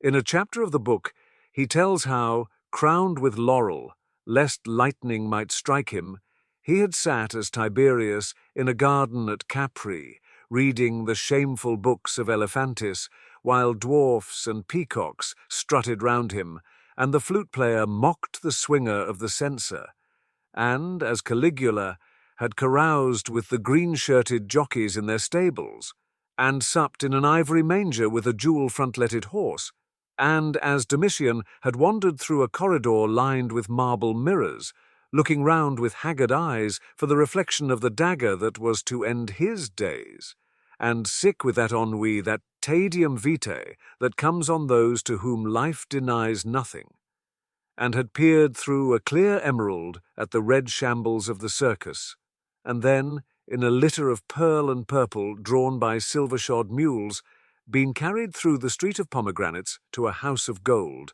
and heard men cry on Nero Caesar as he passed by, and as Elagabalus had painted his face with colours, and plied the distaff among the women, and brought the moon from Carthage, and given her in mystic marriage to the sun. Over and over again, Dorian used to read this fantastic chapter and the chapter immediately following, in which the hero describes the curious tapestries that he had had woven for him from Gustave Moreau's designs, and on which were pictured the awful and beautiful forms of those whom vice and blood and weariness had made monstrous or mad. Filippo, Duke of Milan, who slew his wife and painted her lips with a scarlet poison. Pietro Barbi, the Venetian, known as Paul II, who sought in his vanity to assume the title of Formosus, and whose tiara, valued at 200,000 florins, was bought at the price of a terrible sin. Gian Maria Visconti, who used hounds to chase living men and whose murdered body was covered with roses by a harlot who had loved him. The Borgia on his white horse, with fratricide riding beside him, and his mantle stained with the blood of Perotto. Pietro Riario, the young Cardinal Archbishop of Florence, child and minion of Sixtus IV, whose beauty was equalled only by his debauchery, and who received Leonora of Aragon in a pavilion of white and crimson silk filled with nymphs and centaurs, and gilded a boy that he might serve her at the feast as Ganymede or Hylas. Ezelin, whose melancholy could be cured only by the spectacle of death, and who had a passion for red blood, as other men have for red wine.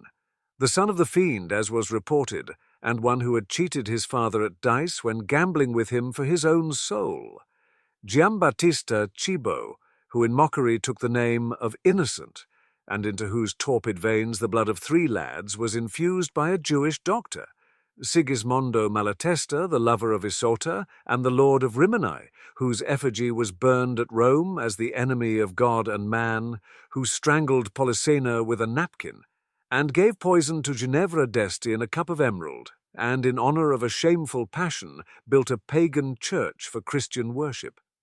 Charles VI, who had so wildly adored his brother's wife that a leper had warned him of the insanity that was coming on him, and who could only be soothed by Saracen cards painted with the images of love and death and madness, and, in his trimmed jerkin and jewelled cap and acanthus-like curls, Griffinetto Baglioni, who slew Astore with his bride and Simonetto with his page, and whose comeliness was such that as he lay dying in the yellow piazza of Perugia, those who had hated him could not choose but weep, and Atalanta, who had cursed him, blessed him. There was a horrible fascination in them all. He saw them at night, and they troubled his imagination in the day. The Renaissance knew of strange manners of poisoning by a helmet and a lighted torch, by an embroidered glove and a jewelled fan, by a gilded pomander, and by an amber chain. Dorian Gray had been poisoned by a book. There were moments when he looked on evil simply as a mode through which he could realize his conception of the beautiful. Chapter 10. It was on the 7th of November, the eve of his own 32nd birthday, as he often remembered afterwards. He was walking home about 11 o'clock from Lord Henry's, where he had been dining, and was wrapped in heavy furs, as the night was cold and foggy. At the corner of Grosvenor Square and South Audley Street, a man passed him in the mist, walking very fast and with the collar of his grey ulster turned up. He had a bag in his hand. He recognized him. It was Basil Hallward. A strange sense of fear, for which he could not account, came over him. He made no sign of recognition and went on slowly in the direction of his own house. But Hallward had seen him. Dorian heard him first stopping and then hurrying after him. In a few moments his hand was on his arm. Dorian, what an extraordinary piece of luck. I have been waiting for you ever since 9 o'clock in your library. Finally, I took pity on your tired servant and told him to go to bed, as he let me out. I am off to Paris by the midnight train, and I wanted particularly to see you before I left. I thought it was you, or rather your fur coat, as you passed me. But I wasn't quite sure. Didn't you recognize me? In this fog, my dear Basil, why I can't even recognize Grosvenor Square. I believe my house is somewhere about here, but I don't feel at all certain about it. I am sorry you are going away, as I have not seen you for ages. But I suppose you will be back soon? No, I am going to be out of England for 6 months. I intend to take a studio in Paris and shut myself up till I have finished a great picture I have in my head. However, it wasn't about myself I wanted to talk. Here we are at your door. Let me come in for a moment. I have something to say to you. I shall be charmed, but won't you miss your train? Said Dorian Gray languidly as he passed up the steps and opened the door with his latchkey. The lamplight struggled out through the fog, and Hallward looked at his watch. I have heaps of time, he answered. The train doesn't go till 12:15, and it is only just 11. In fact, I was on my way to the club to look for you when I met you. You see, I shan't have any delay about luggage, as I have sent on my heavy things. All I have with me is in this bag, and I can easily get to Victoria in 20 minutes. Dorian looked at him and smiled. What a way for a fashionable painter to travel. A Gladstone bag and an ulster. Come in, or the fog will get into the house. And mind you don't talk about anything serious. Nothing is serious nowadays. At least nothing should be. Hallward shook his head as he entered and followed Dorian into the library. There was a bright wood fire blazing in the large open hearth. The lamps were lit, and an open Dutch silver spirit case stood, with some siphons of soda water and large cut-glass tumblers on a little table. You see, your servant made me quite at home, Dorian. He gave me everything I wanted, including your best cigarettes. He is a most hospitable creature. I like him much better than the Frenchman you used to have. What has become of the Frenchman, by the by? Dorian shrugged his shoulders. I believe he married Lady Ashton's maid, and has established her in Paris as an English dressmaker.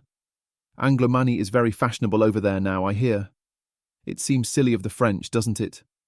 But, do you know, he was not at all a bad servant. I never liked him, but I had nothing to complain about. One often imagines things that are quite absurd. He was really very devoted to me, and seemed quite sorry when he went away. Have another brandy and soda? Or would you like hock and seltzer? I always take hock and seltzer myself. There is sure to be some in the next room. Thanks, I won't have anything more, said Hallward, taking his cap and coat off and throwing them on the bag that he had placed in the corner. And now, my dear fellow, I want to speak to you seriously. Don't frown like that. You make it so much more difficult for me. What is it all about? Cried Dorian in his petulant way, flinging himself down on the sofa. I hope it is not about myself. I am tired of myself tonight. I should like to be somebody else. It is about yourself, answered Hallward, in his grave, deep voice. And I must say it to you. I shall only keep you half an hour. Dorian sighed and lit a cigarette. Half an hour, he murmured. It is not much to ask of you, Dorian, and it is entirely for your own sake that I am speaking. I think it right that you should know that the most dreadful things are being said about you in London, things that I could hardly repeat to you. I don't wish to know anything about them. I love scandals about other people, but scandals about myself don't interest me. They have not got the charm of novelty. They must interest you, Dorian. Every gentleman is interested in his good name. You don't want people to talk of you as something vile and degraded. Of course you have your position and your wealth and all that kind of thing. But position and wealth are not everything. Mind you, I don't believe these rumours at all. At least, I can't believe them when I see you. Sin is a thing that writes itself across a man's face. It cannot be concealed. People talk of secret vices. There are no such things as secret vices. If a wretched man has a vice, it shows itself in the lines of his mouth, the droop of his eyelids, the moulding of his hands even.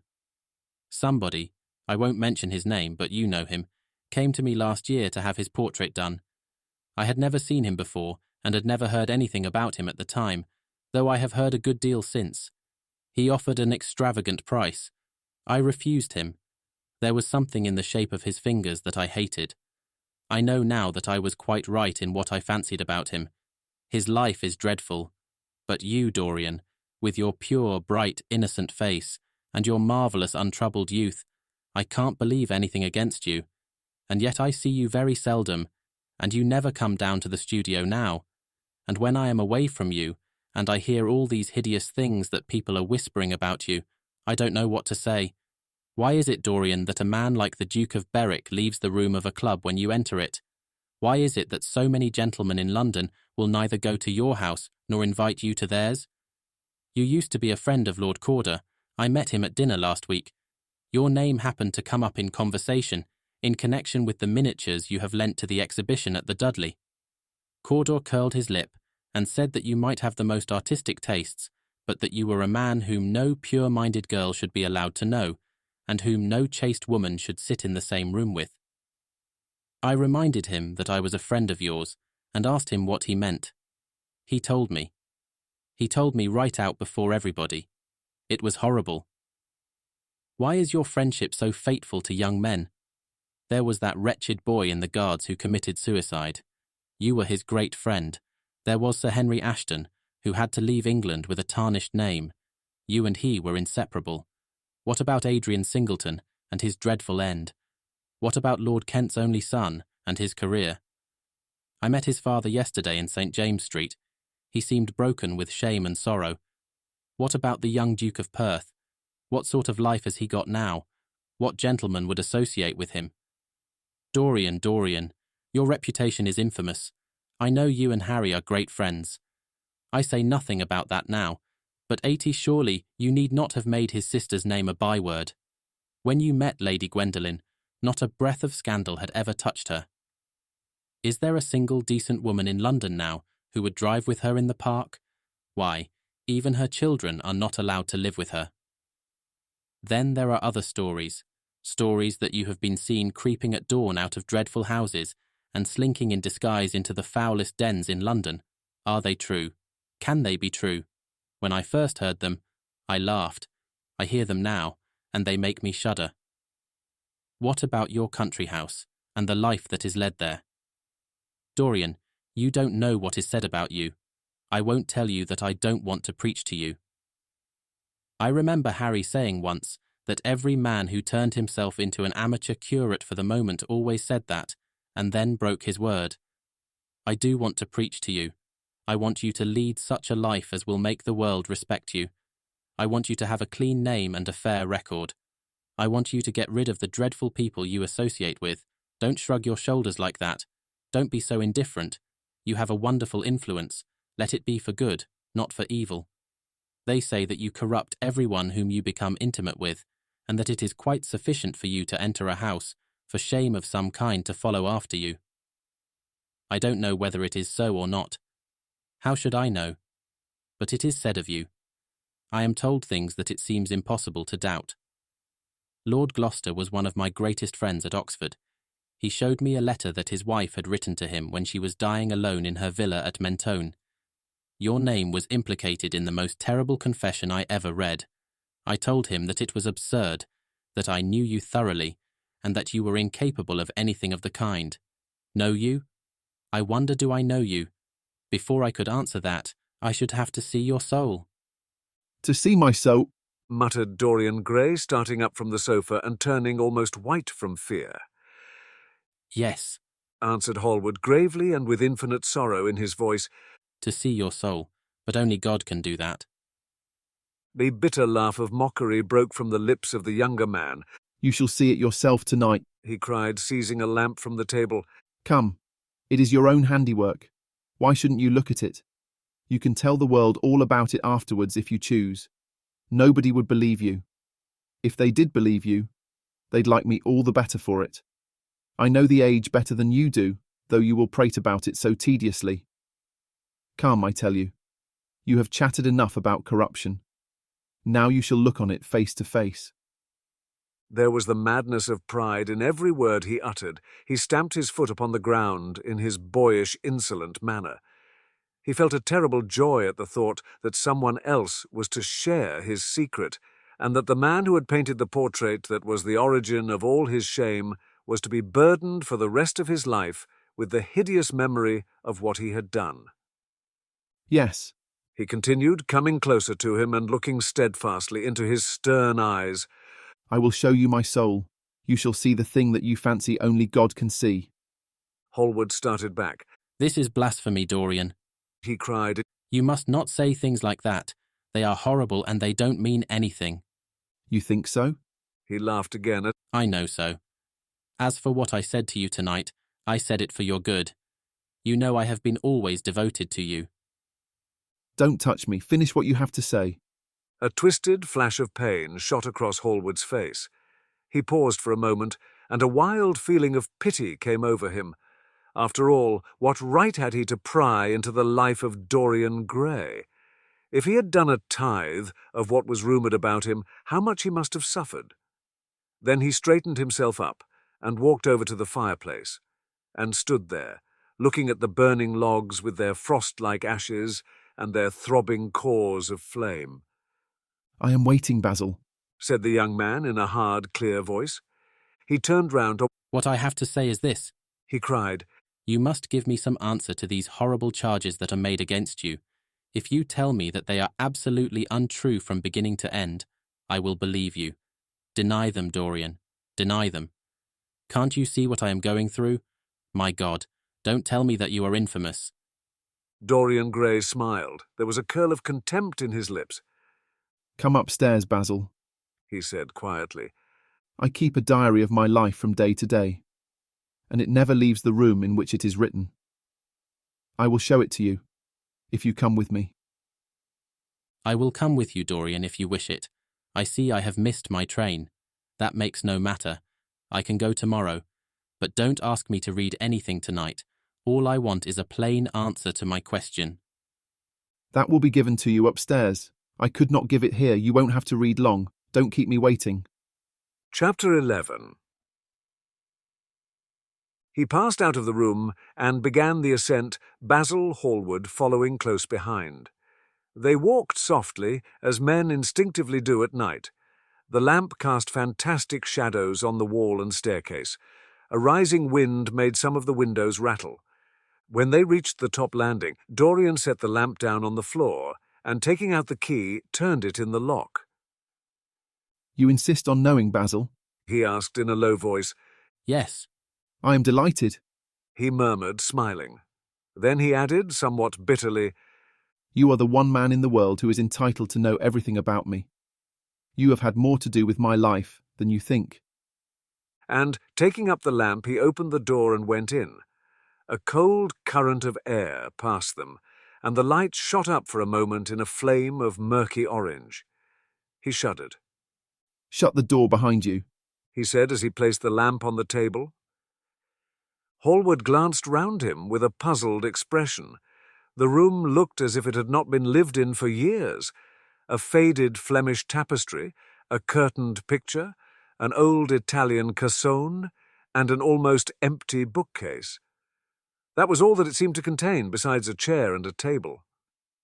As Dorian Gray was lighting a half-burned candle that was standing on the mantel-shelf, he saw that the whole place was covered with dust, and that the carpet was in holes.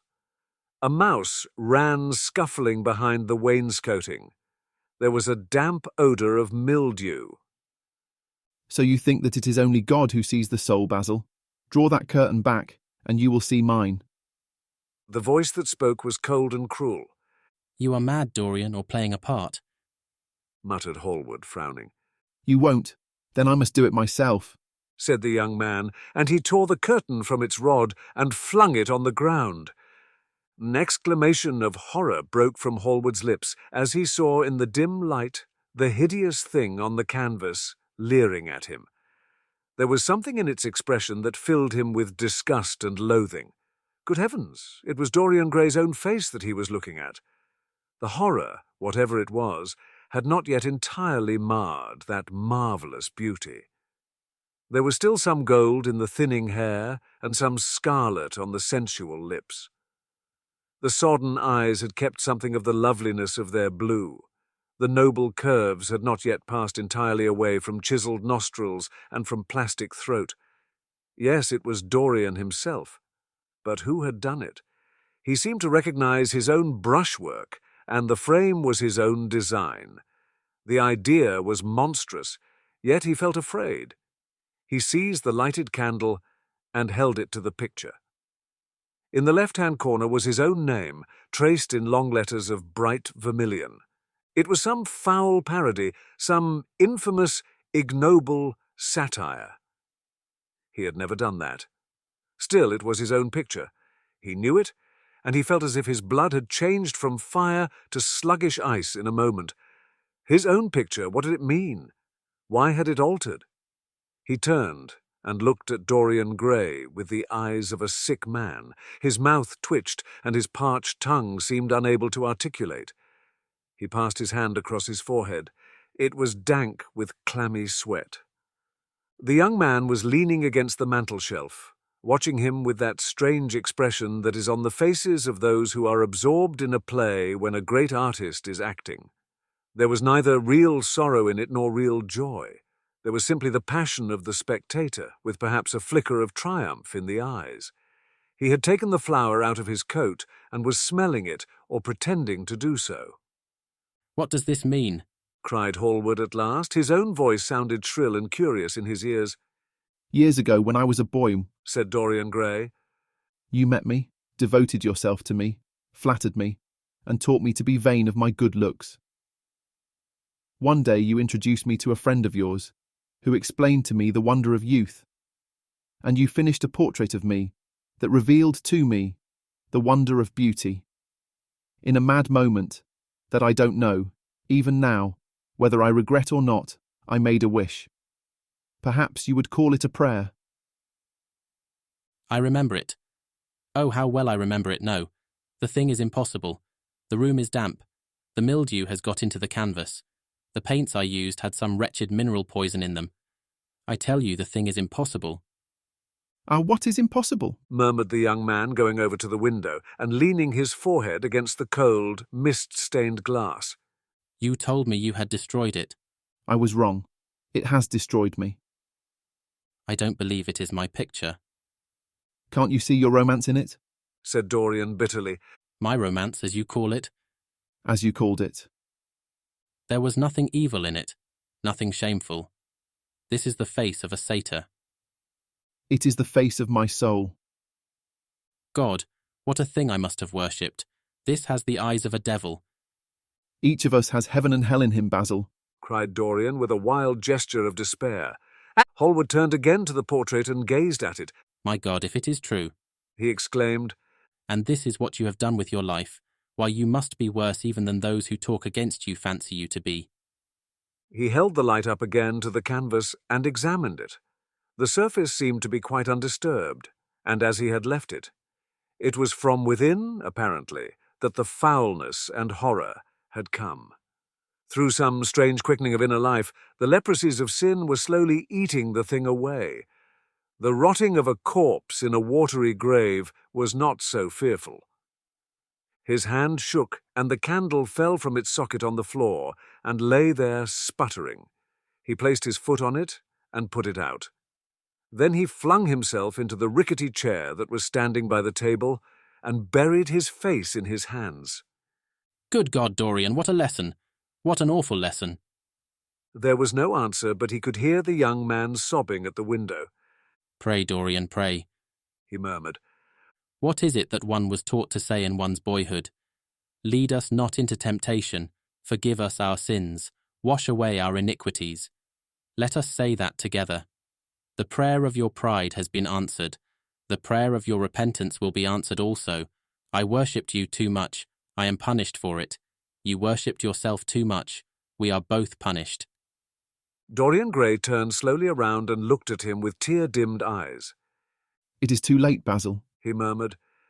It is never too late, Dorian. Let us kneel down and try if we can remember a prayer. Isn't there a verse somewhere, though your sins be as scarlet, yet I will make them as white as snow? Those words mean nothing to me now. Hush, don't say that. You have done enough evil in your life. My God, don't you see that accursed thing leering at us? Dorian Gray glanced at the picture, and suddenly an uncontrollable feeling of hatred for Basil Hallward came over him. The mad passions of a hunted animal stirred within him, and he loathed the man who was seated at the table more than he had ever loathed anything in his whole life. He glanced wildly around. Something glimmered on the top of the painted chest that faced him. His eye fell on it. He knew what it was. It was a knife that he had brought up some days before to cut a piece of cord and had forgotten to take away with him. He moved slowly towards it, passing Hallward as he did so. As soon as he got behind him, he seized it and turned round. Hallward moved in his chair as if he was going to rise. He rushed at him and dug the knife into the great vein that is behind the ear, crushing the man's head down on the table and stabbing again and again. There was a stifled groan and the horrible sound of someone choking with blood. The outstretched arms shot up convulsively 3 times, waving grotesque, stiff-fingered hands in the air. He stabbed him once more, but the man did not move.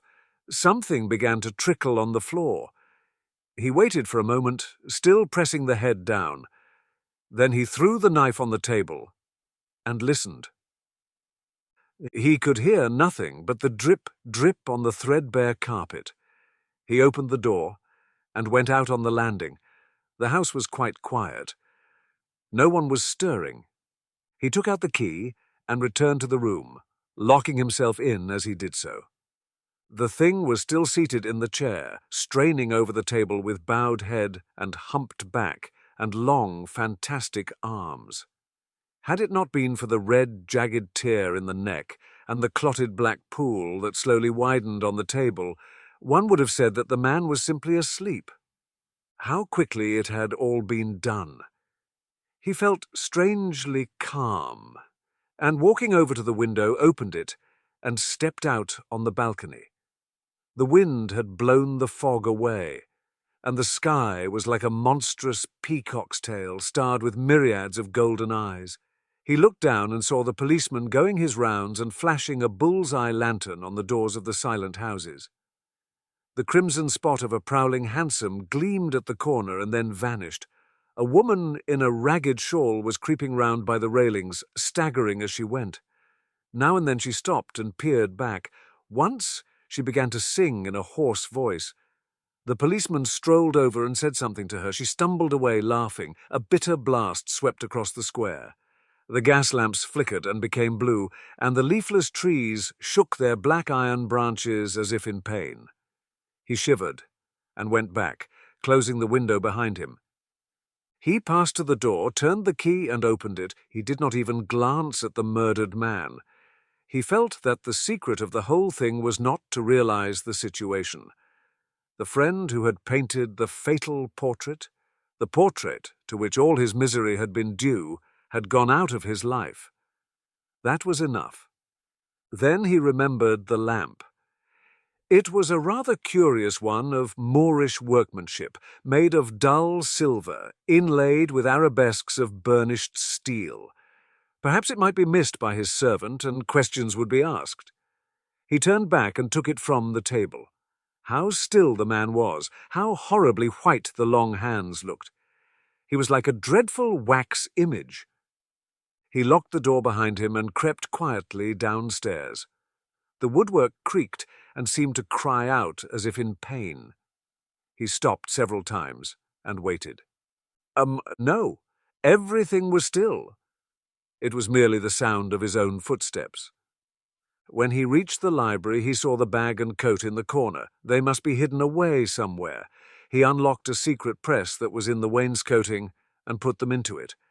He could easily burn them afterwards. Then he pulled out his watch. It was 20 minutes to 2. He sat down and began to think. Every year, every month, almost, men were strangled in England for what he had done. There had been a madness of murder in the air. Some red star had come too close to the earth. Evidence? What evidence was there against him? Basil Hallward had left the house at 11. No one had seen him come in again. Most of the servants were at Selby Royal. His valet had gone to bed. Paris. Yes. It was to Paris that Basil had gone, by the midnight train, as he had intended. With his curious reserved habits, it would be months before any suspicions would be aroused. Months? Everything could be destroyed long before then. The sudden thought struck him. He put on his fur coat and hat and went out into the hall. There he paused, hearing the slow, heavy tread of the policeman outside on the pavement, and seeing the flash of the lantern reflected in the window. He waited, holding his breath. After a few moments, he opened the front door and slipped out, shutting it very gently behind him. Then he began ringing the bell. In about 10 minutes, his valet appeared, half-dressed and looking very drowsy. "I am sorry to have had to wake you up, Francis," he said, stepping in. "but I had forgotten my latchkey. What time is it?" 5 minutes past 2, sir," answered the man, looking at the clock and yawning. 5 minutes past 2. How horribly late. You must wake me at 9 tomorrow. I have some work to do. "All right, sir." Did anyone call this evening? "Mr. Hallward, sir. He stayed here till 11, and then he went away to catch his train." "Oh, I am sorry I didn't see him. Did he leave any message?" "No, sir, except that he would write to you." "That will do, Francis. Don't forget to call me at 9 tomorrow." "No, sir." The man shambled down the passage in his slippers. Dorian Gray threw his hat and coat upon the yellow marble table and passed into the library. He walked up and down the room for a quarter of an hour, biting his lip and thinking. Then he took the blue book down from one of the shelves and began to turn over the leaves. Alan Campbell, 152, Hertford Street, Mayfair. Yes, that was the man he wanted. Chapter 12. At 9 o'clock the next morning, his servant came in with a cup of chocolate on a tray and opened the shutters. Dorian was sleeping quite peacefully, lying on his right side with one hand underneath his cheek. He looked like a boy who had been tired out with play or study. The man had to touch him twice on the shoulder before he woke, and as he opened his eyes, a faint smile passed across his lips, as though he had been having some delightful dream. Yet he had not dreamed at all. His night had been untroubled by any images of pleasure or of pain. But youth smiles without any reason. It is one of its chiefest charms. He turned round and, leaning on his elbow, began to drink his chocolate. The mellow November sun was streaming into the room. The sky was bright blue, and there was a genial warmth in the air. It was almost like a morning in May. Gradually the events of the preceding night crept with silent blood-stained feet into his brain and reconstructed themselves there with terrible distinctness. He winced at the memory of all that he had suffered, and for a moment the same curious feeling of loathing for Basil Hallward that had made him kill him as he sat in the chair came back to him, and he grew cold with passion. The dead man was still sitting there too, and in the sunlight now. How horrible that was! Such hideous things were for the darkness, not for the day.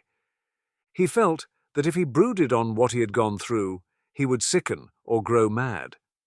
There were sins whose fascination was more in the memory than in the doing of them, strange triumphs that gratified the pride more than the passions, and gave to the intellect a quickened sense of joy, greater than any joy they brought or could ever bring to the senses.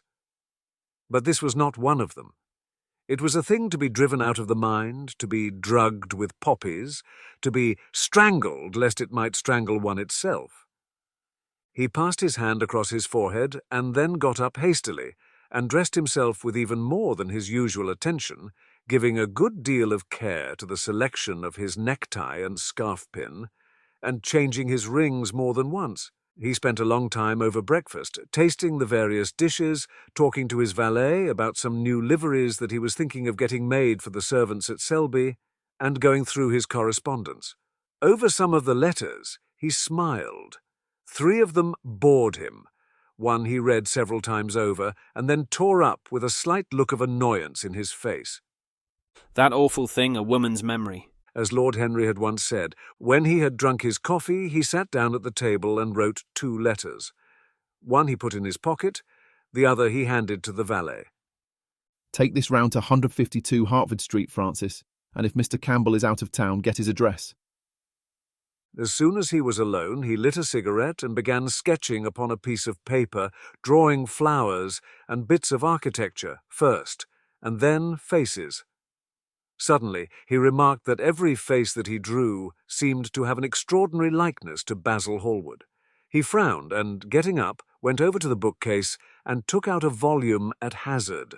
He was determined that he would not think about what had happened till it became absolutely necessary to do so. When he had stretched himself on the sofa, he looked at the title page of the book. It was Gautier's Émaux et Camée, Charpentier's Japanese paper edition, with the Jacques Marre etching. The binding was of citron green leather with a design of gilt trellis work and dotted pomegranates. It had been given to him by Adrian Singleton. As he turned over the pages, his eye fell on the poem about the hand of Lacenaire, the cold yellow hand du supplice encore mal lavé, with its downy red hairs and its doigts de faune. He glanced at his own white taper fingers and passed on till he came to those lovely verses upon Venice. Sur une gamme chromatique, le sein de perles ruisselant, la Vénus de l'Adriatique. Sort de l'eau son corps rose et blanc. Les dômes, sur l'azur des ondes, suivant la phrase au pur contour, s'enflent comme des gorges rondes, que soulève un soupir d'amour. L'esquif aborde et me dépose, jetant son amarre au pilier, devant une façade rose, sur le marbre d'un escalier. How exquisite they were! As one read them, one seemed to be floating down the green waterways of the pink and pearl city, lying in a black gondola with silver prow and trailing curtains. The mere lines looked to him like those straight lines of turquoise blue that follow one as one pushes out to the Lido.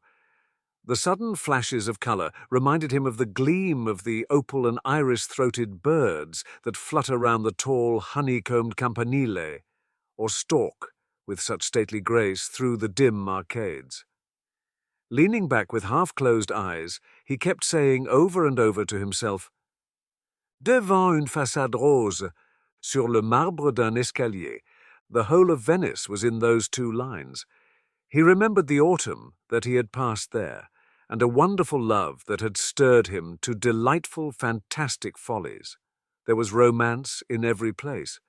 But Venice, like Oxford, had kept the background for romance, and background was everything, or almost everything. Basil had been with him part of the time and had gone wild over Tintoret. Poor Basil! What a horrible way for a man to die! He sighed and took up the book again and tried to forget. He read of the swallows that fly in and out of the little cafe at Smyrna, where the Hajis sit counting their amber beads, and the turbaned merchants smoke their long tasselled pipes and talk gravely to each other. Of the obelisk in the Place de la Concorde that weeps tears of granite in its lonely, sunless exile, and longs to be back by the hot lotus-covered Nile, where there are sphinxes, and rose-red ibises, and white vultures with gilded claws, and crocodiles with small beryl eyes that crawl over the green steaming mud, and of that curious statue that Gautier compares to a contralto voice, the monstre charmant that couches in the porphyry room of the Louvre. But after a time the book fell from his hand. He grew nervous, and a horrible fit of terror came over him. What if Alan Campbell should be out of England? Days would elapse before he could come back. Perhaps he might refuse to come. What could he do then? Every moment was of vital importance. They had been great friends once, 5 years before, almost inseparable indeed. Then the intimacy had come suddenly to an end. When they met in society now, it was only Dorian Gray who smiled. Alan Campbell never did. He was an extremely clever young man, though he had no real appreciation of the visible arts, and whatever little sense of the beauty of poetry he possessed, he had gained entirely from Dorian. His dominant intellectual passion was for science. At Cambridge he had spent a great deal of his time working in the laboratory, and had taken a good class in the natural science tripos of his year. Indeed, he was still devoted to the study of chemistry, and had a laboratory of his own, in which he used to shut himself up all day long, greatly to the annoyance of his mother, who had set her heart on his standing for Parliament, and had a vague idea that a chemist was a person who made up prescriptions. He was an excellent musician, however, as well, and played both the violin and the piano better than most amateurs. In fact, it was music that had first brought him and Dorian Gray together. Music, and that indefinable attraction that Dorian seemed to be able to exercise whenever he wished, and indeed exercised often without being conscious of it. They had met at Lady Berkshire's the night that Rubinstein played there, and after that used to be always seen together at the opera, and wherever good music was going on. For 18 months their intimacy lasted. Campbell was always either at Selby Royal or in Grosvenor Square. To him, as to many others, Dorian Gray was the type of everything that is wonderful and fascinating in life. Whether or not a quarrel had taken place between them, no one ever knew. But suddenly people remarked that they scarcely spoke when they met, and that Campbell seemed always to go away early from any party at which Dorian Gray was present. He had changed too, was strangely melancholy at times, appeared almost to dislike hearing music of any passionate character, and would never himself play, giving as his excuse when he was called upon that he was so absorbed in science that he had no time left in which to practice. And this was certainly true. Every day he seemed to become more interested in biology, and his name appeared once or twice in some of the scientific reviews in connection with certain curious experiments. This was the man that Dorian Gray was waiting for, pacing up and down the room, glancing every moment at the clock, and becoming horribly agitated as the minutes went by. At last the door opened, and his servant entered. Mr. Alan Campbell, sir. A sigh of relief broke from his parched lips, and the colour came back to his cheeks. Ask him to come in at once, Francis. The man bowed and retired. In a few moments Alan Campbell walked in, looking very stern and rather pale, his pallor being intensified by his coal-black hair and dark eyebrows. Alan, this is kind of you. I thank you for coming. I had intended never to enter your house again, Gray. But you said it was a matter of life and death. His voice was hard and cold. He spoke with slow deliberation. There was a look of contempt in the steady, searching gaze that he turned on Dorian. He kept his hands in the pockets of his astrakhan coat, and appeared not to have noticed the gesture with which he had been greeted. It is a matter of life and death, Alan, and to more than one person. Sit down. Campbell took a chair by the table, and Dorian sat opposite to him. The two men's eyes met. In Dorian's there was infinite pity. He knew that what he was going to do was dreadful. After a strained moment of silence, he leaned across and said very quietly, but watching the effect of each word upon the face of the man he had sent for. Alan, in a locked room at the top of this house, a room to which nobody but myself has access, a dead man is seated at a table. He has been dead 10 hours now. Don't stir, and don't look at me like that. Who the man is, why he died, how he died, are matters that do not concern you. What you have to do is this. Stop, Gray. I don't want to know anything further. Whether what you have told me is true or not true doesn't concern me. I entirely decline to be mixed up in your life. Keep your horrible secrets to yourself. They don't interest me anymore. Alan, they will have to interest you. This one will have to interest you. I am awfully sorry for you, Alan. But I can't help myself. You are the one man who is able to save me. I am forced to bring you into the matter, I have no option. Alan, you are a scientist. You know about chemistry and things of that kind. You have made experiments. What you have got to do is to destroy the 90 thing that is upstairs, to destroy it so that not a vestige will be left of it. Nobody saw this person come into the house. Indeed, at the present moment, he is supposed to be in Paris. He will not be missed for months. When he is missed, there must be no trace of him found here.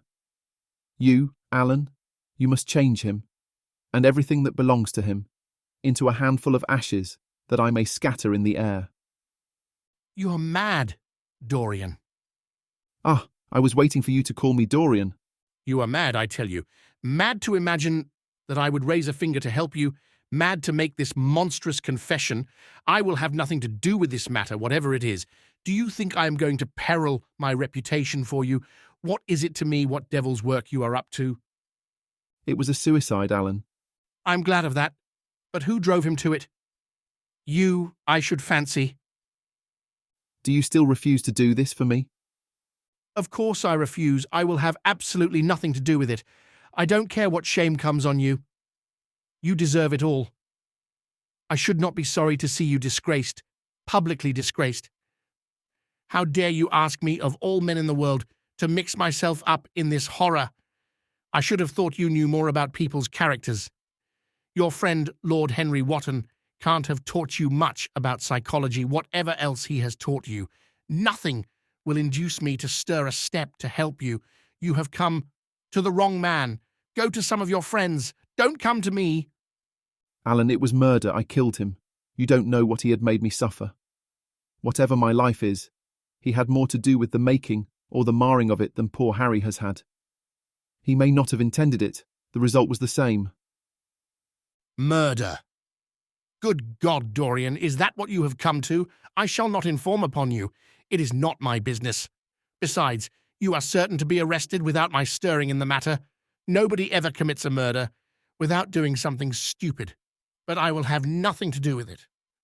All I ask of you is to perform a certain scientific experiment.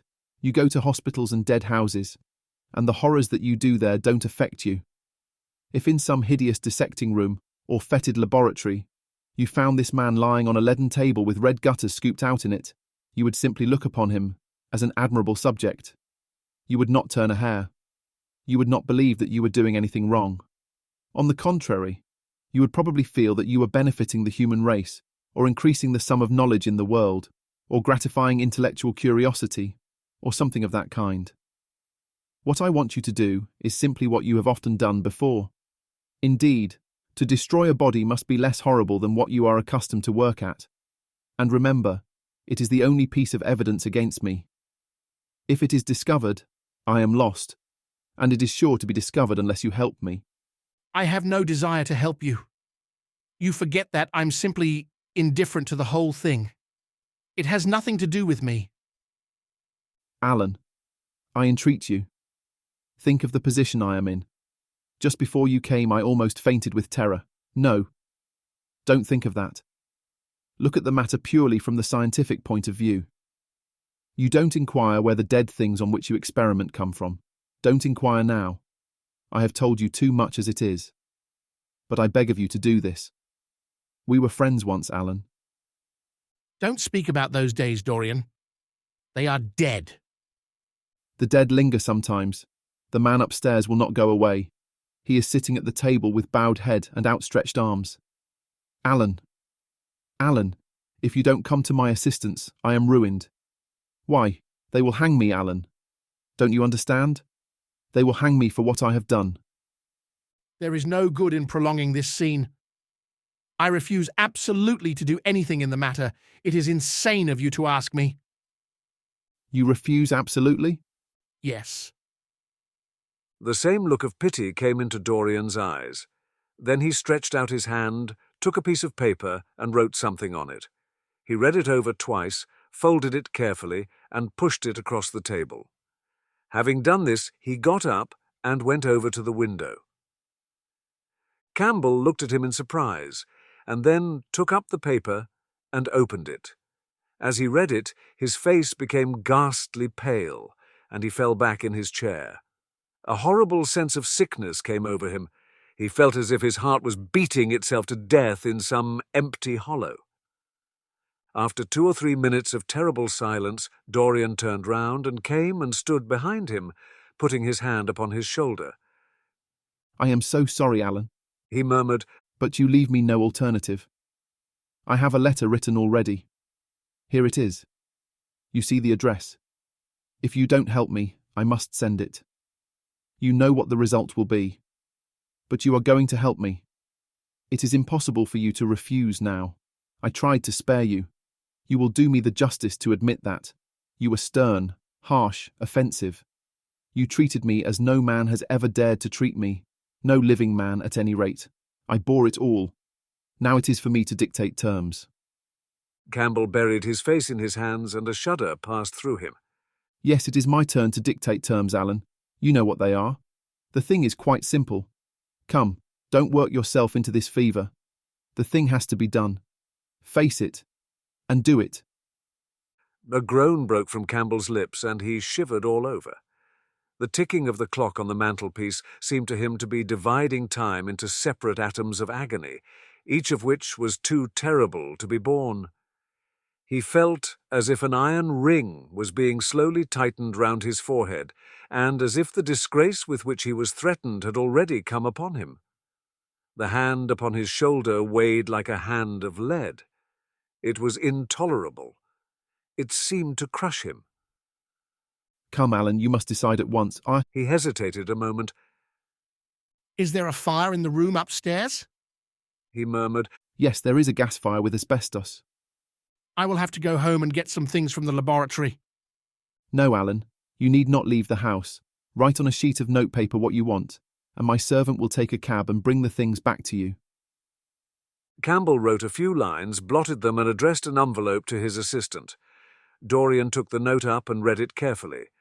Then he rang the bell and gave it to his valet, with orders to return as soon as possible and to bring the things with him. When the hall door shut, Campbell started and, having got up from the chair, went over to the chimney-piece. He was shivering with a sort of ague. For nearly 20 minutes, neither of the men spoke. A fly buzzed noisily about the room, and the ticking of the clock was like the beat of a hammer. As the chimes struck 1, Campbell turned around and, looking at Dorian Gray, saw that his eyes were filled with tears. There was something in the purity and refinement of that sad face that seemed to enrage him. You are infamous, absolutely infamous, he muttered. Hush, Alan, you have saved my life, said Dorian. Your life, good heavens. What a life that is. You have gone from corruption to corruption, and now you have culminated in crime. In doing what I'm going to do, what you force me to do, it is not of your life that I am thinking. Alan, murmured Dorian with a sigh. I wish you had 1,000th part of the pity for me that I have for you. He turned away as he spoke and stood looking out at the garden. Campbell made no answer. After about 10 minutes, a knock came to the door, and the servant entered, carrying a mahogany chest of chemicals, with a small electric battery set on top of it. He placed it on the table and went out again, returning with a long coil of steel and platinum wire, and 2 rather curiously shaped iron clamps. Shall I leave the things here, sir? He asked Campbell. Yes, said Dorian. And I am afraid, Francis, that I have another errand for you. What is the name of the man at Richmond who supplies Selby with orchids? Harden, sir. Yes, Harden. You must go down to Richmond at once, see Harden personally, and tell him to send twice as many orchids as I ordered, and to have as few white ones as possible. In fact, I don't want any white ones. It is a lovely day, Francis, and Richmond is a very pretty place, otherwise I wouldn't bother you about it. No trouble, sir. At what time shall I be back? Dorian looked at Campbell. How long will your experiment take, Alan? He said in a calm, indifferent voice. The presence of a third person in the room seemed to give him extraordinary courage. Campbell frowned and bit his lip. It will take about 5 hours, he answered. It will be time enough then if you are back at 7:30, Francis. Or stay. Just leave my things out for dressing. You can have the evening to yourself.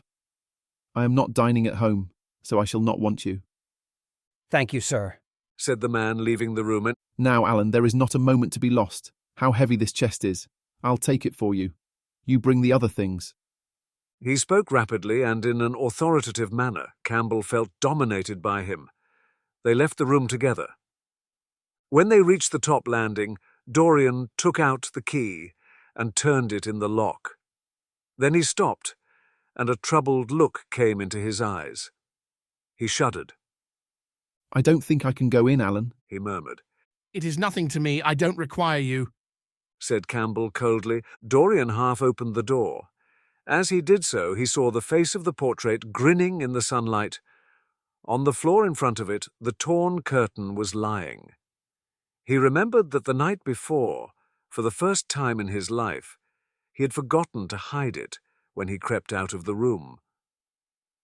But what was that losomme red dew, that gleamed wet and glistening on one of the hands, as though the canvas had sweeted blood? How horrible it was, more horrible, it seemed to him for the moment, than the silent thing that he knew was stretched across the table, the thing whose grotesque, misshapen shadow on the spotted carpet showed him that it had not stirred, but was still there as he had left it. He opened the door a little wider and walked quickly in with half-closed eyes and averted head, determined that he would not look even once upon the dead man. Then, stooping down and taking up the gold and purple hanging, he flung it over the picture. He stopped, feeling afraid to turn round, and his eyes fixed themselves on the intricacies of the pattern before him. He heard Campbell bringing in the heavy chest, and the irons, and the other things that he had required for his dreadful work.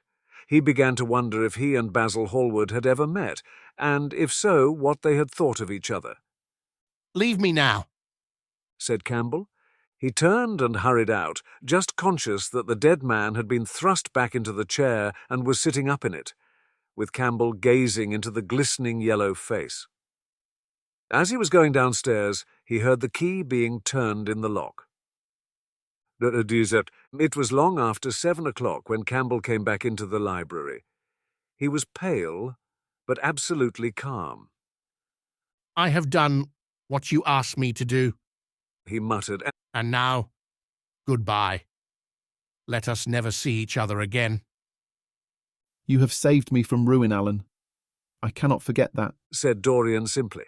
As soon as Campbell had left, he went upstairs. There was a horrible smell of chemicals in the room, but the thing that had been sitting at the table was gone. Chapter 13. There is no good telling me you are going to be good, Dorian, cried Lord Henry, dipping his white fingers into a red copper bowl filled with rosewater. You are quite perfect. Pray don't change. Dorian shook his head. No, Harry, I have done too many dreadful things in my life. I am not going to do any more. I began my good actions yesterday. Where were you yesterday? In the country, Harry. I was staying at a little inn by myself. My dear boy, said Lord Henry, smiling. Anybody can be good in the country. There are no temptations there. That is the reason why people who live out of town are so uncivilized. There are only 2 ways, as you know, of becoming civilized. One is by being cultured, the other is by being corrupt. Country people have no opportunity of being either, so they stagnate. Culture and corruption, murmured Dorian. I have known something of both. It seems to me curious now that they should ever be found together. For I have a new ideal, Harry. I am going to alter. I think I have altered. You have not told me yet what your good action was, or did you say you had done more than one? I can tell you, Harry.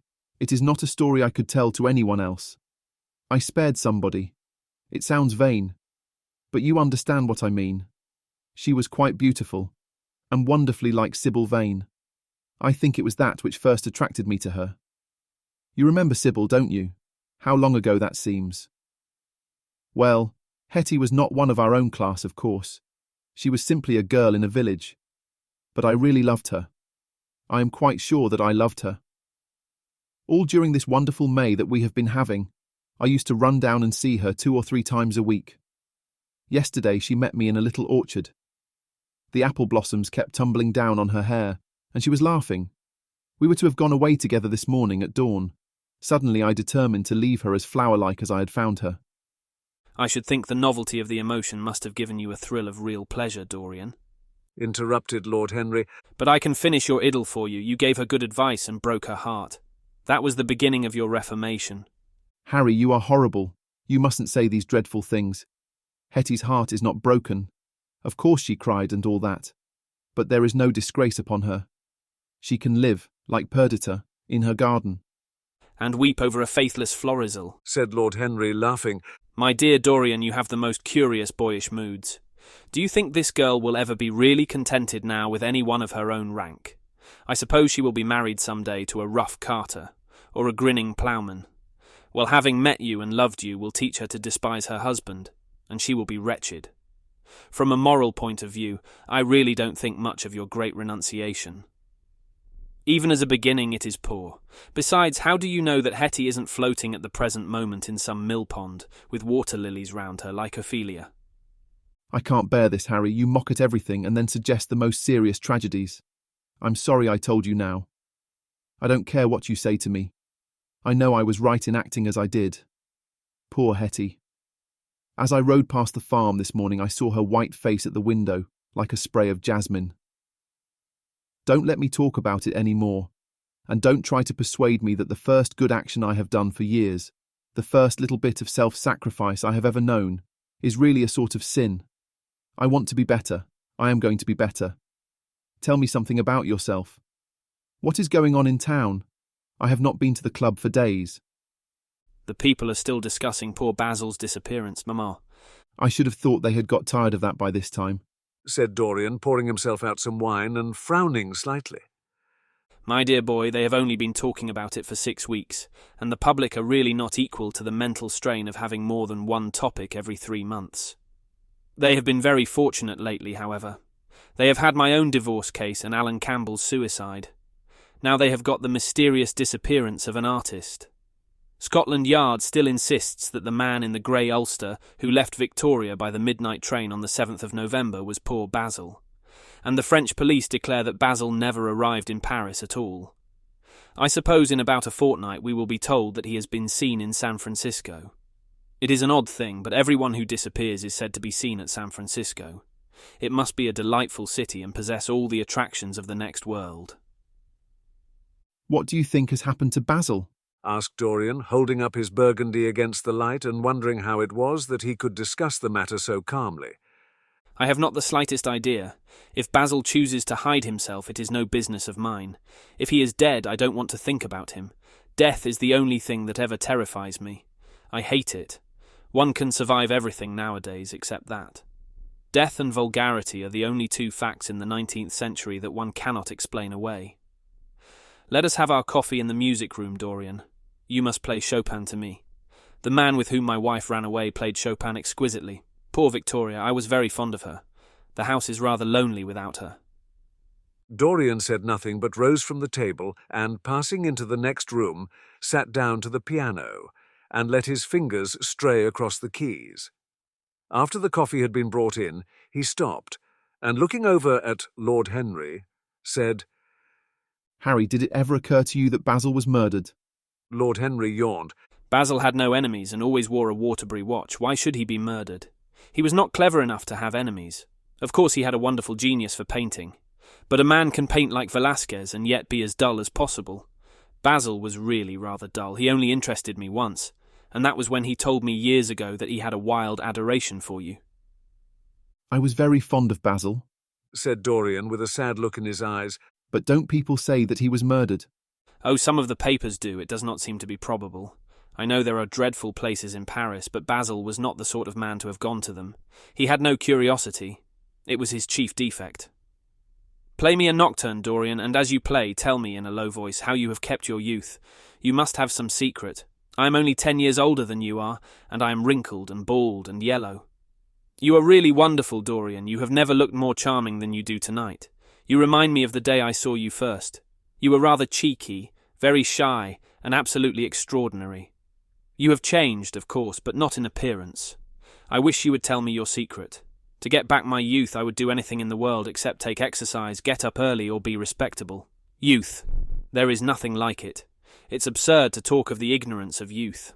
The only people whose opinions I listen to now with any respect are people much younger than myself. They seem in front of me. Life has revealed to them her last wonder. As for the aged, I always contradict the aged. I do it on principle. If you ask them their opinion on something that happened yesterday, they solemnly give you the opinions current in 1820, when people wore high stocks and knew absolutely nothing. How lovely that thing you are playing is. I wonder, did Chopin write it at Mallorca, with the sea weeping round the villa and the salt spray dashing against the panes? It is marvellously romantic. What a blessing it is that there is one art left to us that is not imitative. Don't stop. I want music tonight. It seems to me that you are the young Apollo and that I am Marsyas listening to you. I have sorrows, Dorian, of my own, that even you know nothing of. The tragedy of old age is not that one is old, but that one is young. I am amazed sometimes at my own sincerity. Ah, Dorian, how happy you are. What an exquisite life you have had. You have drunk deeply of everything. You have crushed the grapes against your palate. Nothing has been hidden from you. But it has all been to you no more than the sound of music. It has not marred you. You are still the same. I wonder what the rest of your life will be. Don't spoil it by renunciations. At present you are a perfect type. Don't make yourself incomplete. You are quite flawless now. You need not shake your head. You know you are. Besides, Dorian, don't deceive yourself. Life is not governed by will or intention. Life is a question of nerves and fibres and slowly built-up cells in which thought hides itself and passion has its dreams.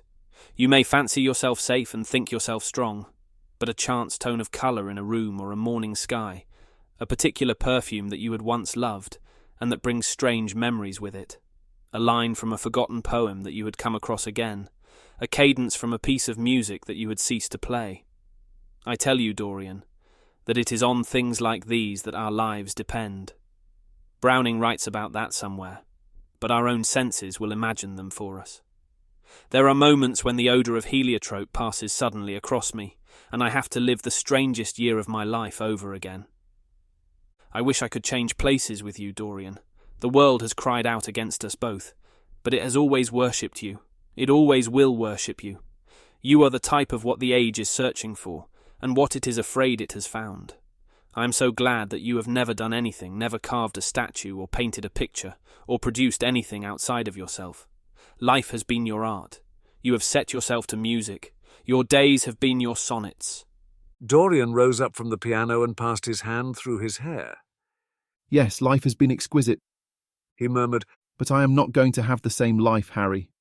And you must not say these extravagant things to me. You don't know everything about me. I think that if you did, even you would turn from me. You laugh. Don't laugh. Why have you stopped playing, Dorian? Go back and play the nocturne over again. Look at that great honey-coloured moon that hangs in the dusky air. She is waiting for you to charm her, and if you play, she will come closer to the earth. You won't? Let us go to the club, then. It has been a charming evening, and we must end it charmingly. There is someone at the club who wants immensely to know you. Young Lord Poole, Bournemouth's eldest son. He has already copied your neckties and has begged me to introduce him to you. He is quite delightful, and rather reminds me of you. I hope not, said Dorian with a touch of pathos in his voice. But I am tired tonight, Harry. I won't go to the club. It is nearly 11, and I want to go to bed early. Do stay. You have never played so well as tonight. There was something in your touch that was wonderful. It had more expression than I had ever heard from it before.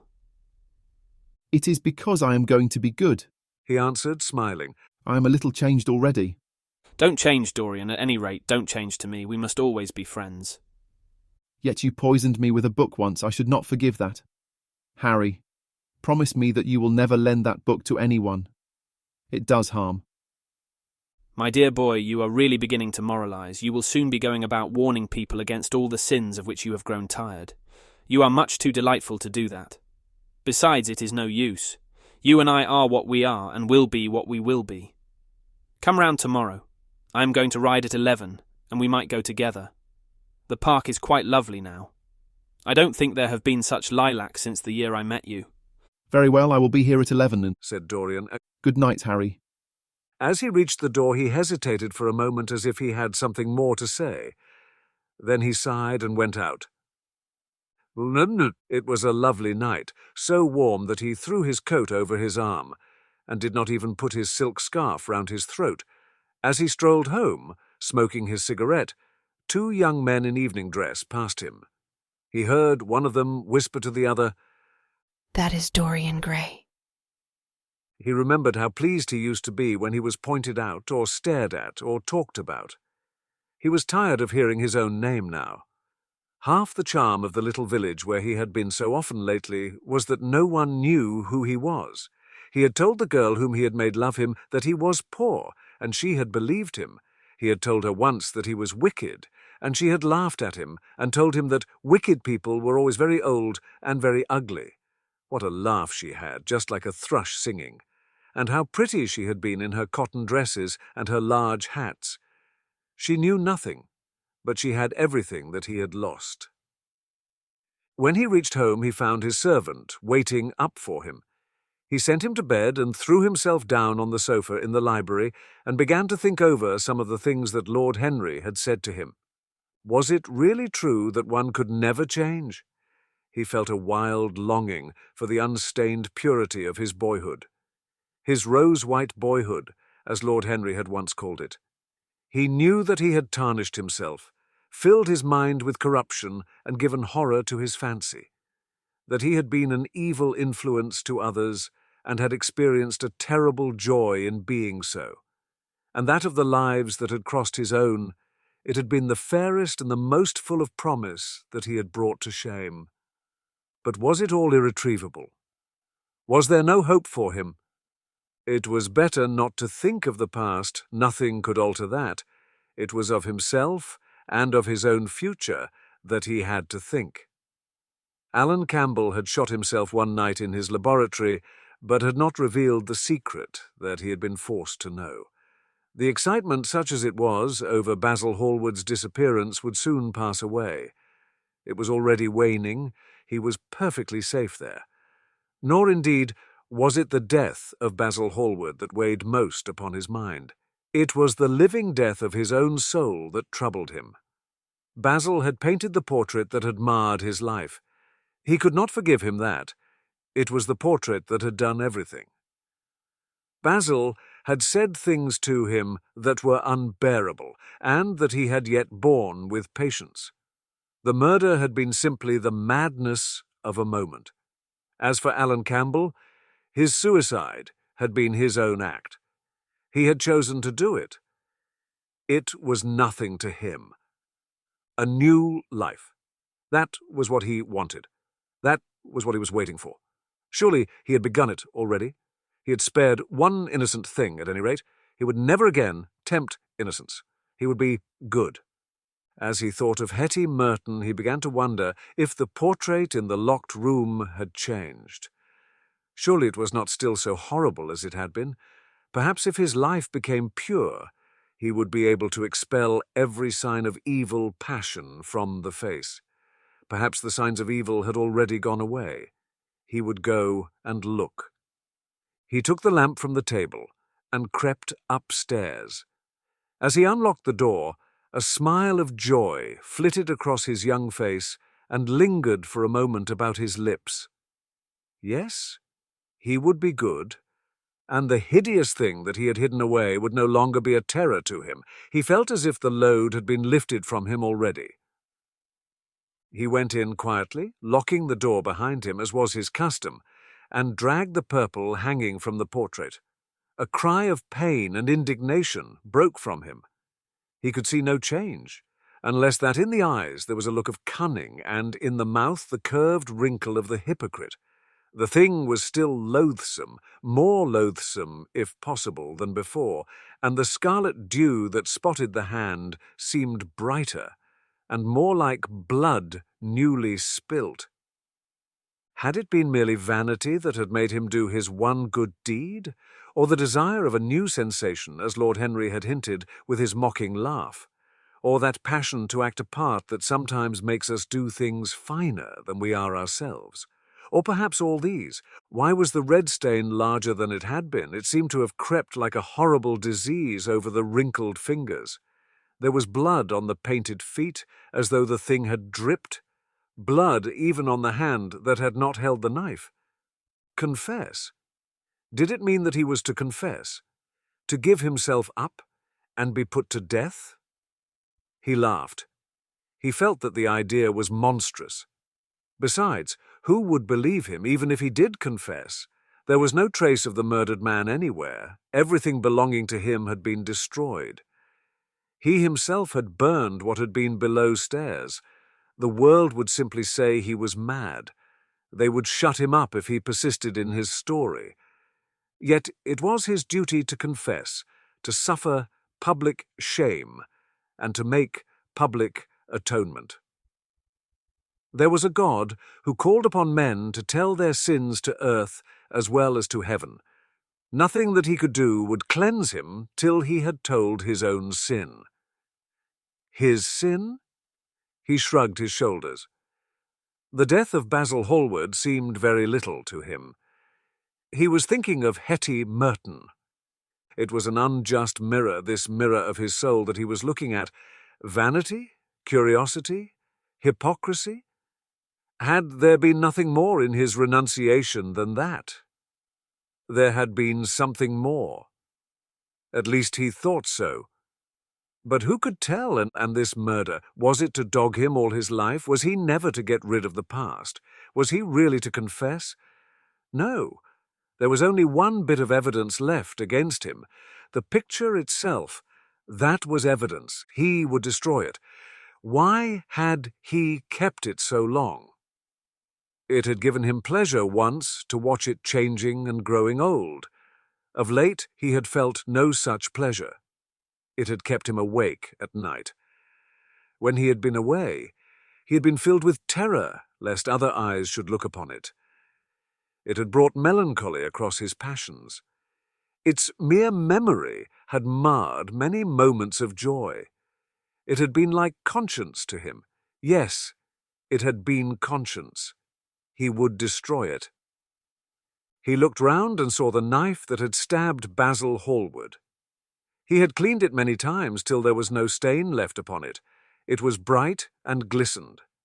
As it had killed the painter, so it would kill the painter's work. And all that meant, it would kill the past. And when that was dead, he would be free. He seized it and stabbed the canvas with it, ripping the thing right up from top to bottom. Gigia. There was a cry heard and a crash. The cry was so horrible in its agony that the frightened servants woke and crept out of their rooms. Two gentlemen, who were passing in the square below, stopped and looked up at the great house.